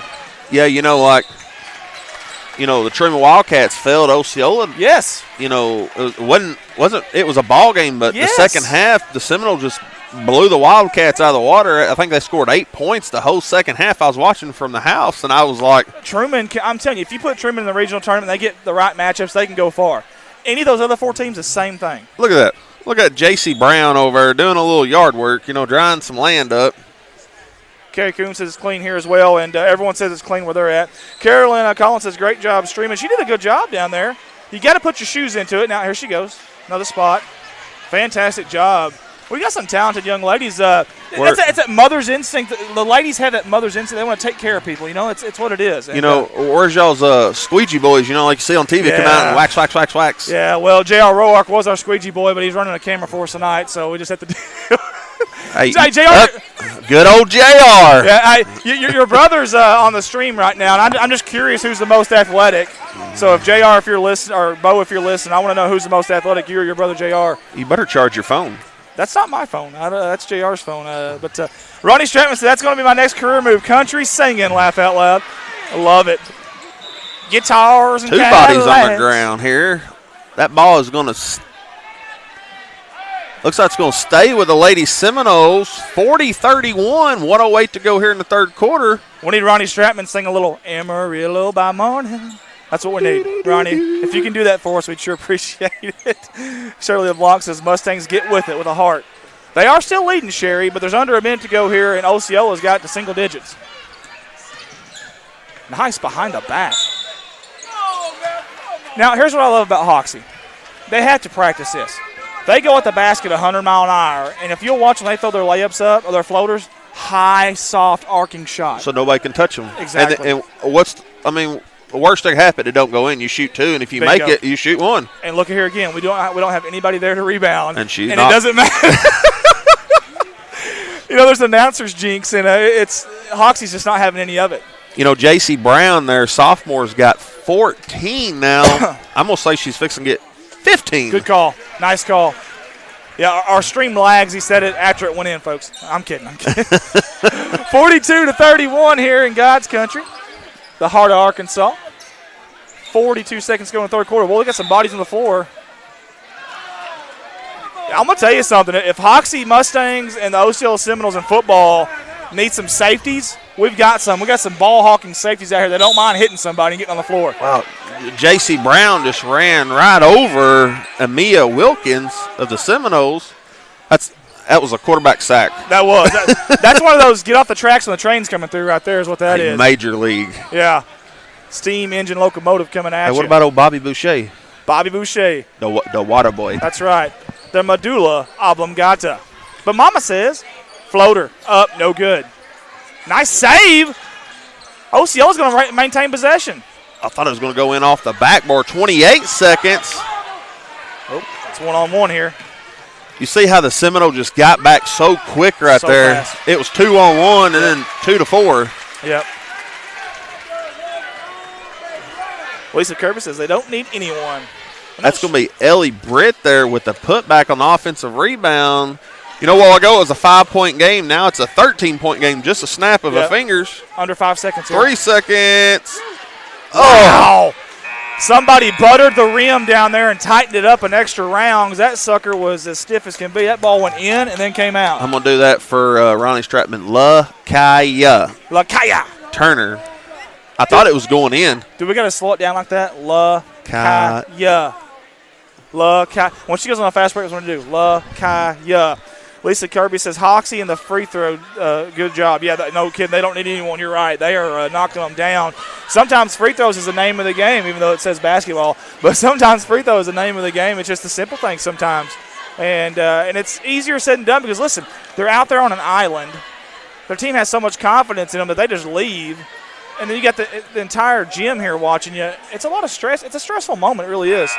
You know, and it just seems like there's more and more people, you know, on the wall down here on the baseline. Like, I mean, if you look across, there is very, very few seats. You know, I see a lot of red left from the Rivercrest game. They're either here, one of two things. They're here supporting the Lady Seminoles, or they're ready for the next game. One of the two. Or, again, they love the nachos at the concession stand. Oh, yeah. Popcorn. Get your popcorn.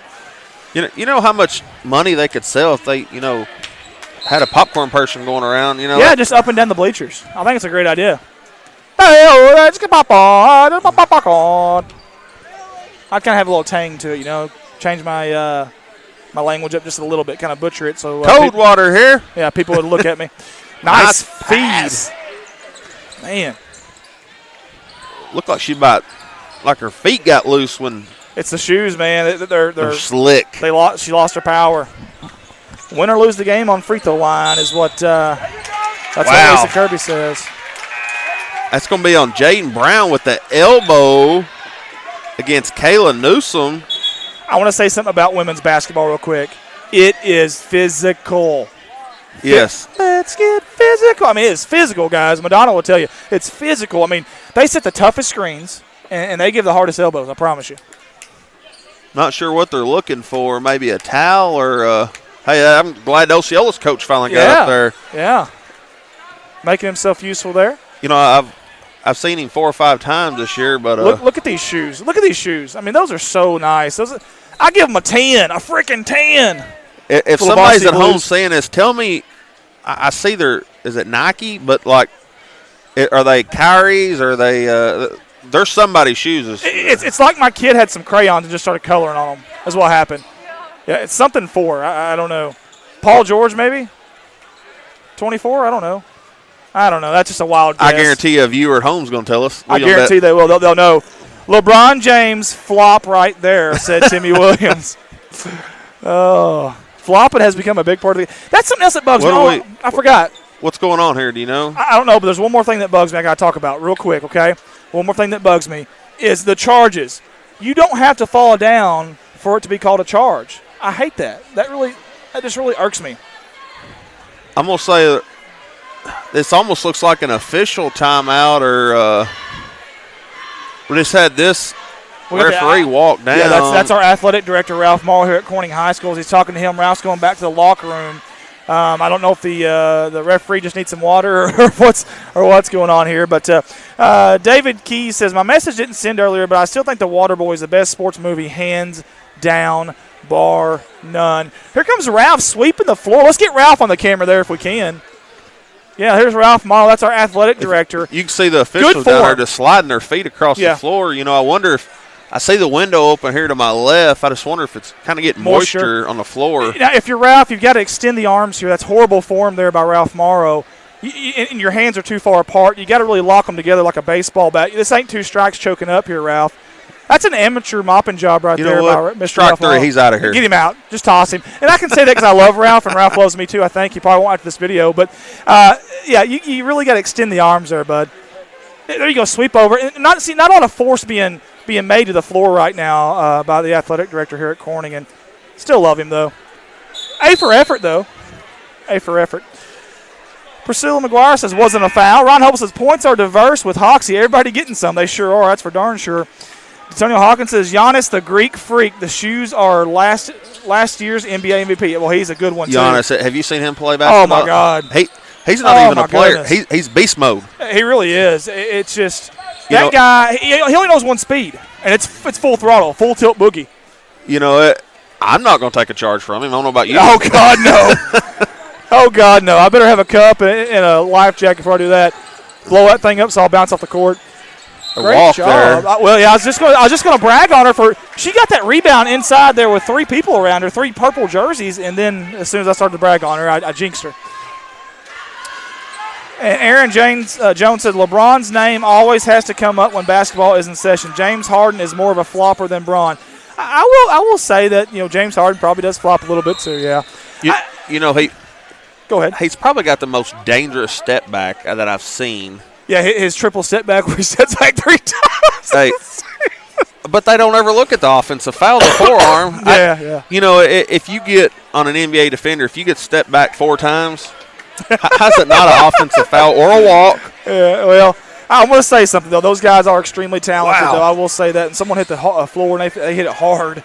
Mia Wilkins from the Seminoles. Man, good kick out there. 3-pointers up and off. Anybody's rebound. Good job by Osceola there. Pushed the ball up the court. I want to say this real quick, though, about LeBron James. And I know everyone has their opinions, and I'm kind of neutral with him. I'm going to say this, though. Have you ever heard the guy getting in trouble on or off the court? I mean, how many technical fouls has he ever had? How many DWIs has he ever had? And I will say that about him. That is one thing that he's got a school actually that's neat. For kids that can go to college, that don't have the funds. That's a great thing. I wish more professional sports players would do that. And if I look here to my left, Mr. KAIT over there. Yeah, we got the big boys are here now. I don't see his media pass. I don't either. We're going to charge him, man. We're going to do like the AAA does. We're going to charge him more than $50 to come in here. That's Chris Hutchinson. He does a good job for Region 8, by the way. Nice finish. Using our body down there. Fantastic. See how quick he is down there? Just like a robot. I know, man. He really is. A well-oiled machine. There's another big matchup. Mississippi County tonight, Blytheville Chickasaws are playing Brooklyn Bearcats. I think that is at Batesville or something? Yeah, Blytheville has a very good team this year. I know Coach Phelan used to coach that team, and we were talking about them. And, man, you're not kidding. And Brooklyn beat someone pretty good the other night. I can't remember who that was. But Manila actually fell to Blytheville in the NEA finals, and, I thought Manila played really well, but Blytheville's a bigger school. And, sure. What a swat down there. Wow. Don't bring Kool-Aid to a man's party. It's going to be Tashana Turner, and then the finish on the other end for Serenity Flea. Hey, timeout Seminoles. I was going to call Turner a burner, but that was Flea there with the basketball Euro stepping soft off the glass, coast to coast from the Pacific to the Atlantic. Hoxie's coach not very happy right now. I don't know if we can get our camera on him, but he's not very happy with the official and the Hoxie's coach. He's not very happy. Now when the referee puts your hands on you, that's when I was okay. All right, Mr. Coach, let's settle down a little bit. Let's calm down. He's already putting a whistle in his mouth during the timeout. I don't know if that's a good thing or a bad thing here. Oh, yeah, it can't be good. I'm going to tell you something. How do they do that? How do they put the whistle in their mouth the entire time without blowing it? I think I would be coughing and huffing and puffing. I'd accidentally blow that whistle every time. Joey Powell checks in with us. D'Antonio Hawkins says, check the news today. LeBron in a little lawsuit. Oh, I did not know that, D'Antonio. I did not know that. Didn't really know that. Here's what I hate, though. I hate when we compare eras. There was a guy at LSU that was pretty freaking salty, Mr. Pistol Pete. He didn't have a three-point line back then in college. And a lot of times they'll try to compare him to someone today in college. I'm like, come on, that's not fair. just like LeBron and these guys today, it's a totally different NBA than it was. Who else was one of the famous basketball players to come from LSU? So you had Pistol Pete Maravich and Shaquille O'Neal. There you go. Yeah, Shaquille O'Neal. Shaq's boy is transferring to LSU. I heard about that. Randy Moss's son played for LSU this year too, tight end, yeah. Faddis. Yes. Well, did you see that play there? Wow. Houdini down there, just kind of little sidestep. That's one of those little Cotton Eye Joe moves. What a pass down low. I'm not sure I agree. We're fixed half. Yeah, Scott, I don't agree with that call. And typically, I'm not hard on the referees or officials, but her hand was straight up, her body was to the side, and her hand was on the ball. But, again, their job is very hard, and I sure wouldn't volunteer for it. So, no, I've done elementary basketball, and, I've done a lot of baseball in my life. And, people ask what I like better. Well, honestly, neither of them. But at least baseball, I got a fence between me, Yeah, pick your poison, yeah. No matter who you are, you're going to be a good guy or a bad guy. You've got to play. You're right. You're the good cop or bad cop. And here's the thing: in basketball, it's so much more amplified because everyone's like they're on the court essentially. It's a lot closer. They can hear you, and the referees can hear you as you're yelling at them. And they're hustling up and down this court, and I'm not in good enough shape to do what they're doing right now, to be honest with you. Yeah, Jasmine, do you mind getting us a couple waters? Thank you, sweetie. Hey, here. Okay. Sandra Bonner says she walked before the shot. Sandra, I apologize. I got to you there late, and I apologize. I didn't know what shot. We've got 207 people on right now. Man, we appreciate you guys. Share this feed if you can.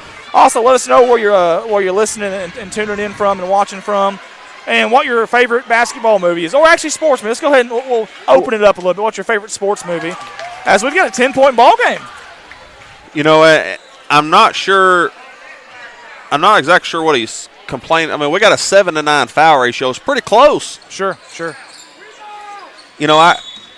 And then they're going to call. That's probably a makeup call.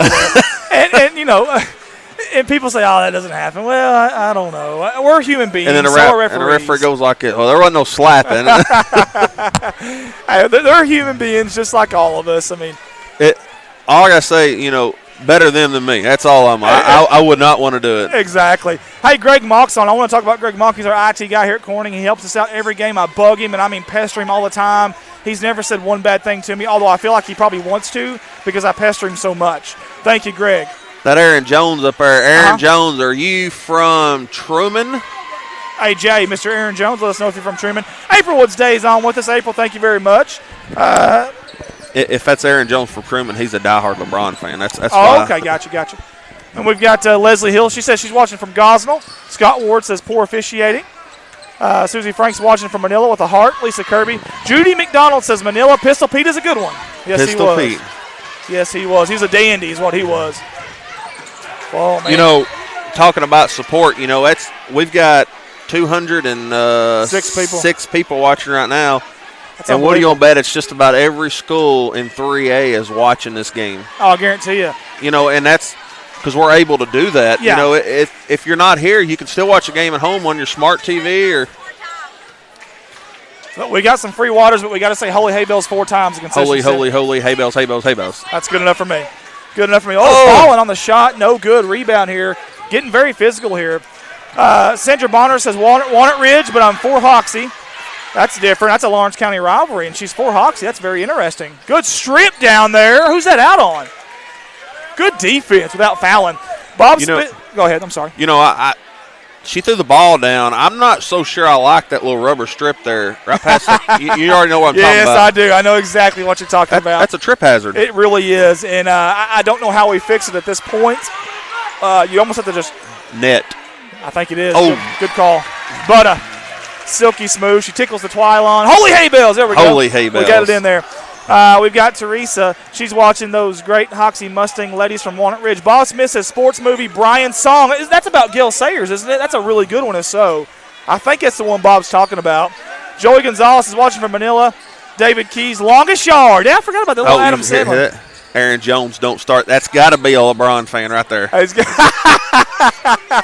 He's probably wearing his LeBron jersey right now watching us. He may be with a headband. With the headband. Yes, exactly. I don't blame him. I don't blame him at all. Wow, nice move down low in the finish. 12-point game, 3:17 to go.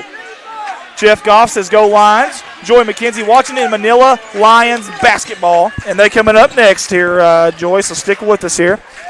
We got 3:09 to finish this one out, though, first. See, that's even me. I've got followers from Manila. You see that? Oh, I know, man. You're kind of a big deal. I mean, let's just say people know you. No call there. You see that? Open three. In and out. Offensive board. Nice. Woo! Give me that, she says. Don't bring Kool-Aid to a man's Turner party. said not in my house. T-square. Then the step. This is a ball game, folks. 10-point game with 2:45 to go. Here come the Seminoles. Did they do the little chop, the tomahawk chop? Oh. They don't do that? No, okay. He said don't do that. Hey, I guess we're out of sync. Well, no, I'm really surprised. It wasn't last game. You know it? Yeah. Osceola was up almost 15. Yeah. You thought you'd have heard them then, yeah. And then, Rivercrest made a fight back, and then, Rivercrest was in foul trouble. Almost. See, that's what hurts the Seminoles right there is that offensive or defensive second rebound. chance. Yep. It'll kill you every time. Wide open over here in the spin move. Wow, off the glass. Windex wiper, baby. Emily Davis said, Cassie McFerrin watching our Lady Mustangs from Little Rock Baptist Health Hospital. Go Green. Cassie, we hope everything's okay if you're at the hospital there in Little Rock. I've actually been there. Is that a UAMS? No, it's Baptist Health in Little Rock. I'm sorry, what? Tell Scott to check his phone. He's got someone talking to him here. Down low, offensive board. They're going to clean it out as Hoxie. Now they're going to be racing down the court of the Mustangs. 2-on-2. She's going to dunk it. Oh! We've actually got a slam cam up there that's set up, and we didn't hook it up tonight. We'll hook it up Saturday, and we might get to see a slam. Sandra Bonner says 2 grandsons and a granddaughter. We got a technical foul against Hoxie's coach. Oh, wow. This is not the time for that if you're Hoxie's coach. Well, I'm wondering, we're going to have 2 shots. And the ball. Well, let's see. The Mustangs are going to shoot 2 on the foul. And then the Seminoles are going to go shoot and then get the ball so back. We could have a less than 10-point game here. But this is moneymaker. They're automatic. She didn't miss earlier. Well, he jinxed her! Oh my goodness! We just announced her jinx. It's as old as my dad. I call him Old Man River. The announcer's jinx, and it just happened there. I like her socks. I can't tell what's on those socks though, but I like those socks. But anyways. We've got Sandra Bonner's 2 grandsons and a granddaughter to school at Hoxie. Corey Godwin's watching. Amy Henson, Let's Go Mustangs. Caitlin and I are watching from home. Scott Ward's watching from Bryan, Arkansas. I used to live there. Aaron Jones, yes, sir. It's me, Scott. Wes Gates says Go Mustangs watching from Hoxie. Good commentators. Hey, Wes, we'll take all the – hey, send some more of those. We'll take all of the positive vibes we can. We love to hear that. Brag on us some more. We don't get it at home. So, Sadie McDonald's, Manila, and definitely Joanna Man. I forgot about Joanna Man. That's a good one. Leslie Hill says, Casey said that's got to be Scott Townsend spelling, talking. Leslie, you are correct. Joey Gonzalez, Osceola will not quit. They won't. They just won't die. They don't understand that terminology. It's not in their vocabulary. Teresa, way to go, Mustangs. Drew Edwards, hey, Scott, y'all are doing a great job. Go Manila. Yeah, she's got a newborn, 3 months old, I think, yesterday. Oh, fantastic. Well, congratulations there, Drew. That's awesome. I would probably be at home watching, too, with all the sickness going around. Yeah, I just adopted a 1-year-old, and my nice nights of sleep have gone away. Good job, coast to coast there. That's J.C. Brown just being strong. She's only got 18. If you name your girl J.C., she's going to be a great basketball player. That's just how the world works. I don't understand it, but every J.C. I've seen on a roster this year in high school basketball has been a solid basketball player. Have you noticed Hoxie's coach just kind of sit down? Yeah, after the technical, it kind of. Well, now, I mean, you got a minute now. There's no point in getting thrown out now, and you can't coach the finals. That's what I was going to say. Cause isn't it a 4-quarter rule or 2 halves rule? It don't matter if he got thrown out in the first quarter. He could not coach the entire next game. I thought it was a 4-quarter deal, but you may be right. He needs to set. If I'm the assistant coach, I'm actually moving him to the other side. I'm just going to tell him to go to the locker room. That's right, exactly. Get out of here. Start the bus, buddy. Get out of here. 1:07 to go. Again, Osceola, a lot of fighting these girls, but man, Hoxie, a lot of firepower from them. Speaking of. Woo! That's J.C. Brown again. If she makes these 2, she'll have 20 points on the night. That's for a sophomore. That's tough. Yeah, it is. It really is tough. And as Nolan Smith says, these guys are talking about everything but the game. Too much joking around. Well, Nolan, to be honest with you, we're not getting paid to come up here. I've got 6 kids at home. Just adopted a 1-year-old. Left a full-time job where I'm getting full commission. And so if I'm not there, I'm not getting paid. I came up here because I wanted to be here for these kids, and we're streaming them right now for them. So I appreciate your opinion, but, man, to be honest with you, we're going to call the game kind of how we want to, just tell you the truth. And we're doing this for the kids, and that's why we're here. We're going to have fun. Life's too short. And to be honest with you, I appreciate you tuning in, and I really do, and I appreciate you commenting. But, man, we're going to enjoy life. It's too short. I've lost too many people close to me here lately not to come up here and just have a good time. Not have a good time. I'm not going to come up here miserable. So, life's like a box of chocolates. Don't ever know what you're going to get. There you go. Love it. Ball's tipped out of bounds. It's going to be Hoxie basketball. I'm going to say this one's about sealed up, Andy. We got a 14-point lead with 36 seconds. I do want to give the Lady Seminoles, though, credit. Like, they never gave up. Man, they didn't. They fought all night long, as Lionel Ritchie would say. I mean, a lot of fighting, these girls, and they're still fighting. Look at this, 25 seconds to go. And we're going to have a foul on the floor here, and I hope she's okay. She's still down. Oh, man. It's kind of like – looks like almost let's switch to this camera over here. Let's get the camera off of her there if we can. Look like maybe face planted, like her feet got knocked out. That's what she's holding her face. I'm going to tell you something that's dangerous because you've seen people – whether it's your eye socket or maybe even the teeth or you bite your tongue, whatever it may be, that's very dangerous. We sure hope she's okay. That's number 4 for Hoxie if there's any parents or grandparents at home. She's slow to get up, but she is getting up, so there's some good news.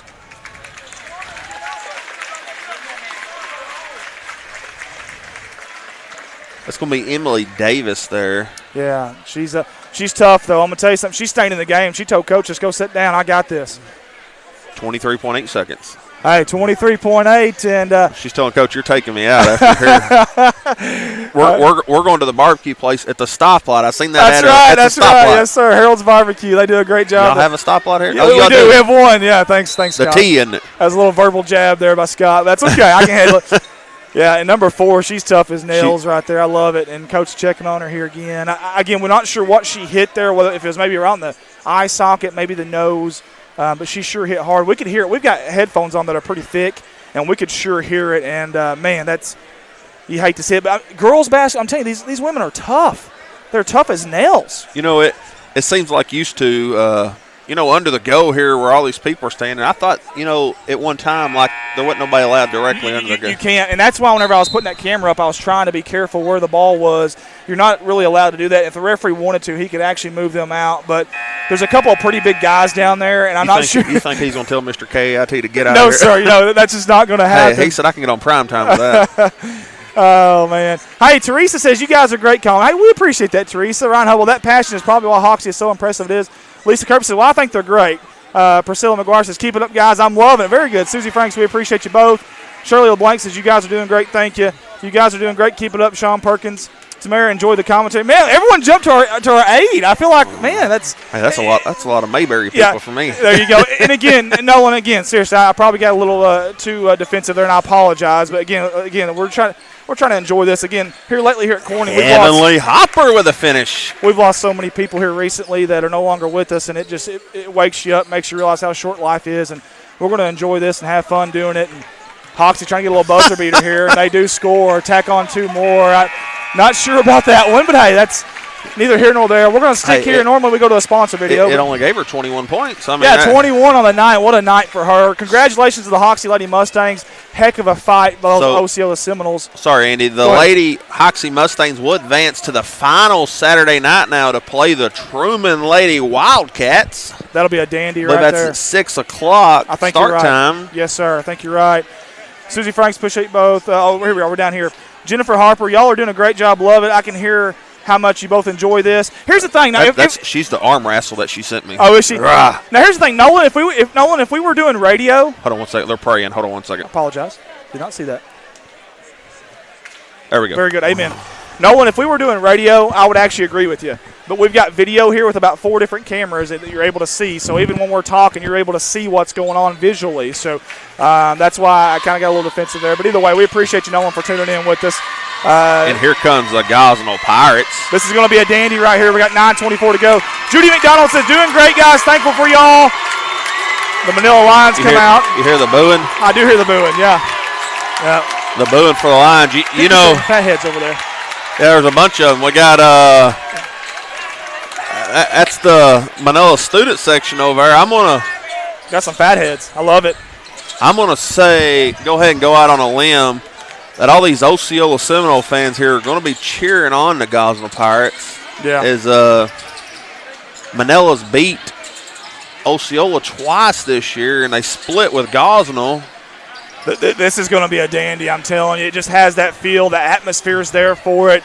Man, y'all buckle up. Find your happy spot at home, your comfortable spot. Kick off your shoes. Get you some whole milk, because at CSR it's whole milk or no milk. And let's enjoy this one.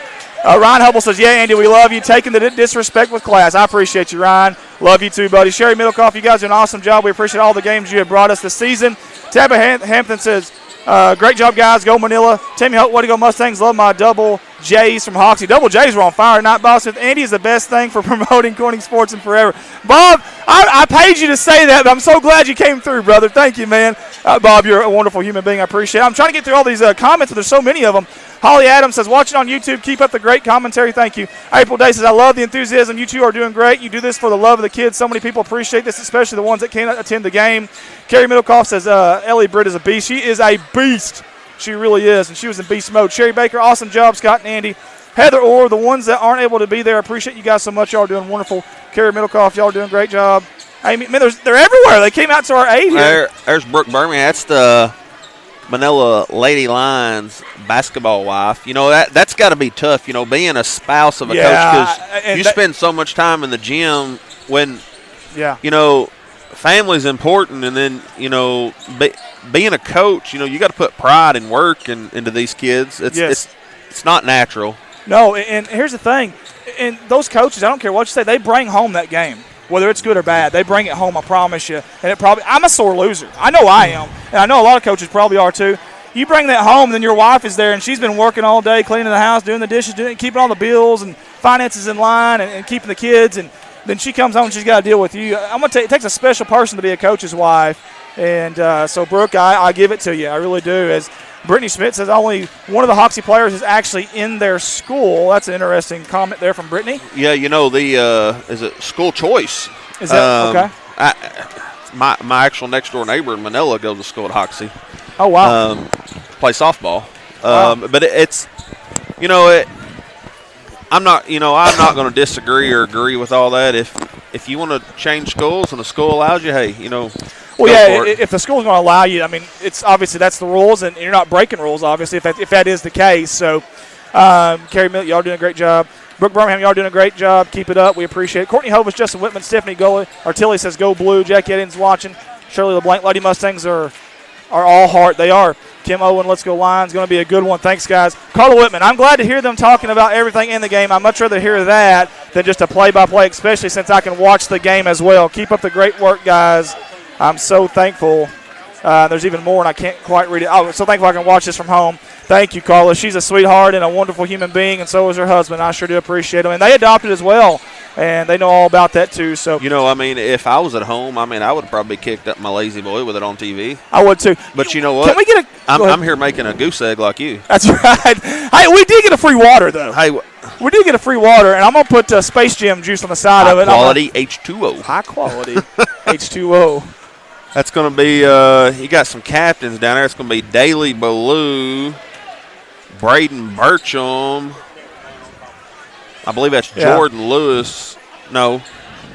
He's got number 6 on his shorts, but I don't see a 6 in here. So I wonder if they just wear whatever shorts they want to wear. Hey, maybe it's a G. Maybe it's a G. It does look like a 6, though, don't it?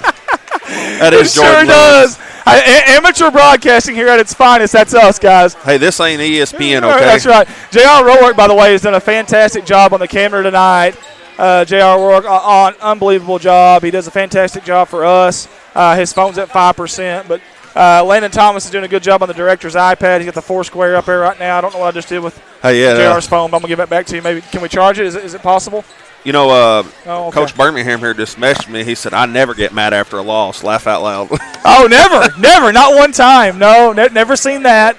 It's, you know, it's human. We all have. Oh, yeah. Nobody can tell me they don't ever get mad about anything. You kidding me? The Razorbacks lose, I'm mad. I mean, I really am like. The Razorbacks are struggling as much as LSU lately. We just we start off great and then hit a brick wall, in fact. But you know, that's basketball. You know what? My favorite time of the year as we get down to the NCAA tournament and we March Madness. You know, you get these Cinderella teams that, you know, 12 that's all they seeds, play baby. for. Yep, 12 and 13 seeds. You know, Pick it's 'em all like day. a Sun Belt team is a 16 seed and has a chance to beat, you know, Yeah. that's a once in a Virginia, lifetime. Yeah.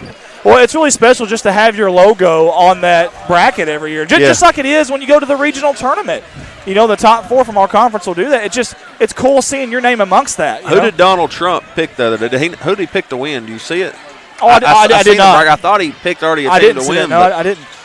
I did not see that. I can probably guess it wasn't the Razorbacks, unfortunately, right now. But, hey, a lot of season left, 5 or 6 games in the regular season plus a conference tournament. You never know. They're getting Isaiah Joe back. I mean, you never know. And LSU is extremely talented on your side of things, so anything can happen there. So, Lisa Kirby said, it's safe to say, Andy, everyone has your back. I know. I love you guys.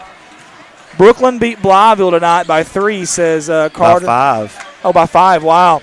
Wow. And, Brooklyn Bearcats are on fire. You know it's hard to beat somebody 3, 4, 5 times in a year. That's very true. I mean, you play them, and you know it. Like we said, it's basketball. No matter what happened this year coming into this tournament, throw it in the trash before you come in. Come in the gym, and start over. It's a new game. Yeah. No matter if you're an 8 seed, a 1 seed, a 3 seed. It's a new season, like you said, and it's a different setting. It's a neutral court setting. On one night, just about anybody can beat anybody. Some things will bounce. Those fortuitous bounces will go your way. Anything's possible. Ronnie Stratman, this one's about to get loud. Y'all get ready. Hey, we're ready, baby. Linda Schetz at Arkansas's women beat Tennessee. Fantastic. Tennessee used to be so dominant. When they had Pat Summit, and your phone's dead there, JR, so I can no longer engage with you guys. Where's your charger? In your truck? I'm going to go run and get it. I'm going to break a window. You said it's locked? Okay. Guys, I'll be right back. I want to be able to engage with you guys during this, so Scott's going to take over for the next, couple minutes. Depends on how fast I can get out there. I'll be right back. All right. So we got a number 1 seed here, which will be the Manila Lions and the Gosnell Pirates. I'm trying to pull the bracket up here. I know they downed the Truman Wildcats here the other night.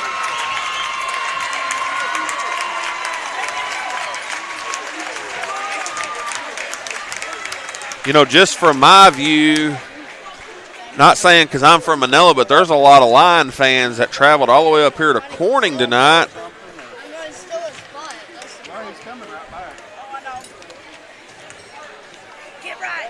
But the Gosnell Pirates downed Truman Wildcats of the night, and that was a big shocker to me. Is Truman only scored like 8 points in the second half, and their big player, Ben Turner, I know he hated to end a senior season like that, but I would expect him to go into, a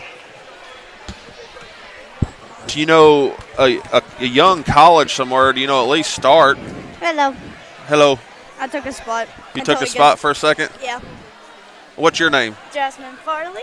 Jasmine Farley going to join me here. Actually his partner in crime. Partner in crime. Yes. Oh, guess what I've been doing? So I get it down to this part or something like that and choke it. So right here, Mr. KAIT is out on the front of the court. Starting lineups coming for the Gosnell Pirates. We're going to have Cooper Perry, Jordan Lewis, Braden Burcham. You're ahead of them. Amarian Party. Who's that? And it will be Travell Anderson. The start lineups for the Manila Lions is going to be Daly Ballou, Ty Wagner,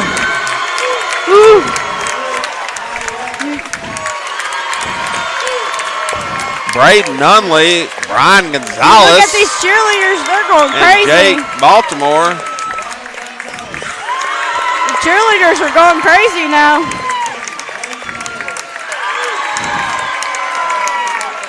Let's go.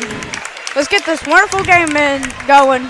I know I see Andy down here on the baseline talking as he's what he's good at. Yeah, I know.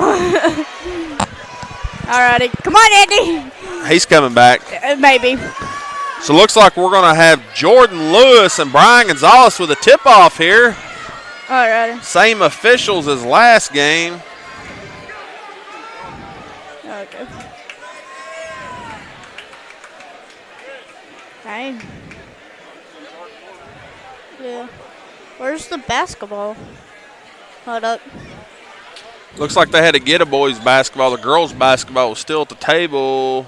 Yeah, they don't use the same ones. Oh, here we go. They don't use the same ones. Andy. He'll be up here to say he's kind of stuck in traffic there. So Yeah. All the kids who wants to leave. Do you see those signs over there? I do all them kind of like fatheads. Yeah. The Pirates like, are going to get like the the masks. tip. Bertram's going to pass over to Peary. Good job, Andy. Andy's being so nice. Charge foul. Go. Oh, Cooper Peary ran right through Jake Baltimore. All right, here comes Andy. Here comes my favorite. There you go. So just like that, first foul of the game comes 10 seconds into the game. Ballew's pass over to Wagner, back to Ballew. The background noise here is a lot louder than last game as there's a big student section down here to my right. Quick 2-0 lead here for the Manila Lions. Senior Daly Ballew with the drop in there. Manila in a zone here, 2-1-2 extended. You reckon there's some Lion fans here tonight? I'd say so. It's extremely loud right now. Can barely hear our own selves talk. Good pump fake kick out there in the wing. Short corner trying to get down there. They do. What a block there by Brian Gonzalez. You know, at the end of the first quarter, Manila, when Goswell come to town, it was 17-0 in Manila, and if I would have told you that happened again, I wouldn't expect it to happen the first night, to be honest. Exactly, yeah. The Goswells even got a big student section down here to our right. I'm going to say about both teams early on, little things you notice. Both teams are getting back on defense in a hurry. They don't want to give up any transition buckets, no easy buckets. Speaking of, going for the backdoor lob, alley-oop, no good, tap. Going up for a foul. That's number 23 for Gosnell.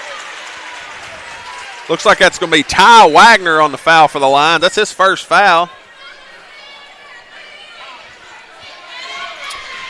He'll have 2 from the charity stripe here with 6:28 to go in the first quarter. It's going to be Jordan Lewis. His first one rolls in and out. 6:28 to go.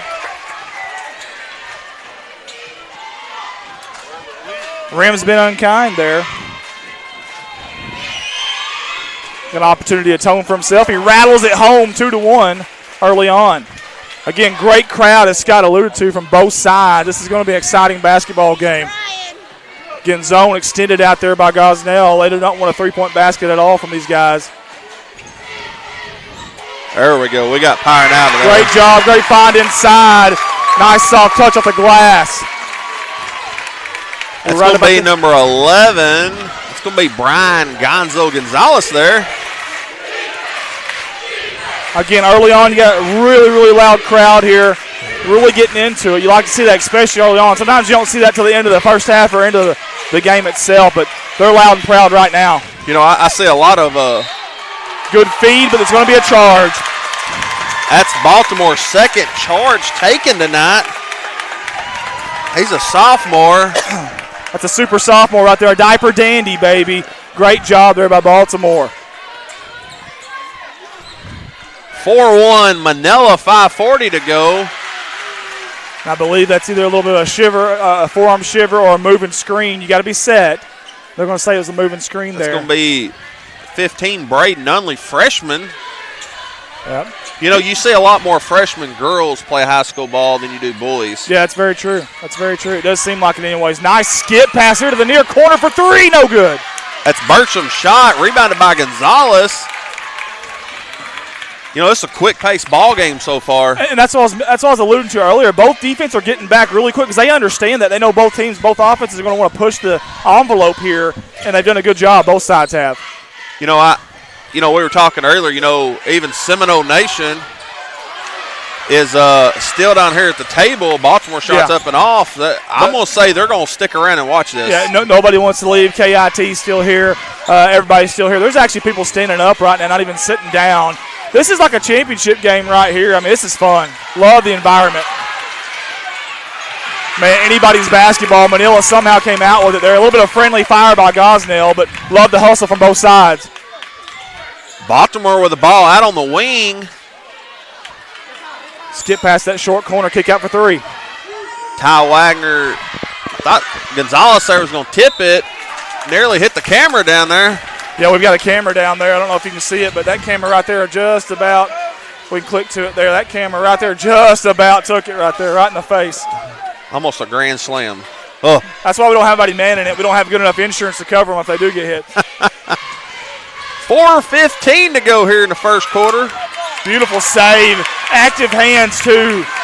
Gonzalez has been everywhere, you know. Tiptoeing down the court. A big step up tonight on the defensive end. Yeah, he's very important. He's like a Visa card. Don't leave home without him. Hey, you're right. Good solid screen up there. Again, Gosnell staying in this zone. They're really packing it down low. They want to win the battle in the paint. I think they're going to be okay giving up a corner three like that right there. Daily Blue. There's Gonzo again. Man, he's impacting the game on both sides of the court. Those long arms, those big old hands. He's pounding that ball and grabbing it. The Windex wiper, baby, there. 6-1 Manila. We're going to have a timeout. Gosnell. Give a shout out to one of my sponsors real fast. Yeah, go ahead. We're going to give it to Meacham's Heat and Air. And it's hot in here right now. There's a lot of hot air up here at the headset, I promise you. Chris, where you at up here to give me some air, buddy? Hey, if you need some work, give him a call. He's from Manila. He's a great sponsor, young guy. He does a good job. Man, you got to have that. Every town needs one. And need one you can trust, need one you can depend on. And from what you tell me, it's not like Meacham's Heat and Air. That's the right call to make. Hey, I want to give some love to the cheerleaders right now, if it's okay. I want to give a little love to the cheerleaders. Both sides are loud and they are proud. Both of them made the trip up here, and they are doing a fantastic job for both sides. We don't talk about them a whole lot. We try to get them in the streams on CSR here, but typically you don't hear them talked about a whole lot. But got to love the passion for the cheerleaders. Lions are in a 1-3-1 defense here. A very active 1-3-1 defense. Yes, it is. Quick pass down low from Lewis to Travell Anderson with a score. That was fantastic ball movement there by Gosnell. As soon as they got the ball, they wasted no time dumping it off to the next person. Very few dribbles with a basket. Blue's going to be guarded by Marion Party. Everywhere he goes, it's a party. I'm still trying to figure out the defense here. It's almost a matchup zone for Gosnell right now. Kind of an inverted 3-2. Just got a little excited there. He kind of almost jumped on that pass, left his feet there, and I think that's what caused the ball to catch a little air there.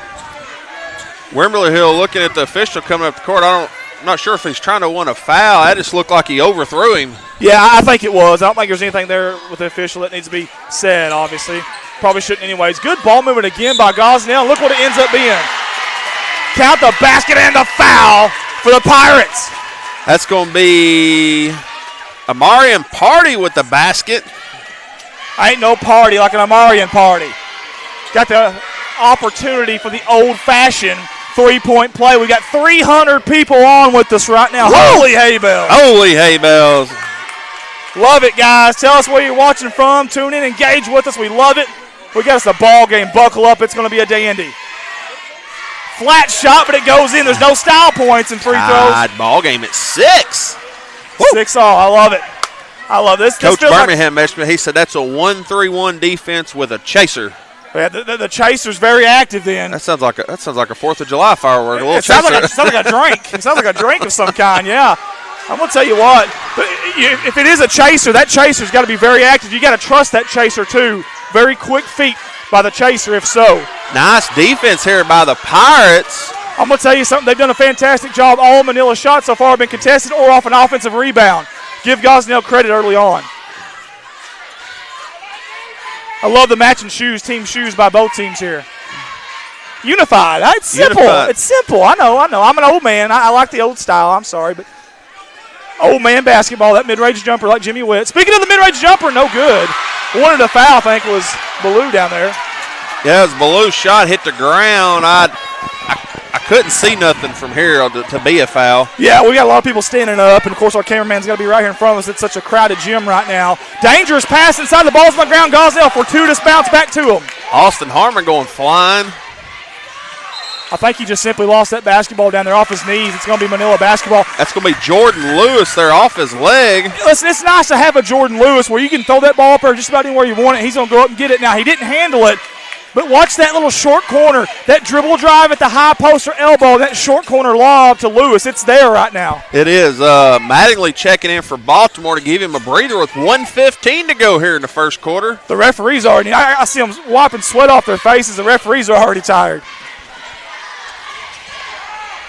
Skip pass, dangerous, good catch there. One-handed grab, Odell Beckham style. That was Austin Harmon. Better be ready. He'll pull the trigger anytime. Harmony's got a good tune to him.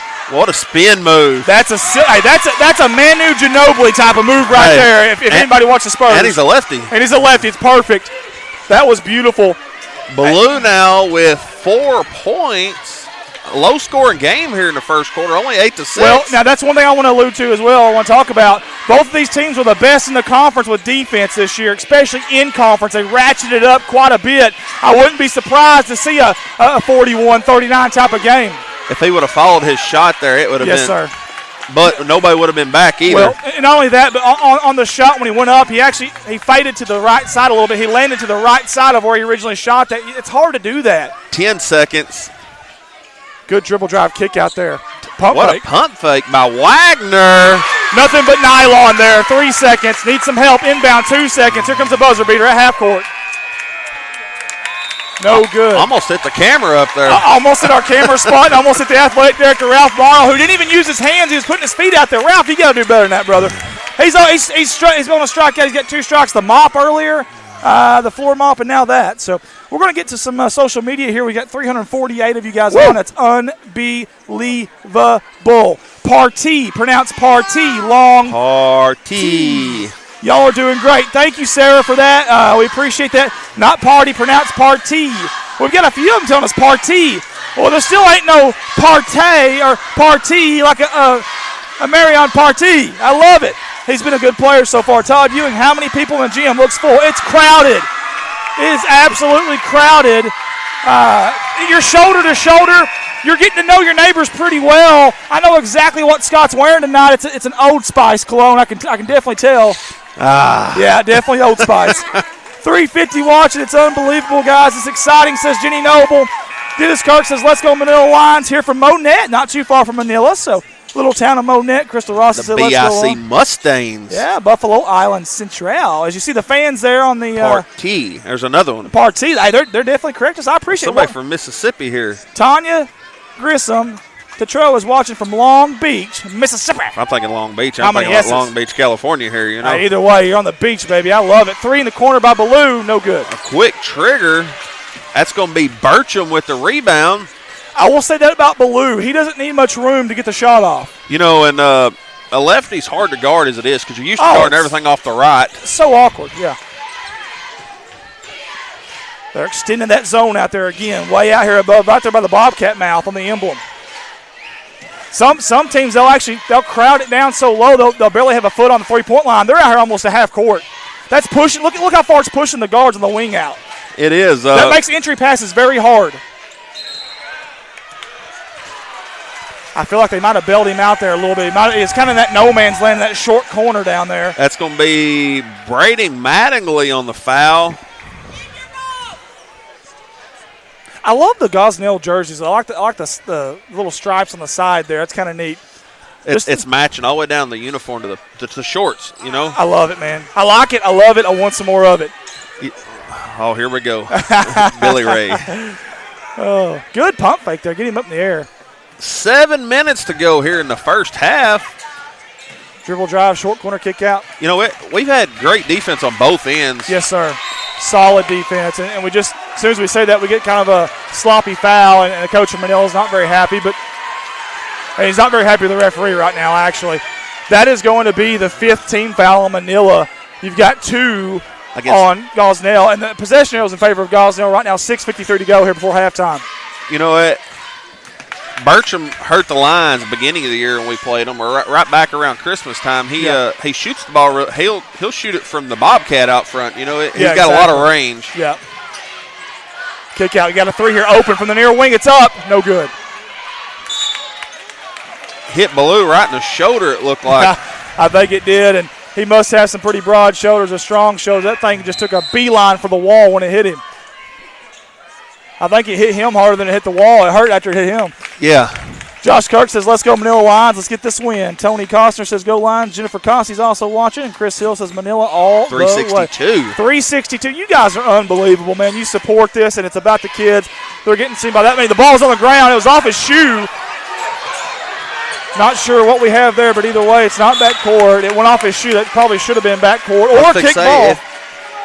Vice versa, it should have been Lions' ball. If no one touched it, if he hit it off his leg, it would be a backcourt, wouldn't it? Exactly. No harm, no foul here if you're Manila because you got the ball here. And again, no harm, no foul, but you're right. Probably a missed call there, but again, I'll try to take it as easy as I can on the referees. We got 373 of you guys listening in. Let us know where you're watching from, and we want to know what your favorite sports movie is.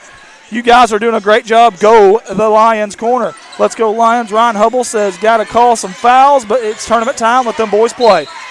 We're going to have a foul. It looks like Jordan Lewis. Yeah, how do you feel about that, Scott? Do you want them to allow them to play a little bit physical in a tournament setting, or can it get a little too out of hand when you do that? You know, it can get out of hand. You know, the last thing you want is somebody get hurt. Yeah. You know, it's both these teams are advancing to regionals. You don't want nobody hurt, not be able to play. Yeah. You know, I say, you know, the knick-knack fouls, you don't call knick-knack fouls. But what's the difference in, you know, the first game of the year or the last game of the year? Well, here's my thing. I don't mind consistency. I don't mind the way they're calling it as long as they call it for the entire four quarters. If it's 30 seconds to go and it's the final shot and they're still calling it that way, I'm okay with that. But just make it consistent so both teams know what to expect. Very. Partee with the ball down in the corner. Man, Partee's got an arm on him too. Ooh. And he's rebounding down on the offensive board. He cleans it up. No good. Woo. Man, there's guys flying everywhere for that rebound. It's crazy. It's like it's gold. He walked. That was a good call. He took off without the ball. These kids are acting like that basketball's a $100 Academy gift card, and they're going after it, baby. Garrett Gincher said this announcing is so one-sided for Manila. Garrett, I'm actually from Corning. I don't have any bias towards either one. Now, Scott is from Manila, but that's okay. Hey, if we see a good play, we're going to call it, just like I called earlier, having number 23, Jordan Lewis. It's fantastic. I just talked about Partee being a great rebounder down low as well. So, obviously, you're probably not listening as well as you think you are if that's the case, but that's okay. Favorite sports movie is Blindside from Stephanie Summers Davis. Love it. Love it. Again, we talked about Gosnell earlier having good ball movement. We did say that earlier, and they just had it again. And what do you get down there? You get down that low on the block with a kid like that, number 23.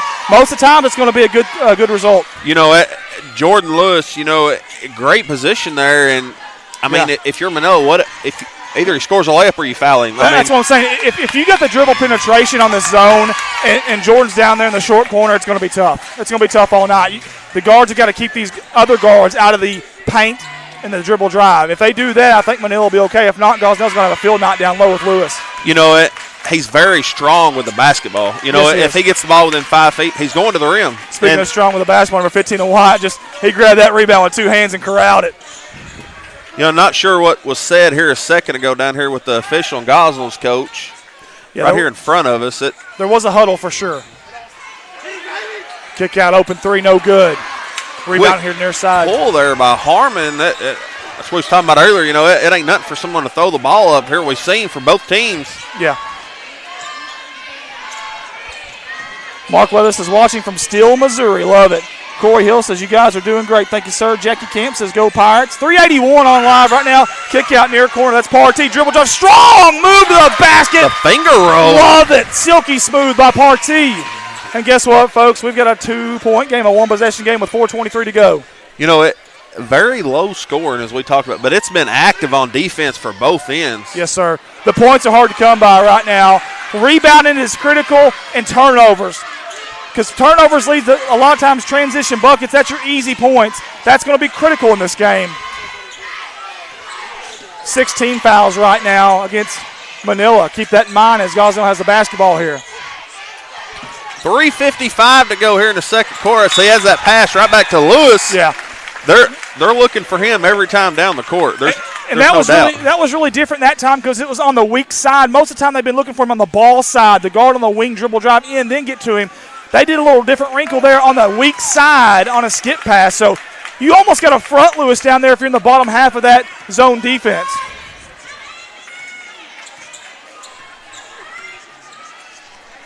Cool runnings. Cool runnings, yes. The Jamaican bobsled team. Gotta love it. Gotta love it. I always wanted to be in a bobsled team. I want to win a gold medal someday. That's the only way I know how to do it. Todd Ewing said, let's break a record for viewers. What's your record so far this year? Man, well, it depends on Partee says, hang on. He says, hold the phone. Y'all got to talk about me. My goodness. Coast to coast from the Atlantic to the Pacific is Partee. We got a tie ball game. With 3:15 to go here. We had 12,000 for a stream earlier in the year in football. That was football and basketball. I think about 8,500 total for YouTube and Facebook for the entire thing. Offensive putback there by Nunley as Harmon drew nothing but the bottom of the backboard. Hey, we just talked about that too. Offensive board's going to be critical in this game, and Manila comes up big right there. As coach is calling out something here for Gosnell. They're going to post up down Lewis, and he's wanting the ball. Oh, yeah. I mean, if you're Lewis, you want the ball right now. You're controlling the baseline. Yes, sir. It looked like he walked, yeah. Yeah, he did. But I'm going to tell you something about Lewis, too. He's got handles for a big guy.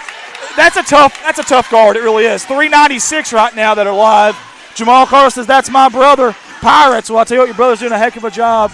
Manila 13.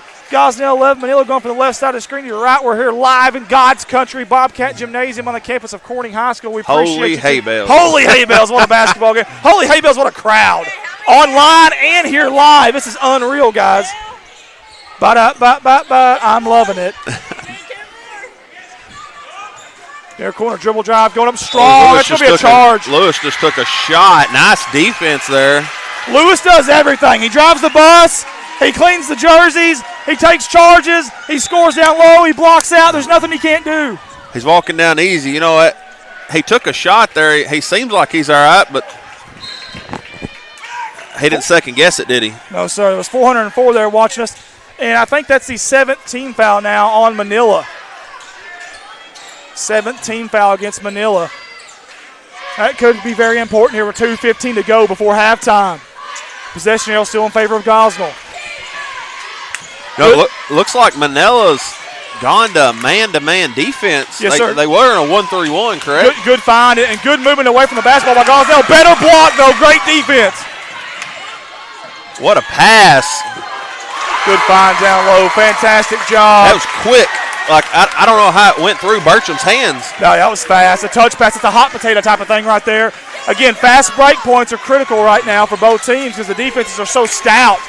You know, it was 11-11 a second ago. Now it's 15-11. You know, yes, still sir. Extremely low. Nobody's just come out on fire. Yep.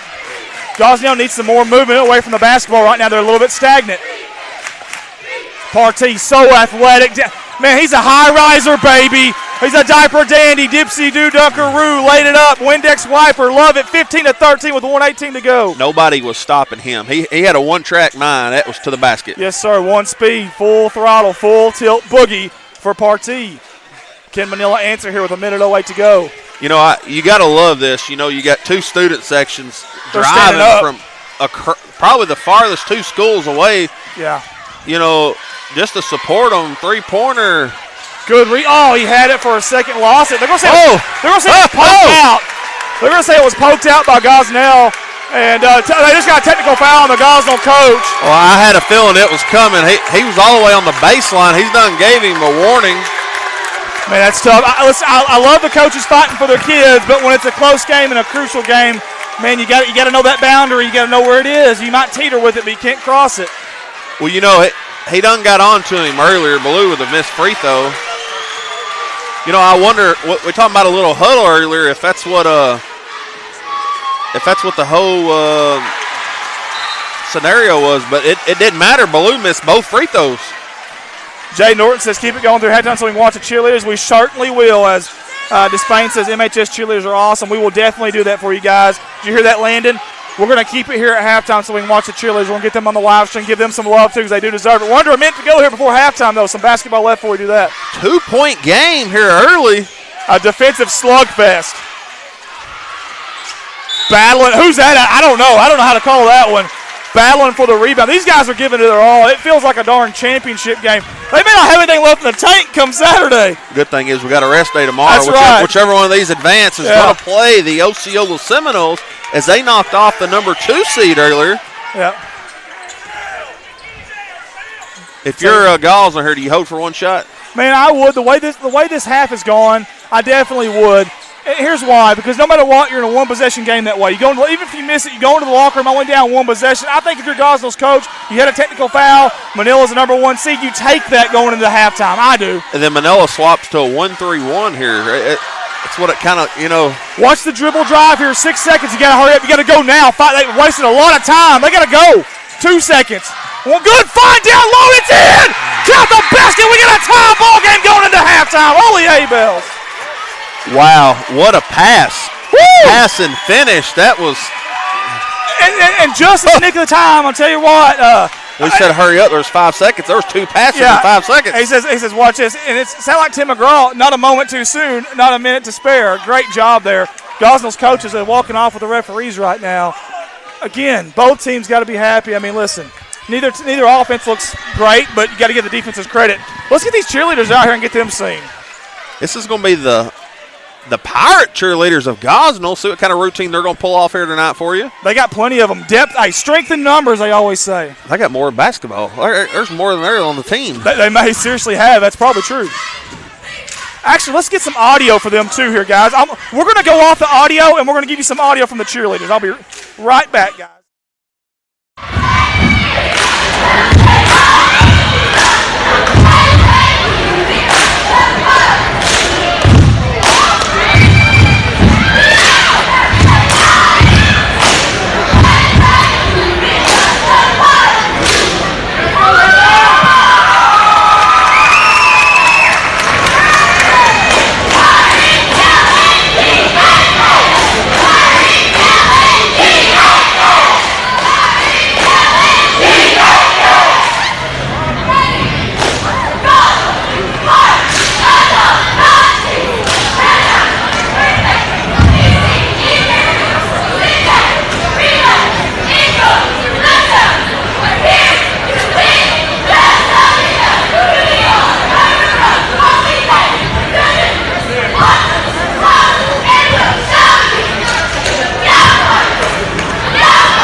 And we are back here live again, Bobcat Gymnasium here on the campus of Corning High School here in God's country, as we like to call it, the heart of Arkansas, Corning, Arkansas. And folks, it is an absolute packed house tonight. It's been unreal so far, the amount of support from everybody here, everybody online with us right now. You guys rock, man. This is fun. Even the comments that maybe I don't like, it's okay. We need both of that. That's part of life. Andy, sorry to bother you. The Seminoles are leaving. We got We got a tied ball game at 15. Yeah, well, they got a long drive home, though, too. Keep that in mind. And maybe they're just going to concession stand. Again, great popcorn here at Corning, Arkansas, buttered and salted. But, again, fantastic stuff here. It feels like a championship game here tonight in Bobcat Gymnasium. And it's honestly, it's unfolding like that, too, because you got two teams that, man, it's like grit and grind style. The old Memphis, Grizzlies. It's just grit and grind. Blue-collar teams, and, man, this is fun. We've got a slugfest going here. It is. It's a slobber knocker, and business is sure going to pick up here in the second half. We're going to get good old JR. That's right. We got a little Sweet Caroline by Neil Diamond singing right now. Maybe JR can get some people on the camera here and get them seen for you. Where's the student section? Who's going to be the loudest? Yep. Touching you, Sweet Caroline. Ba, ba, ba. Love it. Like it, love it. Want some more of it. Guys, again, if you're watching this with us and listening, please share this feed because these kids deserve it. The more times you share it, the more people see it. I want you to think about this for a second. What if you share it and someone on your friends list just happens to have an assistant coach somewhere on their friends list and they happen to see it? You never know. They might tune in. They would never be able to see these kids. We don't mind at all people sharing the, there's a lot of people can't make games, especially if you're over in Gosling. You've probably got, it's either you or Rivercrest got the farthest drive to get here. Yeah, absolutely. Totally agree as we're zooming in on some more people here. Got a kid over here jumping around.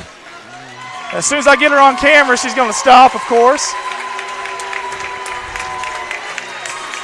We're trying to find people that are dancing. There we go. She's getting it on now. Getting her groove on. Look at her. Here she goes.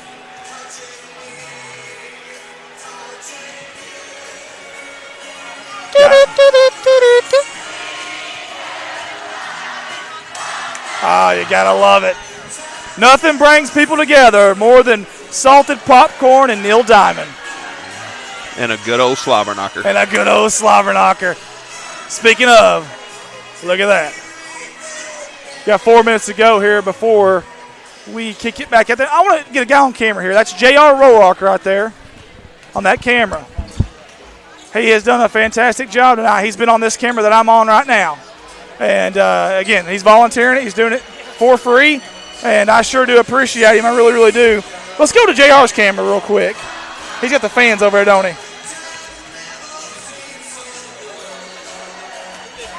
Guys, again, tell us where you're tuning in from tonight if you don't mind. And your favorite sports movie. We were talking about that earlier. We want to know what your favorite sports movie is. We started off with favorite basketball movie, which was obviously Hoosiers. Come on, guys. Hoosiers. And then Remember the Titans has got to be the greatest. It's got to be the greatest sports movie of all time. We've got Cotton Eye Joe coming on, and I guarantee you we're going to get some dancers.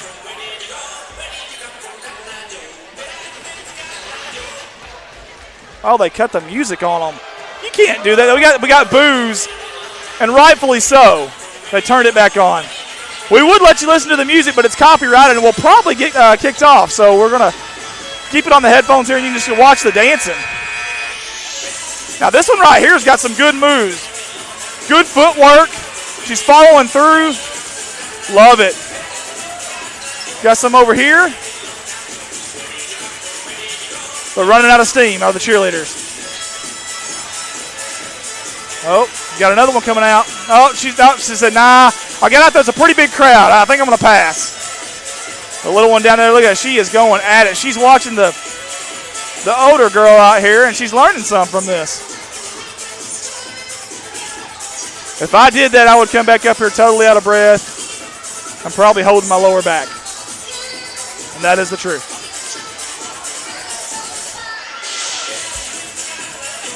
There we go.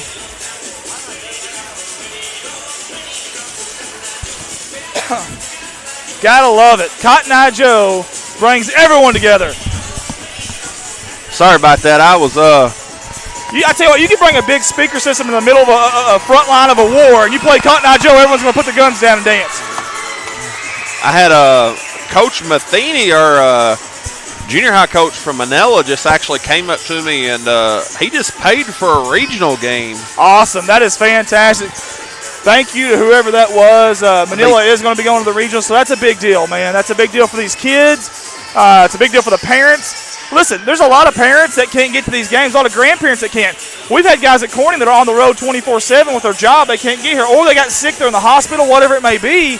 They have an opportunity now to see their grandkids, their family members, whatever it may be. As J.R. Roark comes back to our camera here. We got you on camera, by the way. Everybody's busy in life, it seems, Andy. They really are. Basketball you used to play a few months and you're done. Baseball, now it seems like basketball's year-round, baseball's year-round. Any sport you want. I mean, I don't know if hopscotch is a sport, but I guarantee if it is, it's year-round. Oh, yeah. Jelly bean jar guessing, there's probably competitions everywhere. Winter, summer, it doesn't matter.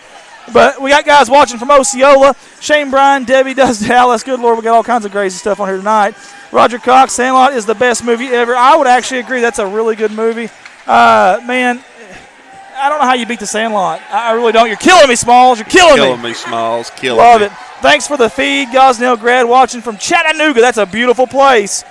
Chris Ryan, Chattanooga, Tennessee. Beautiful place.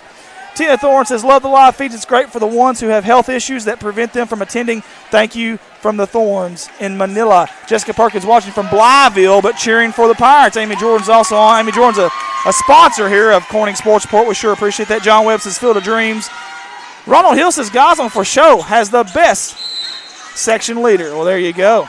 Guys, let's have some fun. Second half, 15-all for a slot for the spot in the championship game Saturday. Against the Osceola Seminoles. I'd expect a very physical game for here the second half. You know, Gosnell wasn't in foul trouble at all the first half. No, and I'm going to tell you something. I'm going to grab this one if you don't mind. I'll tell you what I expect in the second half for Manila. Get it down to their big guy a little bit more. He had a couple of really, really great series there down low, and they kind of went away from him, to be honest with you. I expect Manila to really feed the big fella, number 11, down there, and feed him a lot here in the second half. I think that'll be their adjustments. You said NBA 3 there by Burcham. That's going to be Partee with the rebound. If you're Gosnell, I would almost do a little bit of a two-game here. I'd almost spread the floor out, get number 23 down low on that block of the high post, a little screen and roll, a little give-and-go pick game with Partee, because those two have been dynamite tonight. And they've got a mission, get to the basket. Yes, sir. No matter what happens, get to that basket. You're either going to score or you're going to get fouled. A good chance of it anyways. Sarah Short Creasy said A League of Their Own. I forgot all about that. That is a really good movie, and I did too. It's number 11. Tom Hanks. Tom Hanks. Number 11 skied for that rebound. Rosie O'Donnell. Yeah, that's right. That's very true. Young Rosie. Yes, sir. That was a darn good one. I'm glad someone said that. I had forgotten all about that. I slept on that one. That's not an easy one to sleep on. In and out. Are you kidding me? How did that not go down as Anderson grabbed the rebound? I thought Baltimore, they had a couple of good looks there. The three ball, honestly, we've not really seen it from any team tonight. No, not consistently by any means. Nice save down there in the corner by Partee. I was fixing that's Partee again. Yeah. Lewis is getting in position down there. Bartram, good find down here in the corner. Back to him. He thought about the three. There it is, right up high for Lewis. Backside lob. Good pump fake, good body control, and he goes up, and Gosnell's got a lead. 6:40 to go here in the third quarter. Pirates lead by 2 over the lines. Man, that's swarming. When they get in that corner, they start trapping almost. Good defense there. Here comes Cooper. He's a junior. Braden Bertram. He's also a junior. Very young teams here tonight, folks. You might be seeing a lot of this in the future.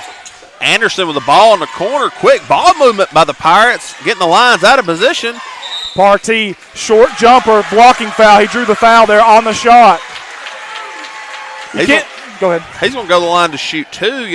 He seemed like he's been at the line a lot tonight. He's been aggressive. Listen, you're either the hammer or the nail. Tonight, he's the sledgehammer. He really is. Trying to see up here how many points is that. He's got 11 points. Yeah. It says Lewis only has 4. It sure feels like he's got a ton more, doesn't it? It sure feels like he's just dominated down there, down low. But of course, give Manila credit down low. We've been talking about Lewis a lot, but give them credit down low as well. As J.R. Roark's got to go for a second, so I'm going to take over his camera. And I'll let Scott take over the play-by-play here. 18-15, Gosnell, 6:05 to go. Gosnell jumping out here early in the second half.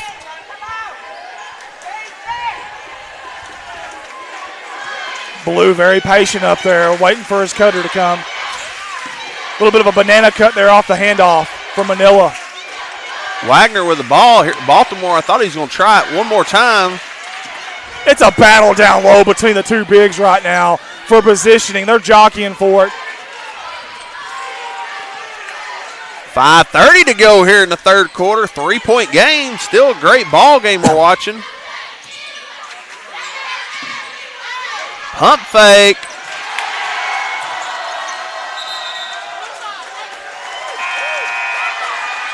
Tell you what, good hustle down there by both squads. It's going to work out for Gosnell, but give both teams credit. A lot of We're going to hard have a work down there. timeout. Man, how about the crowd here tonight? I don't know if you can hear them through our headset, but a fantastic crowd tonight. I don't have my phone now with me to engage with you, and I apologize for that. As you see Manila, they're in their huddle. They're talking over things. We go over to Gosnell's side. Man, fun times here at Bobcat Gymnasium. 5:23 to go in the third quarter. 4:55 is how many we got right now. 4:55 listening and watching. Travis Smith said, calm down, number 3.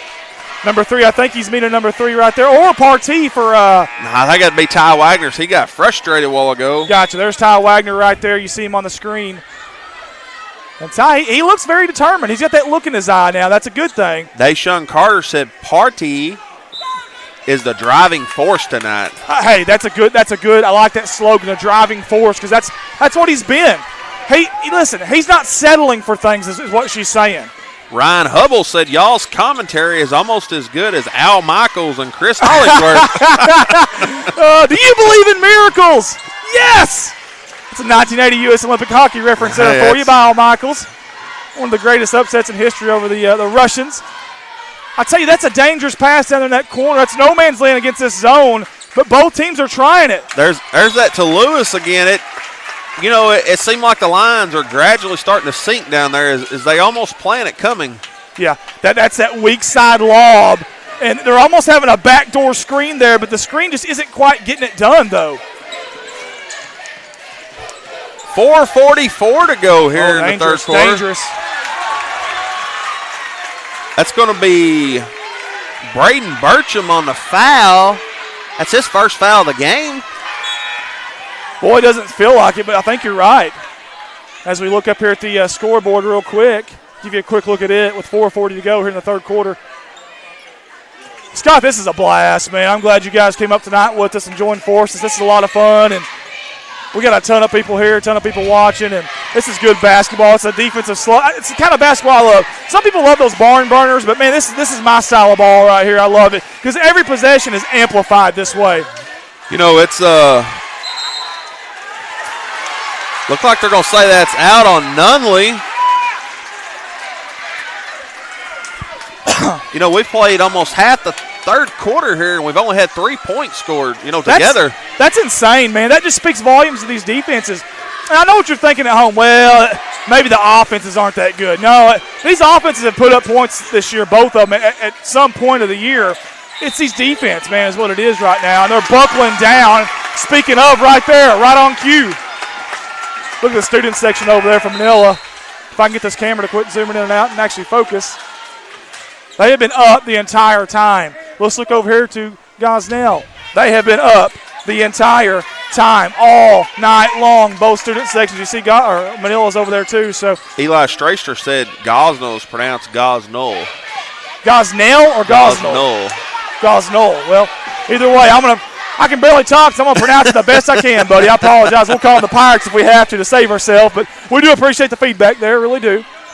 3:40 to go here in the third quarter. Pass inside. There's the big man you were talking about trying to go to. We mentioned that earlier. He got positioned down the low block, and he was wanting the ball. He was yelling for it, and they got it to him. As you hear the defense chants come up, they come up loud. It is. There's Partee down there. Wow. Man, he is everywhere. He's down there in the trees, and it doesn't matter. He's playing like a big. It's kind of like they favored it's kind of like they favored Lewis there and just forgot all about him. Yeah, you got to be careful. The guy that can drive it so well like Partee does. Kick out here. I thought he had a shot for the three. A little bashful. There's one. Wagner pulls it. There's the big man down low fighting for the rebound, but there's Lewis again. I'm going to tell you something. Lewis and number 11 for Watt, and I apologize, I don't have Manila's roster in front of me. They are battling down there, man. It is a lot like Bill Russell and Wilt Chamberlain right now for those bigs. 2:38 to go here. 3-point ball game. Wow. There he is, Amarian Partee with another offensive rebound and putback. Scott, he's got 16 on the night. He's been the difference maker for the Pirates, we're going to say. You know, he's got 16 of the 22. It's Man, I know they're in a zone defense. That's probably their MO, but that's some soft touch. Boy, that ball hit the rim like a butterfly with sore feet. Wow. But at some point, do you go to a man and start face guarding him? You know what? Wimberley's hot here. He's got a timeout. It's a one-possession game, but, you know, he's probably trying to tell him, you know, we got to stop, you know, Amarian Partee down low he's got 16. Well, now listen. Now, in Manila, their guards and their defense, they have been, honestly, they're extending this zone. So it's really easy. Once you get by him, you got a lot of room to get by him, and the help's got to come from so far that he's got some options then. And he's got to run on your big guys already. So maybe you don't extend this zone out so far. They haven't hit any threes tonight, Gosnell, unless I'm mistaken. I would pack down that zone a little bit, especially with your guards out there. Travis Smith said more like Taco Fall and Barkley.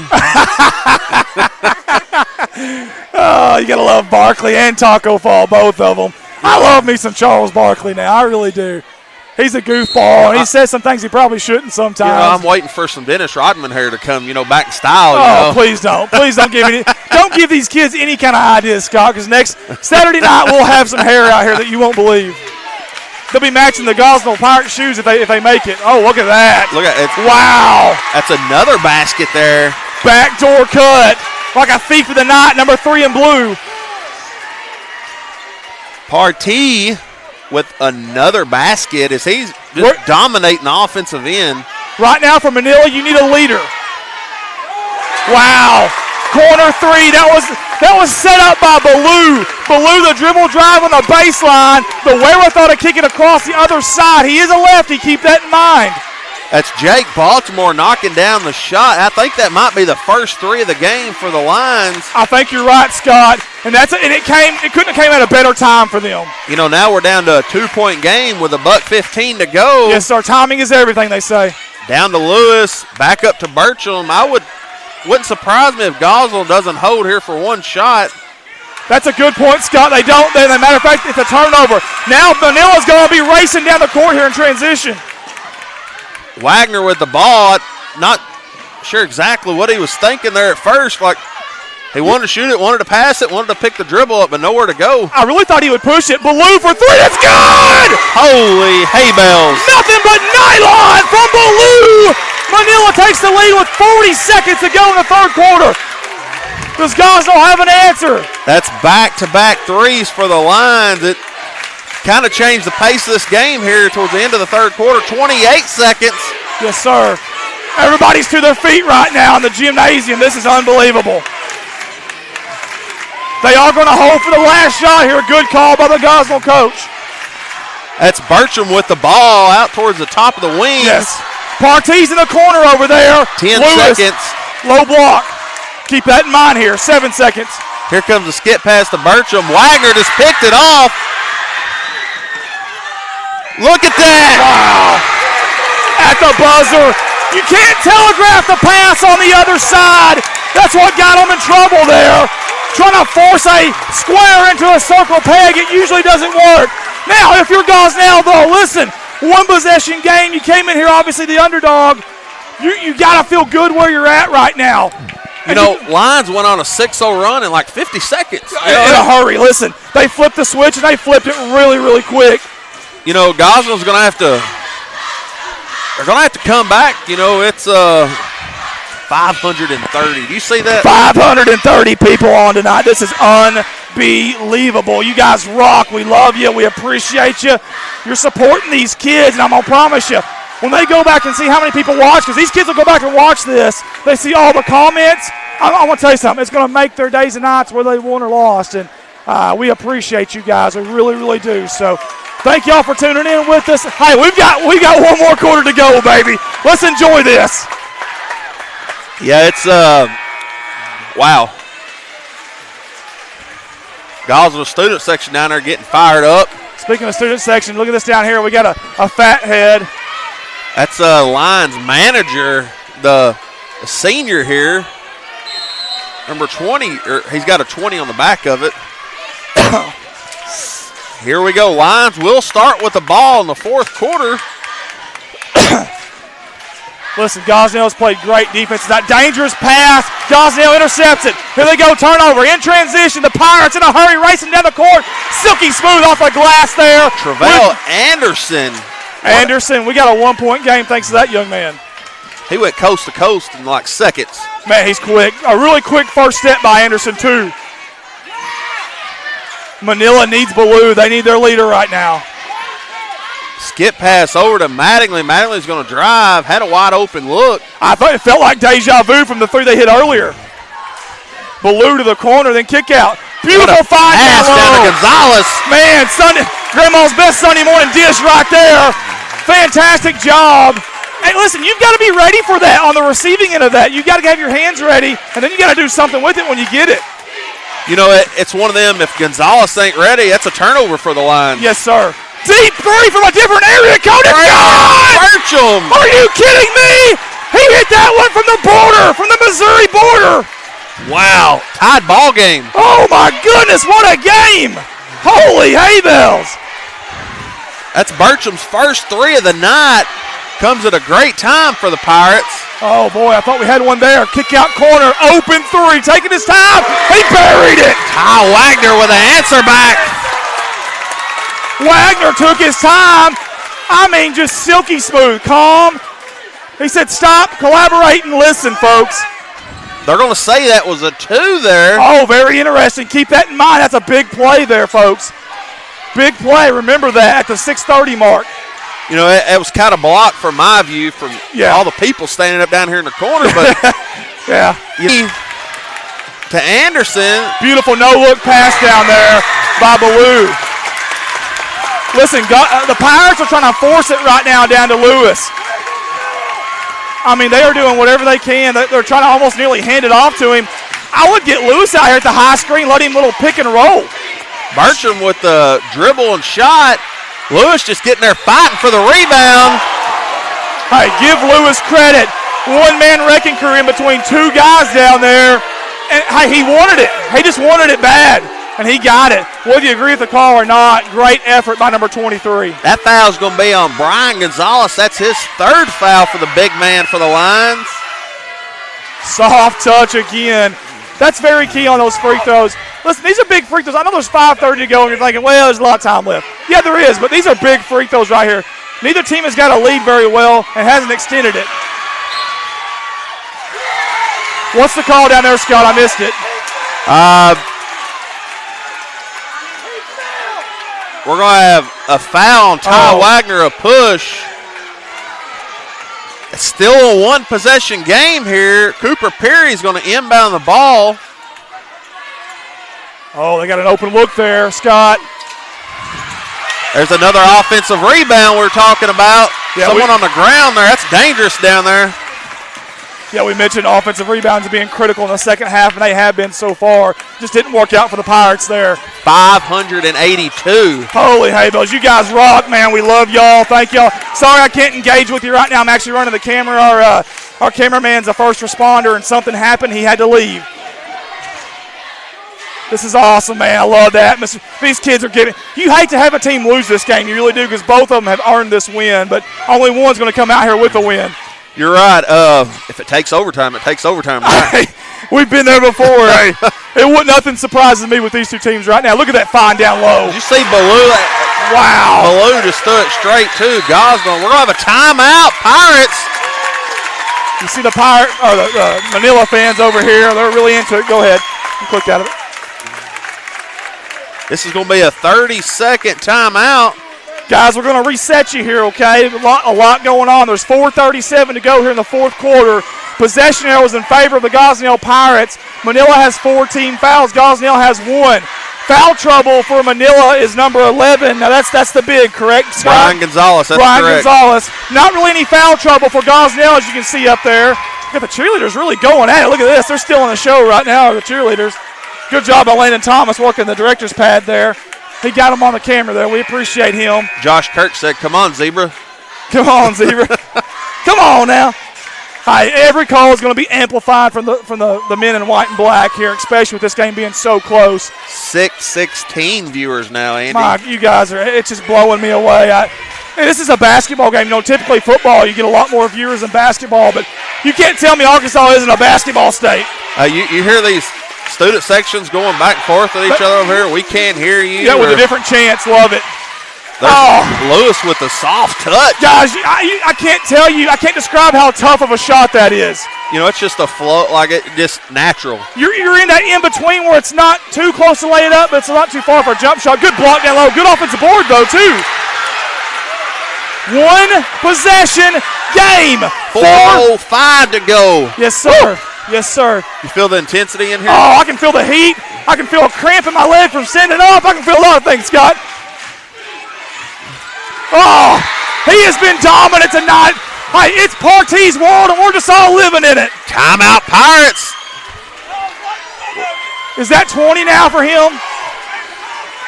That's 20.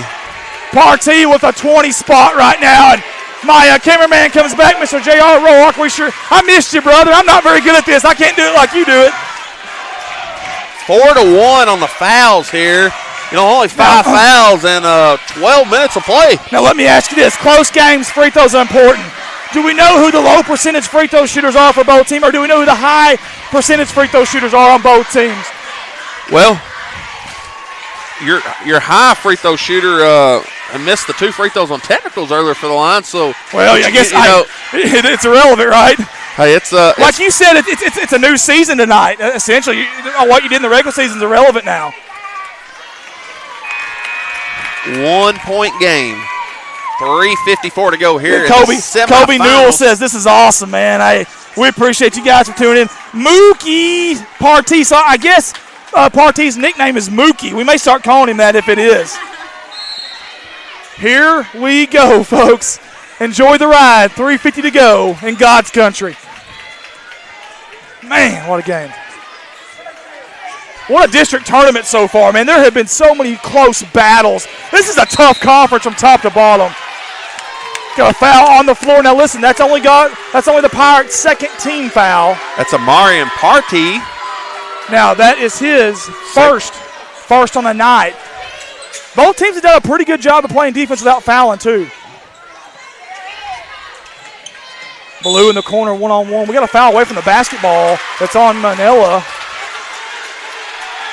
Scott, did you see what? I was looking down here at the near side. I apologize. I missed what happened there. That was Braden Mattingly.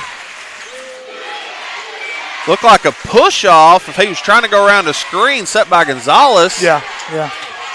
They're trying to get physical with the screens. You can't blame them, but, of course, you got to be careful. You can't cross that line, obviously, of too physical. 3:25 to go here in the game. 1-point game. Unbelievable. Dangerous pass. Anybody's basketball. Pirates come up with it. Corner 3. It's up. It's good. There's a whistle before it, though. Offensive foul.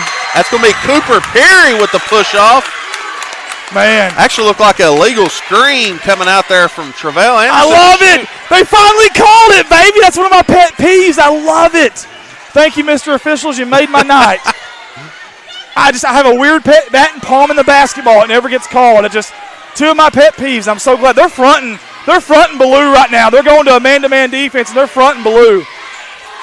I mean, if you're Manila here, I'd feed the big guy right now. I'd dribble drive, feed the big guy. Keep him on the weak side, flash the high post if you have to. I'd feed your big Blue. Backdoor cut, it don't matter. He wants the ball, and he's got it. He tickles a twine, nothing but nylon from number 10. Do you think that was designed? Maybe. I like screening when they're fronting you. I like using that guy as a screener. That's a travel there by Travell Anderson. Easy call by the official. Manila has gained the momentum. That pendulum swing is swinging to the left side of your screen with the Manila fans and the players. Still a one-possession game, and I promise you the Pirates won't go quietly into the night. This is going to be a dogfight. It is. I'm sitting here looking at the Manila student section of Gosnell. They've been standing up the entire game. Yes, sir. Open three in the corner, no good. Long rebound, Baloo Sky, and so was Partee. Who got it? It's going to be out on the Pirates. 2:27 to go here in the game. That's two guys that are trying to wheel their way to a win for their team, Baloo and Partee. You know, this could be important. The possession arrow is for Gosnell right now. That's a great point, Scott. Very good point. Y'all remember that. Boy, very bashful out there. I thought he had an open three, didn't take it. He didn't even guess about it. No. That may be a coach direction. I don't know. Maybe coach has told him that. I don't know, but you can tell he didn't want any part of that. You know, if you're Wimberley right now, you almost want to put somebody that can shoot a three if they're not going to guard him. Or don't put him in the corner, one of the two. You know, use him as a screener up here at the top or something. Don't put him in that position. That's dangerous down there with. Oh, man. It's the no man's corner land. Death trap. No man's land, yes, sir. Partee way out there on Baloo right now. Good defense. What a no-look pass. The big guy. Baloo with Grandma's best Sonny Moore and dish down to the big fella, and he finishes it. 5-point lead for Manila. Their fans are up, and they're raucous. Gonzalez with 12 points now for the Lions. I think that was a foul. We've got some upset Manila fans, but I think that was a foul there. Now, keep in mind, that's their 16th team foul, the 16th foul on Manila. We've got 1:48 to go. So we got a 5-point game. Still plenty of time. Oh, it's forever in it's an eternity in basketball, folks. The worst thing the Pirates can do here is just try to throw the ball up. Yeah, just run their offense. And you don't need a three here. Birch is wide open on the far side as they found him just a little late. Yeah, that skip pass is tough, man. It's a long way to go. You know, it's like Gosnell's not really trying to force anything. We've got a foul on the floor. This will be 1-1. That's the big guy. That's Gonzalez's fourth foul. Oh, that's big. That's big, Scott. Now, if you're Smith, number 23, if you're Lewis, I'm sorry, rather. You go at him? Oh, man, I go at him. I go at him each time. And if I'm Gosnell, the Pirates, if I'm the coach, I let them know that. Feed the big fella. Cooper Perry with the 1-1 knocks down the first one, nothing but net. Yes, sir. That's a big shot, too. And that's his first point of the game, Andy. Hey, throw him in a big position. What does he do? He knocks down one of the two. Well, missed the second one, but 4-point game, $1:24 to go. Scott, they say big-time players make big-time plays in big-time games. Who's going to step up here? Oh, he had an open shot there. Thought Baltimore was fixing to pull it. I did too. We're going to have a blocking foul. Now, here's my question. If it's on the pass, that's not two shots. That's only the third team foul. It should be underneath the goal here. We'll see what they say. Or the fourth team foul. I'm sorry. You know, Baloo has found the big man. You know, the past three possessions down the court, it's like that's basically what it's designed for. Yeah, exactly. Man, you can't. Listen, I love the intensity on defense, but that's a bad foul right there. And listen, I know these kids are young. The gym's loud. It's a big moment. You're working your tail off to try to guard it. Hey, he's trying to get a 5-second call, obviously. But you can't have a foul that far from the basket when he's running away from it. No, you know, you got 1 minute to go, 4-point game. I would expect some fouls or a chance at a steal coming here. We're under a minute, like Scott said. That's a good trap spot right there for Gosnell. They didn't get it, though. Very active hands right now. They're going to triple team. They got a guy open here in the backside. You know, they missed Mattingly under the go. Now, he said he hit him on the head there. And that was official across the court. That is a 6-team foul on the Pirates. The next one puts Manila at the charity stripe. If you're the Pirates, who do you foul here if you have to? You obviously try to get a turnover first, but who do you foul? I don't foul Baloo. No, and then you get the big man down low. What a block down low. They're going to call a foul, though. Thought he was fixing to break the rim. Wow. Both guys went up with authority with no regard for human life. Wow. I mean, what? Hey. Do you think this place would have come down if he would have just? Oh, the roof would have blew off of it. But listen, I love the aggressiveness of both of them. Oh, they didn't care about any posters. They didn't care about a layup. He was going for the dunk. He was going for the block shot. It was irrelevant. They're going for the win here, and I love it. 34.4 seconds to go.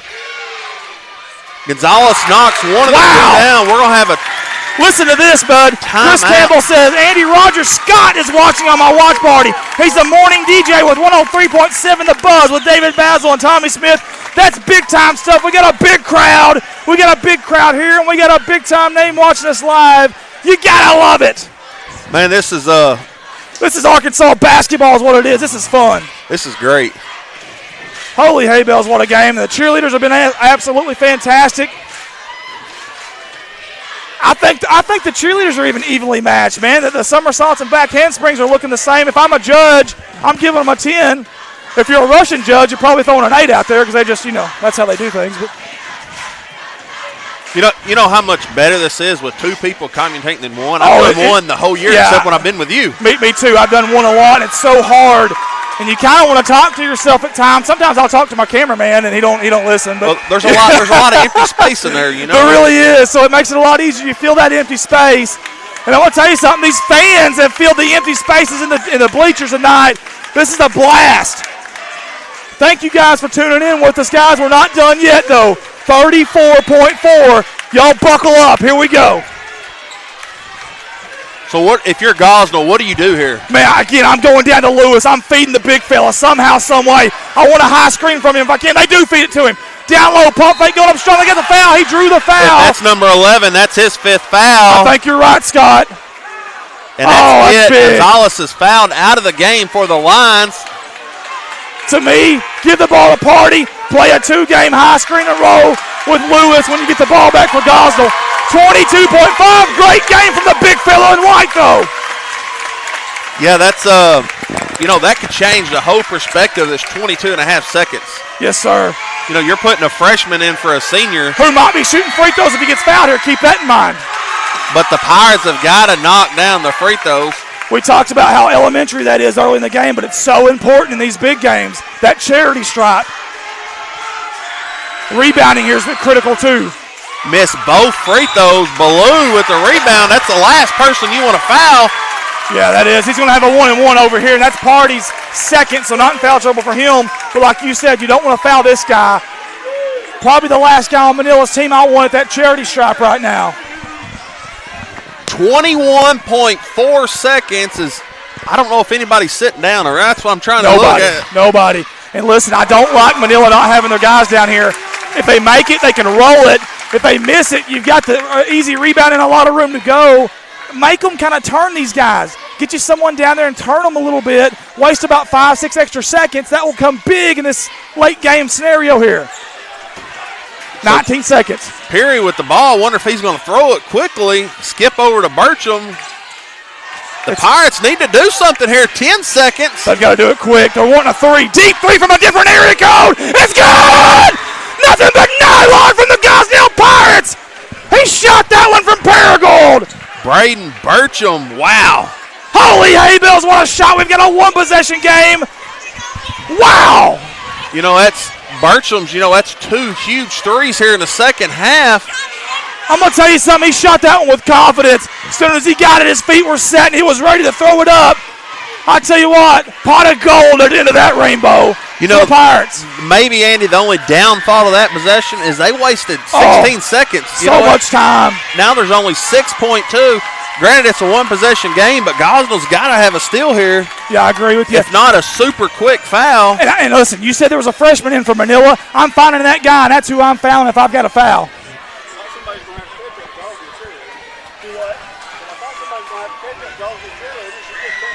Oh, yeah. Our cameraman's talking about the Gosnell cheerleader. She just kept on flipping and flipping. He said someone's going to catch her. They're very athletic on these cheerleaders. There's enough people down on the wall. I don't think that'd be a problem. I promise you, man. This is championship basketball in the semifinal round. This is unbelievable. Thank you guys for tuning in. Reset you here. 6.2 to go. Manila basketball. Both teams are in the bonus. Possession arrow to Gosnell. Remember that. There's a jump ball here. So if you're here. They stole it, but the ball's out of bounds. Oh, my goodness. If you're Manila here, why don't you throw a pass down to the other end? There's no one down here on defense. Sure, I know what you're saying. If you throw it up high enough, they get it. Even if they deflect it and get it, you've only got 5 seconds. Maybe they can't get down there. But keep in mind, though, well, no, they just used their last timeout. I was going to say Gosnell had a timeout left. If they got possession, they could call that. But That's a good call. That might be something you do. Obviously, you don't have your big, though, to go high point that thing, so keep that in mind.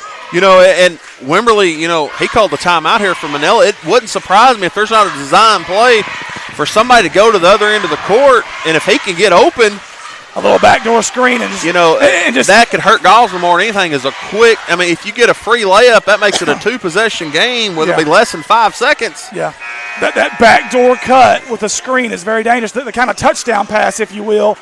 You've got to have someone that's going to inbound it, preferably somebody with big hands that's got an arm on him. And number 3, he's got some big hands and a big arm. He's got some guns on him is what he's got. And by the way, guess who's taking it out? There you go. See, like we're sitting here talking about, like there's nobody anywhere over here to our left. That's very true. They're trying to double team right now. Got the corner. Who's it out on? They saved it! Somehow Manila come back up with a basketball and a foul. We got a technical foul. We got an ejection here. Wow. Man, fortuitous bounces. Sometimes they go your way. Sometimes they don't. This time it went Manila's way. And then to compound things, to make matters worse, Partee is out of here in 2 free throws. Hey, the official just said a hit to the head by Marion Partee. If that's the case, he will be ejected and suspended for the first game in regionals if it ends like this. And let me tell you something, Partee has been their go-to guy tonight. That'll be big in regionals. Is that something they can review? Can they watch our film over again? Can the AAA do that? Is that possible? You know, that could have just iced the game right there, folks. You know, call him the Iceman down there at the free throw line. You know, I'm not sure if they're saying someone's thrown out of the game, but. Well, Partee is no longer out there, so I'm thinking you're right. I think he got ejected. Look at the touch there, man. Hitting the rim like a butterfly with sore feet. Blue, big-time free throws. Reminds me of a man named Daryl Macon back for the Hogs. Iceman, this is who you want. Ice water in his veins, shooting free throws here at the end. But let me say something else, too. The Pirates fought all night long, as Lionel Richie would say. They fought and fought and fought until the final buzzer, and it just didn't bounce their way. You know, if you're wondering at home why there's 4 free throws, that's the 10th team foul, so he's got 2 for a technical. Yes. So 2 for the free throws, and then 2 for the technical, and then the basketball. That's the ball game. Manila survives. They're going to advance to the championship game Saturday night, folks. And we'll bring it to you right here live from Corning Sports Report. 7:09 to end the game. How about that? That's 709 viewers. That's unbelievable. You guys rock. We appreciate you. Again, share this feed. Let everybody else see it. We're actually going to click over to our sponsor video, and then we're going to come back, and we're going to recap everything. We're going to recap what happened tonight. We're going to look ahead to the championship games for Saturday. Again, this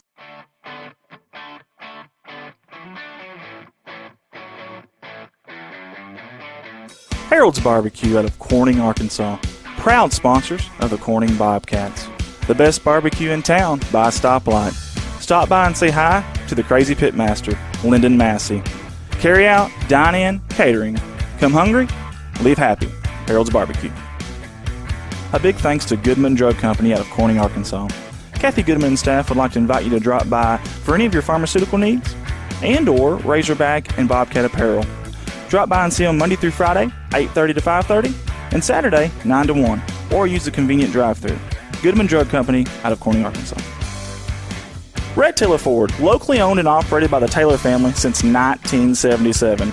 Their company has been an integral part of the Corning community since their beginning, participating and or donating to basically every major community project to come before them. They have a top-notch service department with master certified technicians. Contact them for all of your automotive needs at 870-857-3516 or at www.redtaylorford.com. This is Mike Vincent, Certified Public Accountant. I've been a Bobcat fan for as long as I can remember, having worn the black and gold as a student years ago. Join me in supporting our students as they proudly represent our school and community. And come see me on 2nd Street in downtown Corning for all your tax and accounting needs. Go Bobcats. CSR would like to thank Parkview Restaurant of Corning, Arkansas for their sponsorship. Parkview offers breakfast, lunch, and supper, including daily plate lunches, and they have a deli with a variety of lunch meats and nightly specials. Amy and Danny and Jordan are big supporters of Corning Bobcat Athletics. Thank you to Parkview Restaurant. A special thanks to Richardson Family Dentistry out of Corning, Arkansas. Locally owned, locally operated, a fine dental office with a great staff that are all proud sponsors of the Corning Bobcat Athletics program. Richardson Family Dentistry. Your local Farm Bureau insurance company introducing Ag Promise, an exceptional policy that protects everything farmers rely on. Ag Promise is a competitively priced, easy to understand, and tailored to meet your specific needs. That's Farm Bureau's commitment to you, and they have a team of local agents and adjusters ready to back it up. Give them a call today to protect your agribusiness. It's not complicated, it's a promise. Ag Promise, 870-857-6788.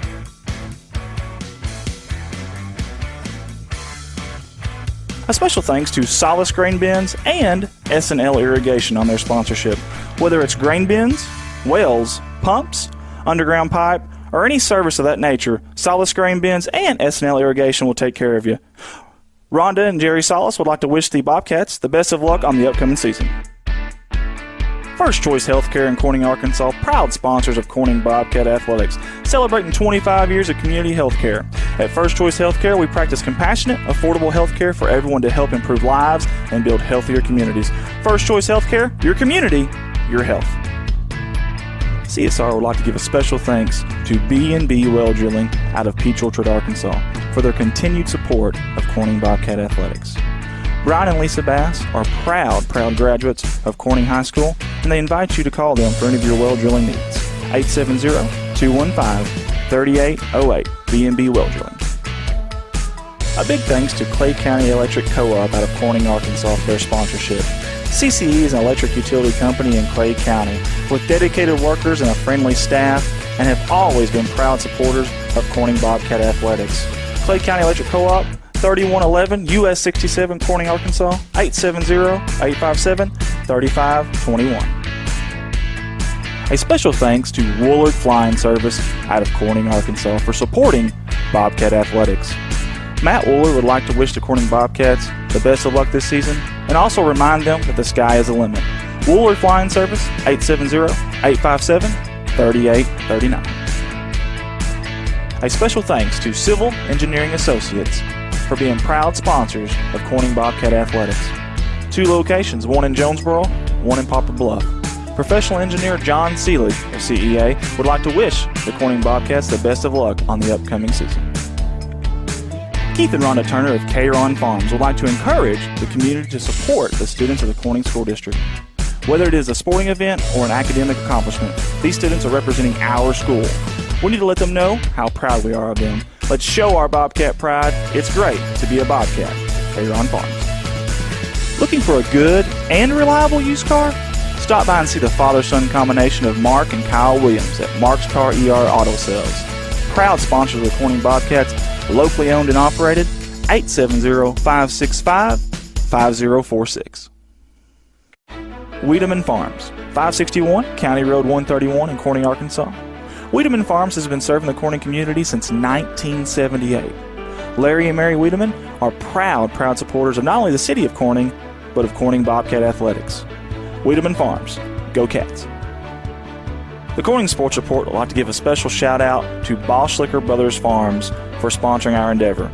The Boschlickers have always been avid Bobcats and avid supporter of all things Corning Athletics.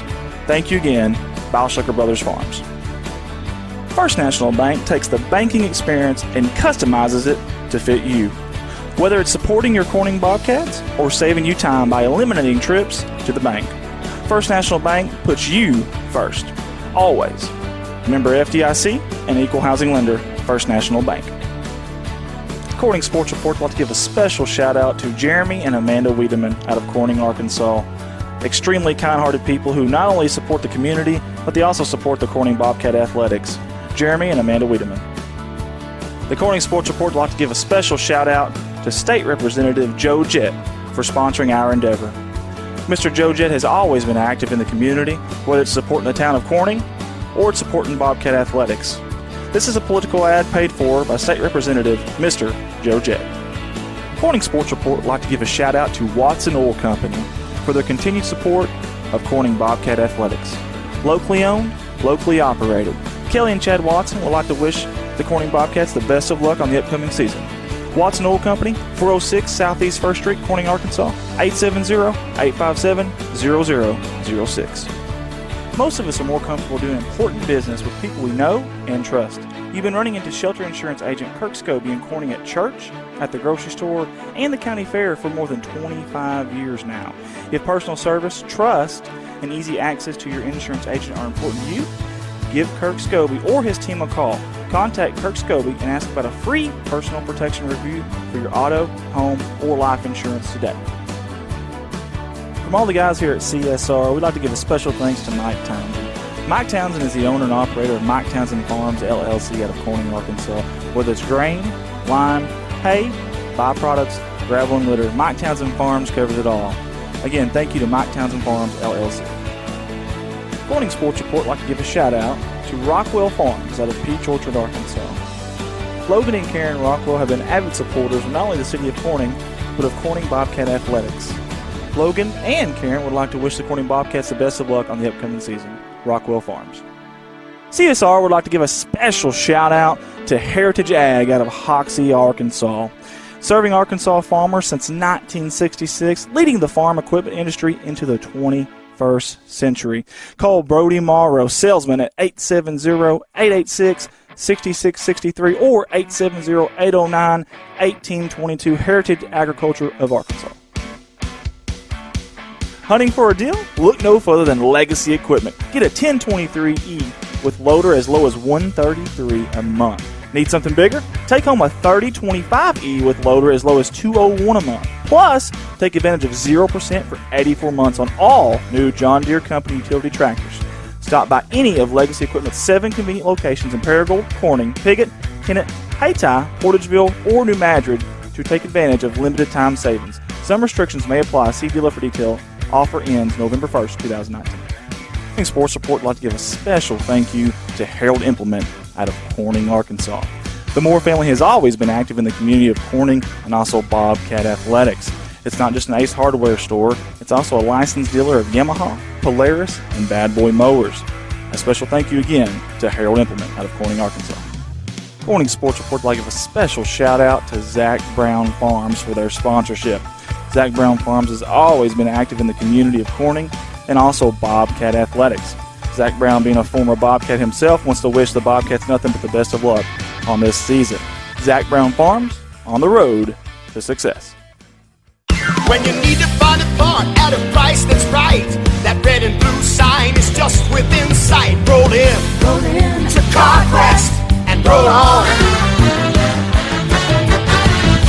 Midwest Auto Parts, longtime proud supporters of the Corning Bobcats. Locally owned by the George family and serving your community since 1946. Midwest Auto Parts. Roll in to Crest and roll on.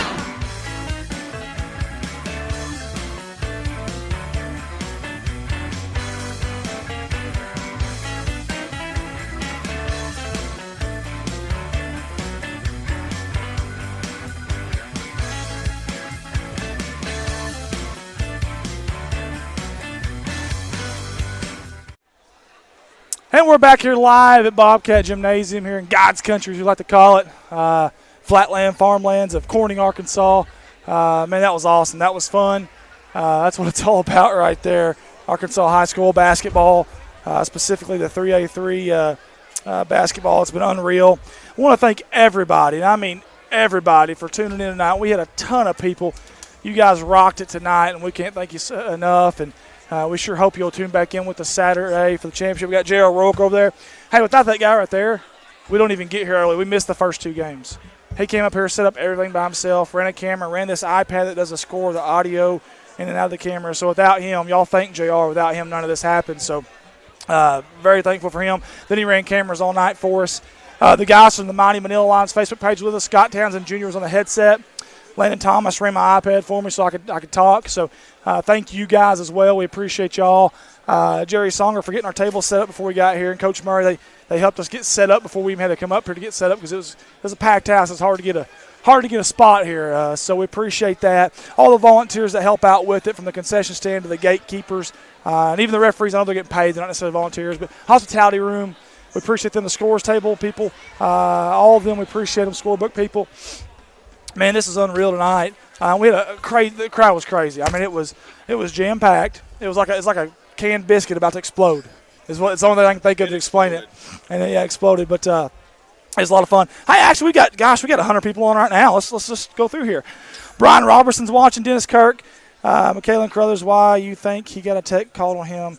Get him out of there. Sore looters, better luck next time. Go Lions. A little bit of trash talk between the fans, but that's normal. That's going to happen. That's part of it, though. Joey McKenzie, congratulations, Middle Lions basketball. Sarah Creasy says, proud to be a Pirate. Great game. Listen, Joy, you have all the things to be happy for because Miller won. And, Sarah, you should be happy, too, because the Pirates, they put on a heck of a show, and they battled. I mean, they really did. It was unbelievable. Sherry Baker, thank y'all so much. What an exciting game. Sherry, thank you guys for tuning in with us. We appreciate y'all. Gina Jones, Dwayne Blanchard, Garrett Gentry, Leah Smith, Randy Franks, championship in Manila, and Osceola. That is correct in the boys. And Randy, on the girls' side, it's going to be Truman and Hoxie. That'll come to you live Saturday at 6 o'clock. Is that right? Is that the first game Saturday? I think so. 6 o'clock for the girls' game, and, of course, the boys' game will precede that. So I'm not sure what time it'll tip off. Roger Farrell says, great game. Way to go, Lions. Chris Hill, I believe so. Leah Smith, way to go, Pirates. I'm still proud of you, and you should be. Chris Campbell, Osceola versus Manila Saturday. Yes, that's correct, Chris. Osceola, Manila should be a dandy. We got Jace Couch. Yeah, hey, this young man is an 8th grader, and he did commentary tonight for us. He stepped up to the plate. He's getting the thumbs up there. He did commentary tonight for us, and that's tough volunteering with however many thousand people we have watching. He's a heck of a ball player, heck of a kid, and a really good announcer. We also had Jerry Songer up here tonight. Do we have Songer out there in the crowd? You got him on the camera? He's running away from us. Man, he's been so good to us. And he come up and commentated. You know, he didn't have to do that. He volunteered again. He helped us set up, him and Coach Murray. And just wonderful people. They've been so good to us. And Jace did a fantastic job. We then had 2 high school kids, Michaela Ward and Ariel Martin. They also did some commentary, and we sure do appreciate them as well. Bernie Carpenter was on. Kim Tomlin said, awesome game. Go Lions. Mary Lawrence said, good job, guys. Lion pride.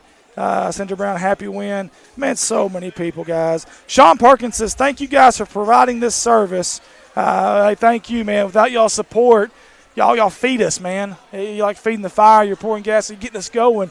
It's awesome. It's almost a spiritual feeling, man. It really is when you get that many people that tune into you to watch these kids. That's what it's about, man. That makes us that really. I thrive when I start seeing that many people in there because I get excited, man. It's like anything. Big time game. A lot of people. You step your game up, and that's what we love to do because that's exciting when that many people's online. So I appreciate you guys. Nan Barnett said, Iceman, that's my nephew. And Nan, I want to tell you something. That kid's he's a baller. He sure is. She's talking about blue, number 10 in white. Guys, thank y'all all for tuning in. I'm going to stop. There's too many messages. We'll be here all night, and these folks want to go home. So it always takes us about an hour to take this stuff down. So we're going to get out of here so they're not here all night long. Guys, thank y'all for JR on the camera and starting us off. David White, who does photography. By the way, there will be photos for everybody, free for y'all. We'll post them later on after the championship game of all teams. We try to get photos of everybody. We try to be a multimedia company, be free for everybody. We got a pretty good camera. I think David's done a good job. So for them, all the announcers that came up here, all the helpers, the guys from the Mighty Manila Lions page. I'm Andy Earls. Guys, it's been Corning Sports Live coverage of the 3A-3 District Tournament Championship game Saturday. Y'all better be there with us. And if you can't be here, we want you to be here first and foremost. If you can't, you better be there with us. And, guys, we love you. We appreciate you. It's a night. We're going to call it a night. Guys, we appreciate it. Good night. And, as always, go Cats.